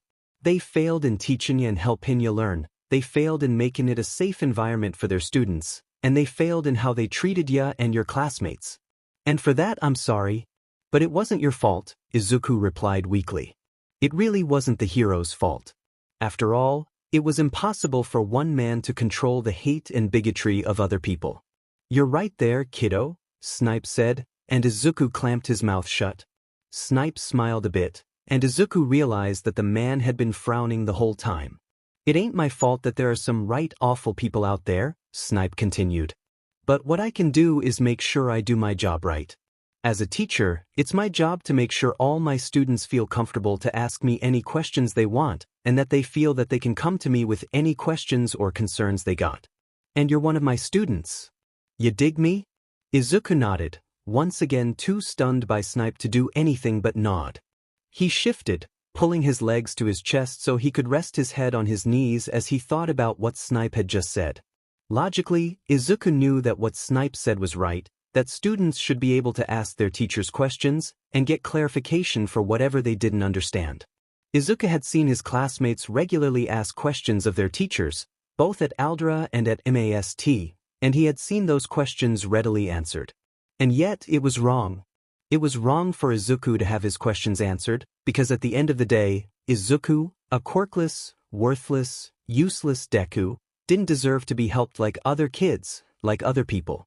Izuku had been taught lessons, harsh, unforgiving lessons that had left his body aching and mind ever so slightly breaking, that people like him shouldn't be talking, shouldn't be speaking, shouldn't be making their already unwanted presence known. So Izuku had done his best to stick by that, because his life was already difficult enough as it was, and doing anything that would cause his mom trouble just wasn't worth it. She already worked so hard as it was, just to provide for them with the stigma of Izuku being quirkless weighing down on her. If Izuku were to try and speak out about his treatment and become suspended or worse, kicked out of school, he would just make her life harder. For Izuku, that just wasn't worth it. And yet, here was Snipe, a pro hero in the top 30 heroes of Japan, and one of the teacher at Japan's most renowned high school for heroics, and this man, this teacher, was telling Izuku that it was okay for him to learn like other students, that it was okay for him to actually ask questions and not get hit or yelled at just for asking anything. It just cemented home for Izuku just how good Snipe was. He didn't care that Izuku was useless or quirkless, and instead put Izuku and his learning needs first. It was mind-boggling how someone could put their biases aside to do right by a child. Izuku didn't know if it was relief at having someone else care for his well-being, or if it was the warm, calloused hand that sat comfortingly on his head, but Izuku once again felt the tears leave his eyes. And this time he let them. Snipe was proving that he was someone to be relied on. 00000. Izuku. Izuku turned around, beaming as he saw the waving visage of his mother. Next to her was an amused Auntie Mitsuki, who gave Izuku a small wave of her own. Mom. Izuku waved back, just as bright. From his right, Snipe chuckled. I can see you take after your mom, kiddo, Snipe teased, and Izuku turned to the hero, beaming up at him. She's the best, Izuku said, and Snipe chuckled again. I have no doubt, seein' as how she raised a smart, feisty lil thing like you, Snipe said lightly, and Izuku nodded. Then, Snipe's words processed through his mind, and Izuku's head snapped back up to see the man with a shit-eating grin on his face. I'm not little. Izuku cried indignantly. At that point, his mom and auntie had made it to where Izuku and Snipe were waiting at the entrance to the park Snipe and Izuku had been training in. His auntie must have heard Izuku's outcry because she snorted, looking at Izuku with a wry smile. You've got a ways to go before you're going to be anything other than short, Izuku-kun, Auntie said, and Izuku sent her a wounded look. Auntie, Izuku cried, how could you? I thought you loved me. I do, Auntie replied lightly. You're party-sized, small and lots of fun. The indignation on Izuku's face must have been so strong that all three of the adults laughed at him. Izuku crossed his arms, looking away from the three of them. It wasn't fair how Auntie could just casually destroy Izuku like that, never mind that he enjoyed seeing her do that to other people. Ah, come on Izuku-kun, Auntie said, reaching out to gently squeeze his shoulder. Izuku took a breath to try and come up with some kind of retort, but Auntie's faint scent of sakura blossoms and jasmine ended up making his shoulders relax instead. Disgruntled, Izuku grumbled instead, his lips twitching as he tried to hold back a smile at seeing his auntie's small, bright grin. Let's go eat then, Izuku-kun, Auntie suggested, slinging an arm around Izuku's shoulders. Izuku fell into her side willingly, matching her steps as she began walking out of the park. To their right, he could hear his mom and Snipe fall in step with one another. I reckon we're headin' back to Hino's? Snipe asked, and from the corner of his eye he could see his mom nod. "We've found that Hino's is a wonderful place for meetings these days," Inko said, and Izuku nodded. "Plus, Mahiru-san and Makoto-san make really tasty food." Izuku piped in, humming happily at the thought of food. By the end of his workout today, Izuku had worked up a rather large appetite. He wouldn't be surprised if his stomach started growling soon. "That they do, kiddo," Snipe agreed. "The mapo tofu you suggested for me yesterday was pretty good." "Is that so?" Auntie asked thoughtfully. She looked down at Izuku. "How spicy would you say it is?" "So, Izuku replied. "But it's flavorful enough that it makes up for the lack of spiciness." "You're going to tell me that you can handle the heat, kiddo?" Snipe asked, and Izuku could tell that the hero's eyebrows were raised in surprise. Izuku nodded happily. "Auntie makes really good spicy food," Izuku replied, and his auntie scoffed. "I'm all right, Izuku-kun, but I'm not as good as you're making me out to be," Auntie replied. "If anything, your mother makes better food than I do." "Stop that, Mitsuki," Inko chided. "The food you make is delightful." Yeah, whatever," the blonde grumbled, but Izuku could see the faint blush on her face. It was fascinating to see so much of Kaken's personality in another person, only milder and far more sassier. Thinking of the blonde boy brought a pang of complicated emotions to Izuku's chest, but he did his best to push it away. He was doing better, now, and he was far away from Kaken's smoldering hands. Izuku was in a better place, slowly making friends with the Sendu twins, and learning how to interact with teachers who weren't actively looking to belittle and degrade him. He was doing better, he really was. It was just hard, sometimes, to think of Kaken and how his life used to be. If Izuku were honest, attending MST, rekindling the relationship with his Auntie Mitsuki and Uncle Masaru, and even meeting and working with Snipe, it all seemed like a beautiful, wonderful dream, one that he was one day going to wake up from and realize he was still trapped at Aldra, having to keep his head down and pray that he wouldn't go home with too many bruises. Izuku wanted, with all of his heart, for his time at AST, for his new and growing relationships to be true, because if it wasn't and Izuku was actually still trapped at Aldra, Izuku would probably shatter. "Izuku-kun?" Auntie called and Izuku blinked, looking up at her. Izuku's eyes glanced around, and he realized they had already made it to Hino's. His mom, Auntie, and Snipe were all giving him looks of concern, and Izuku pasted on his normal smile. Sorry. I'm fine, I was just thinking about something, that's all," Izuku replied, hoping that they'd allow his lapse in attention to slide by and that they could get on with the rest of their day. Izuku's eyes, inadvertently, slid over to his mom's. She was looking at him with a soft, concerned look. But there was a lining of steel in there, one that Izuku knew quite well. Damn, they'd be talking about this later. "Well, why don't we all get settled down and get something to eat?" Snipe suggested, opening the door to the restaurant. The smell of Hino's dishes wafted over to Izuku's nose, and it immediately set off a chain reaction. His mouth watered and his stomach growled something fierce. Auntie Mitsuki snorted, and his mom giggled. Snipe grinned widely. "It looks like this one right here's looking to out-eat us today," Snipe said, lightly jabbing Izuku's stomach. Izuku involuntarily shrieked as he wriggled away from Snipe's light prodding, snickering into his auntie's side. "Your reflexes aren't too bad there, kiddo," Snipe said, a teasing edge on the curl of his smile, and Izuku maturely stuck his tongue out at the hero. Inko shook her head, walking forward into the restaurant. "Well, if it isn't some of my favorite people," Makoto-san greeted, a wide smile on her face. She was at the counter, writing things down on a notebook, hands slightly smeared with blue ink. The woman looked tired, but happy enough. Izuku supposed it came with a successful lunch rush. "Lookin' for your usual table?" Makoto-san asked, pulling up a few menus. "If it's not too much trouble, Makoto-san," Inko replied, and Makoto-san waved her hand dismissively. "You're never any trouble, Inko-san," Makoto-san replied, and Inko smiled back. "Now come on, I'm sure you're all hungry, especially Izuku-kun." At that moment, Izuku's stomach growled, and Izuku laughed sheepishly. Maybe a little," Izuku replied, and Makoto-san laughed. "Only a little?" she asked, walking towards the back of the restaurant. Izuku grinned. "Maybe a little more than that," If it's something you've made, Makoto-san, Izuku replied, and Makoto-san grinned back at him. You're such a charmer, Izuku, Makoto-san said, placing their menus on their usual table. Izuku slid into his seat, and Snipe followed suit, the hero resting his bag at his feet. His mom and Auntie Mitsuki sat across from them, opening their menus to decide what they wanted. Izuku, though, pulled out his phone, flipping open a news network channel to see if anything had gone on. Snipe looked over, curious. Ah, you use H.net? Snipe commented. H.net's not too bad a website for the latest news in local and national situations. Izuku nodded fast, agreeing. Yeah. I primarily go to H.net because they provide a wide range of sources for their articles and reports, and their network is overall neutral.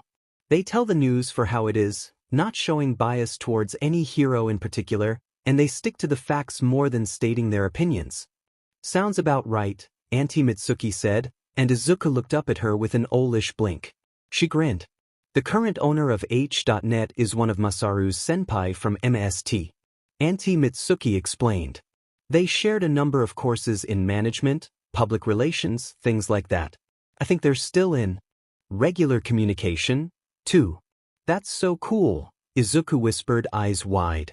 It seemed like Uncle Masaru and Auntie Mitsuki had connections everywhere. You'll get there one day, Izuku-an, Auntie said, and Izuku looked over to her. Right now, you're making relationships and connections with your classmates and instructors. Just as it happened for Masaru, you'll deepen those relationships and build your own network. Auntie Mitsuki said, and Izuku nodded, ignoring the churning of his gut. Yeah, maybe, Izuku agreed, smiling at his auntie before looking down at his menu. He ignored the looks sent between his mom and his auntie, looking down at his menu with a forced concentration. Hey Mom? Izuku asked, and Inko looked up. Will you order my usual for me? Izuku asked. I want to run to the bathroom real quick. Of course, sweetie, Inko agreed, giving him a small, warm smile. Something about her smile nearly made Izuku cry, but instead he smiled back at her, slipping out of the booth, giving Snipe a quiet thank you for getting up out of his seat. Walking quickly over to the bathroom, Izuku made his way over to the stall furthest from the door, quickly entering and locking his door behind him. He pulled out his phone, set a timer for 5 minutes before curling up on the toilet. Izuku put his head between his knees and just sat there. Izuku was fine, he really was. So what if Auntie Mitsuki's comments about his future seemed unreal? So what if Izuku didn't think he'd actually get there, that he'd actually be able to make a difference in anything? Izuku was quirkless, and he knew that meant he wouldn't have many, if any, opportunities to find work or do what he was passionate about. That was okay. Izuku was fine with it, he really was. He just had to ignore that small tendril of hope in his chest, the one that kept wriggling every time his instructors praised him, the small tendril that leaped up when he heard one of his classmates cheerfully call Midoriya, while in class, the one that swelled up with warmth and pride whenever his auntie, uncle, or Snipe said they were proud of him. Izuku had to ignore this tendril, a wondrous, amazing tendril that curled around his heart in a soft and cozy hug he never wanted to leave, because Izuku was going to wake up soon. He was going to wake up soon and be back at Aldera, his head down, body hunched, showing his neck to the vultures of his school as he had always been. But that was okay because Izuku was used to living this life. It wasn't great, but he could bear with it. He just needed a few minutes to breathe, that's all. Izuku was okay. 00000. When Izuku had come back from the bathroom, there was a glass of water and his usual hot chocolate by his seat. Snipe stood up to let him in, giving Izuku a teasing, "Took you long enough," as he slid in. "When you gotta go, Izuku replied cheekily, grinning as he heard his mom's sigh and Snipe snort. "Well, now that you're back from doing what you gotta do," Snipe said, causing Izuku to snicker. "Let's go over your new schedule with you, Mom and Aunt, yeah?" On the table was Izuku's packet of information, from his workout schedule to his individual exercises.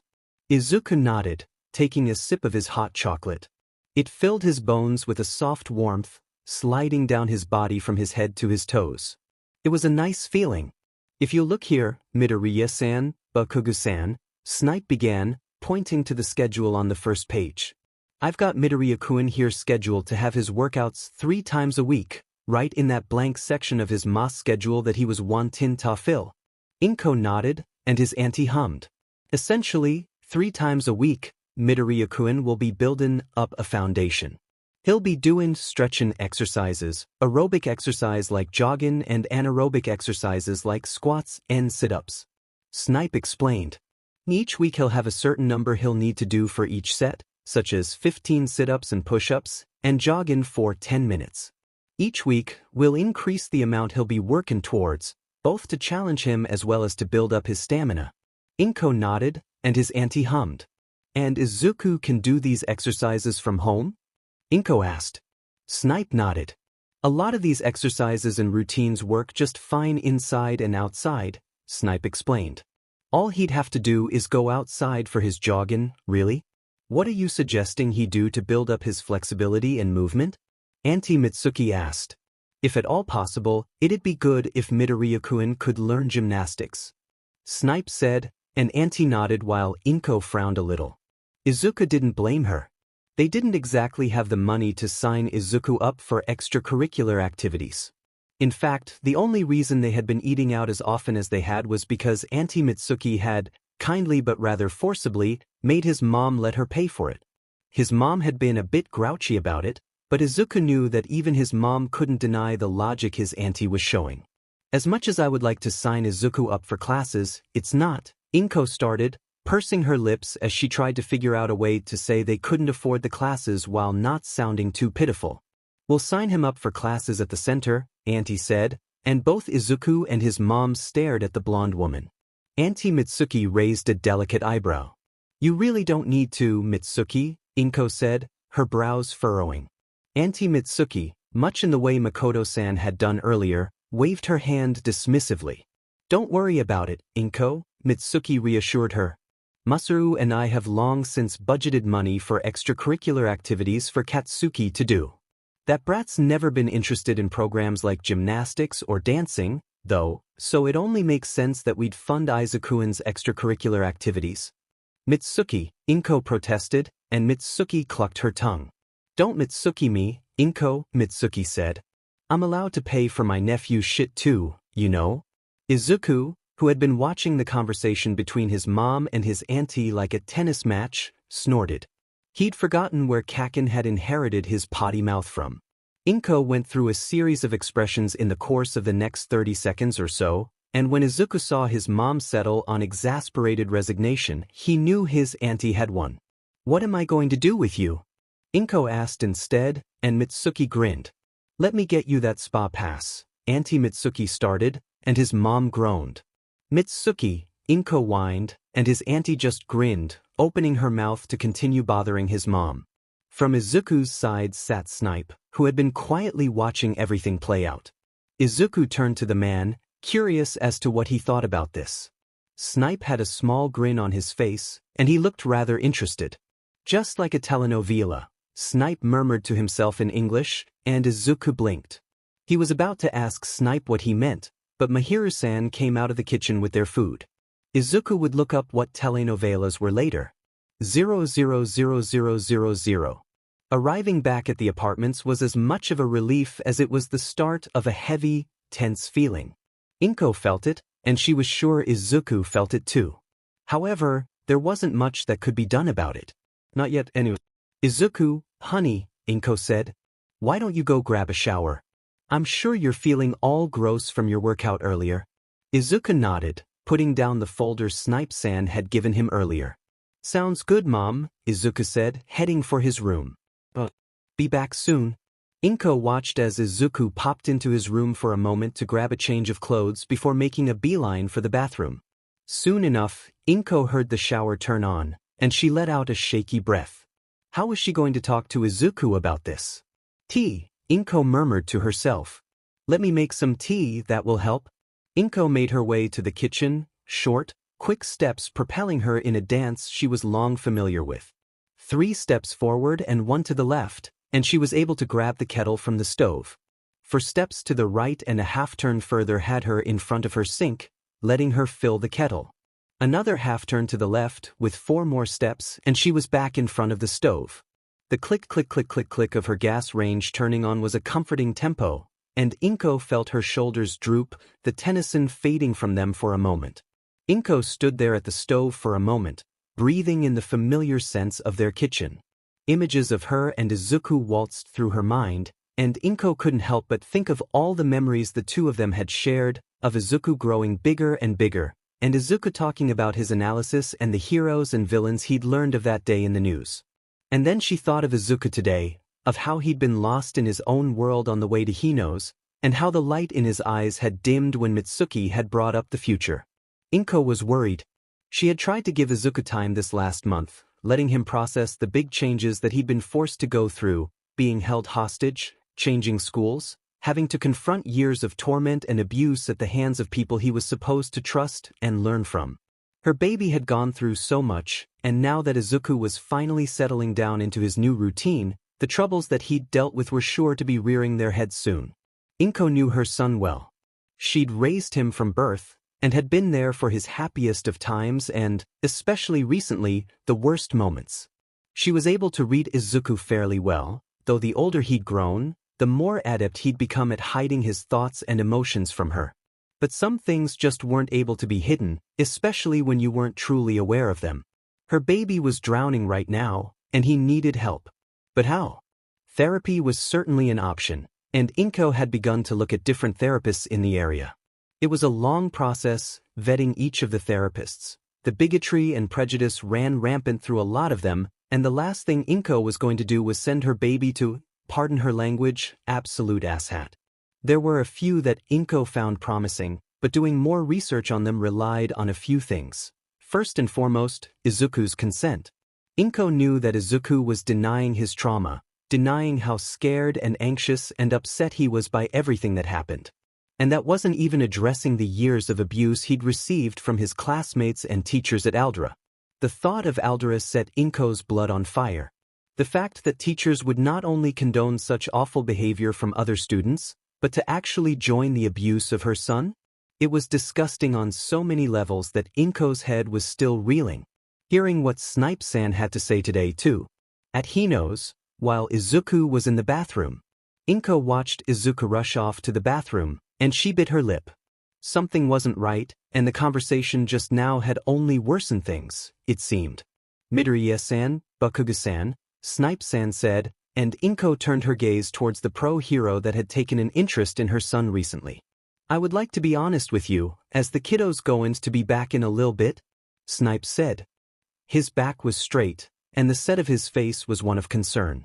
We know that the kiddo's got a habit of mumbling out loud while he's thinking about things, yeah? Snipe-san asked, and Inko nodded.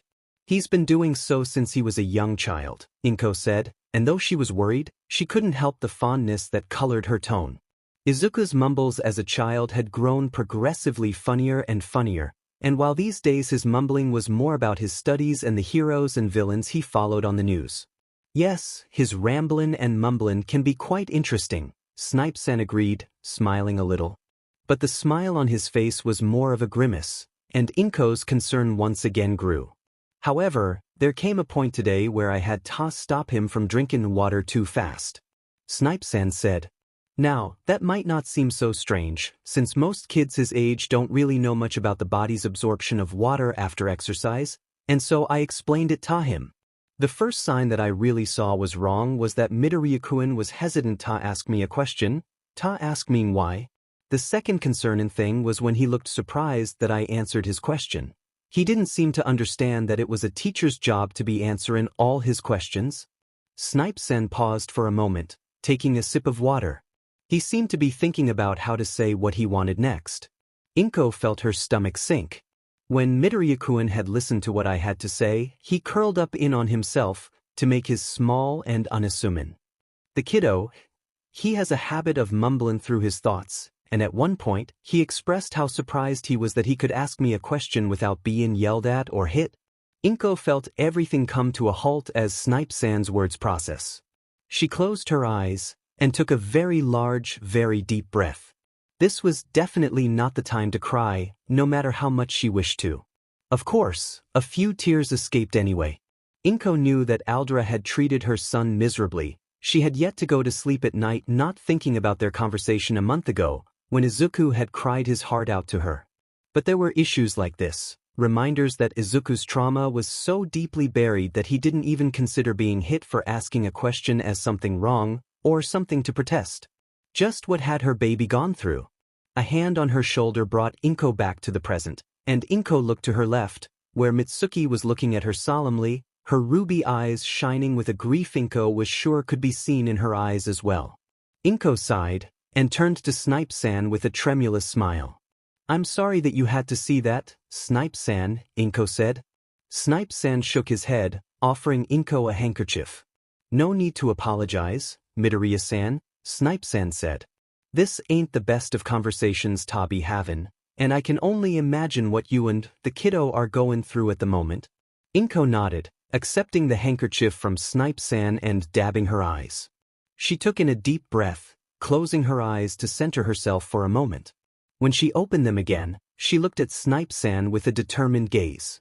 "Snipe-san," Inko began.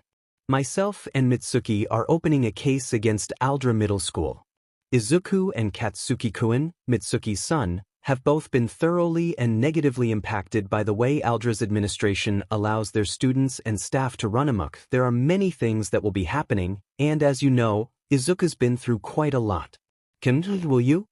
Inko paused towards the end, but fortunately, Snipe-san seemed to understand what she was asking. "It would be an honor to help with anything that I can, Midoriya-san, Bakugo-san," Snipe-san replied, and Inko's shoulders slumped in relief. "Midoriya-kun's a good kid, and a sharp one to boot. I'd hate to see someone try to snuff out his light," Snipe-san replied, nodding to himself. "I told him yesterday, and I'll tell y'all the same thing," Snipe-san said. "One of the worst things in my profession is to see a child in the position I saw the kiddo in.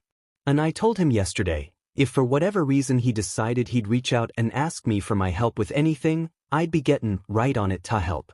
Because, and pardon my language, I'll be damned before I let another child suffer when I could have done something to help." Inko couldn't help but smile. When Izuku had returned home yesterday, she had asked Izuku how his meeting with Snipe-san had gone. He had given her a soft, unreadable smile, and had responded to her with a simple, but meaningful reply. "Snipe-sensei's a good person, Mom," Izuku has said. And her son had said that with such certainty that Inko couldn't do nothing else than take her son's words for what they were. It seemed, however, that Inko had nothing to worry about. As her son had said, Snipe-san was, indeed, a good person. Makoto-san had come just then, and the conversation had moved on to what foods they would be eating. And while Inko was leaving the conversation with more than a few worries, she was also leaving this conversation with a new ally at her side, one who would see her son through everything. And for that Inko was glad. Back in the Midoriya kitchen, the kettle whistled, and Inko startled a bit. She quickly turned the burner off and let the kettle sit there for a moment while she prepared the tea and teapot. Their favorite jasmine and green tea would be the tea for today, both to calm her nerves as well as her son's. It was going to be a tough conversation, one that would probably decide the way Izuku would move forward in life. More than anything, she wanted her son safe and happy, and she was willing to do anything to help her baby get there. Anything. 00000. Izuku laid in bed later that night, staring up at his ceiling. The conversation with his mom had been intense, to say the least, and not in the way Izuku would have considered a conversation to be tense. His mom, as Izuku thought, had not forgotten about Izuku's absent-mindedness, nor had she taken his excuses at face value. Instead, she had sat him down, wrapped him in one of his favorite comforters, an old, somewhat faded yellow thing, placed a warm cup of jasmine and green tea in his hand, and told him what she'd been up to. His mom and Auntie Mitsuki were formally opening a case against Aldra Middle School, and they had been meeting with Detective Tsukachi the past few days, going over all of the evidence they'd initially been able to get their hands on. This already was a lot to process for Izuku. He was still very much trying not to hold on to any strand of hope that his current reality was real and that he was moving on a path that he wanted. Not to mention, all of his former teachers from Aldra would be held accountable for their actions. That was something Izuku never expected to see, and he wasn't sure if he should hope for anything to be done to them. His mom had reassured him that Aldra's administration and staff had violated many laws which would be getting them in hot water, to say the least. And then, his mom had asked him to go to therapy. Apparently, she had been waiting for Izuku to settle down with his new routine before broaching the subject with him. His mom was worried about him and about how he was dealing with everything, from his hostage situation a month ago to the poor treatment he'd received at Aldra. And honestly, Izuku knew that he wasn't okay.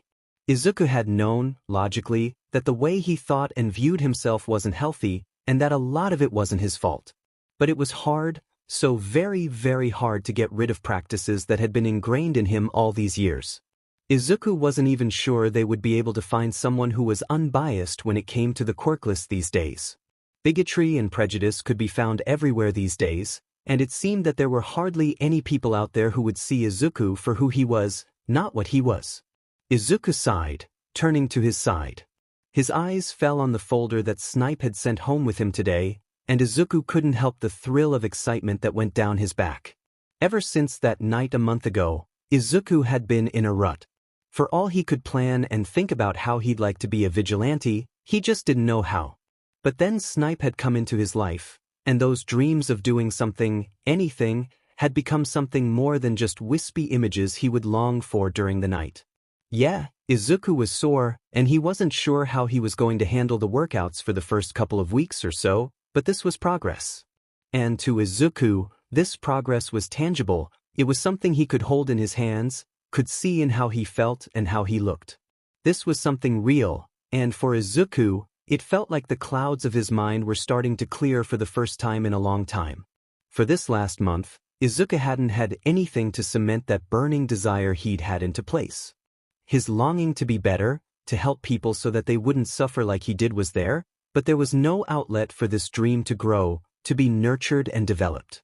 And that lack of something tangible, that lack of something to hold on to, it was bad for Izuku. He wasn't sure just how badly it affected him. Izuku knew that how he viewed himself was vastly different from how someone more adjusted should see themselves. But he could also acknowledge that, emotionally and mentally, his view of himself was skewed. But maybe if he agreed with what his mom was asking for and decided to get therapy, maybe things would change for the better. After all, how could he help others if he couldn't help himself? It was time to get to work.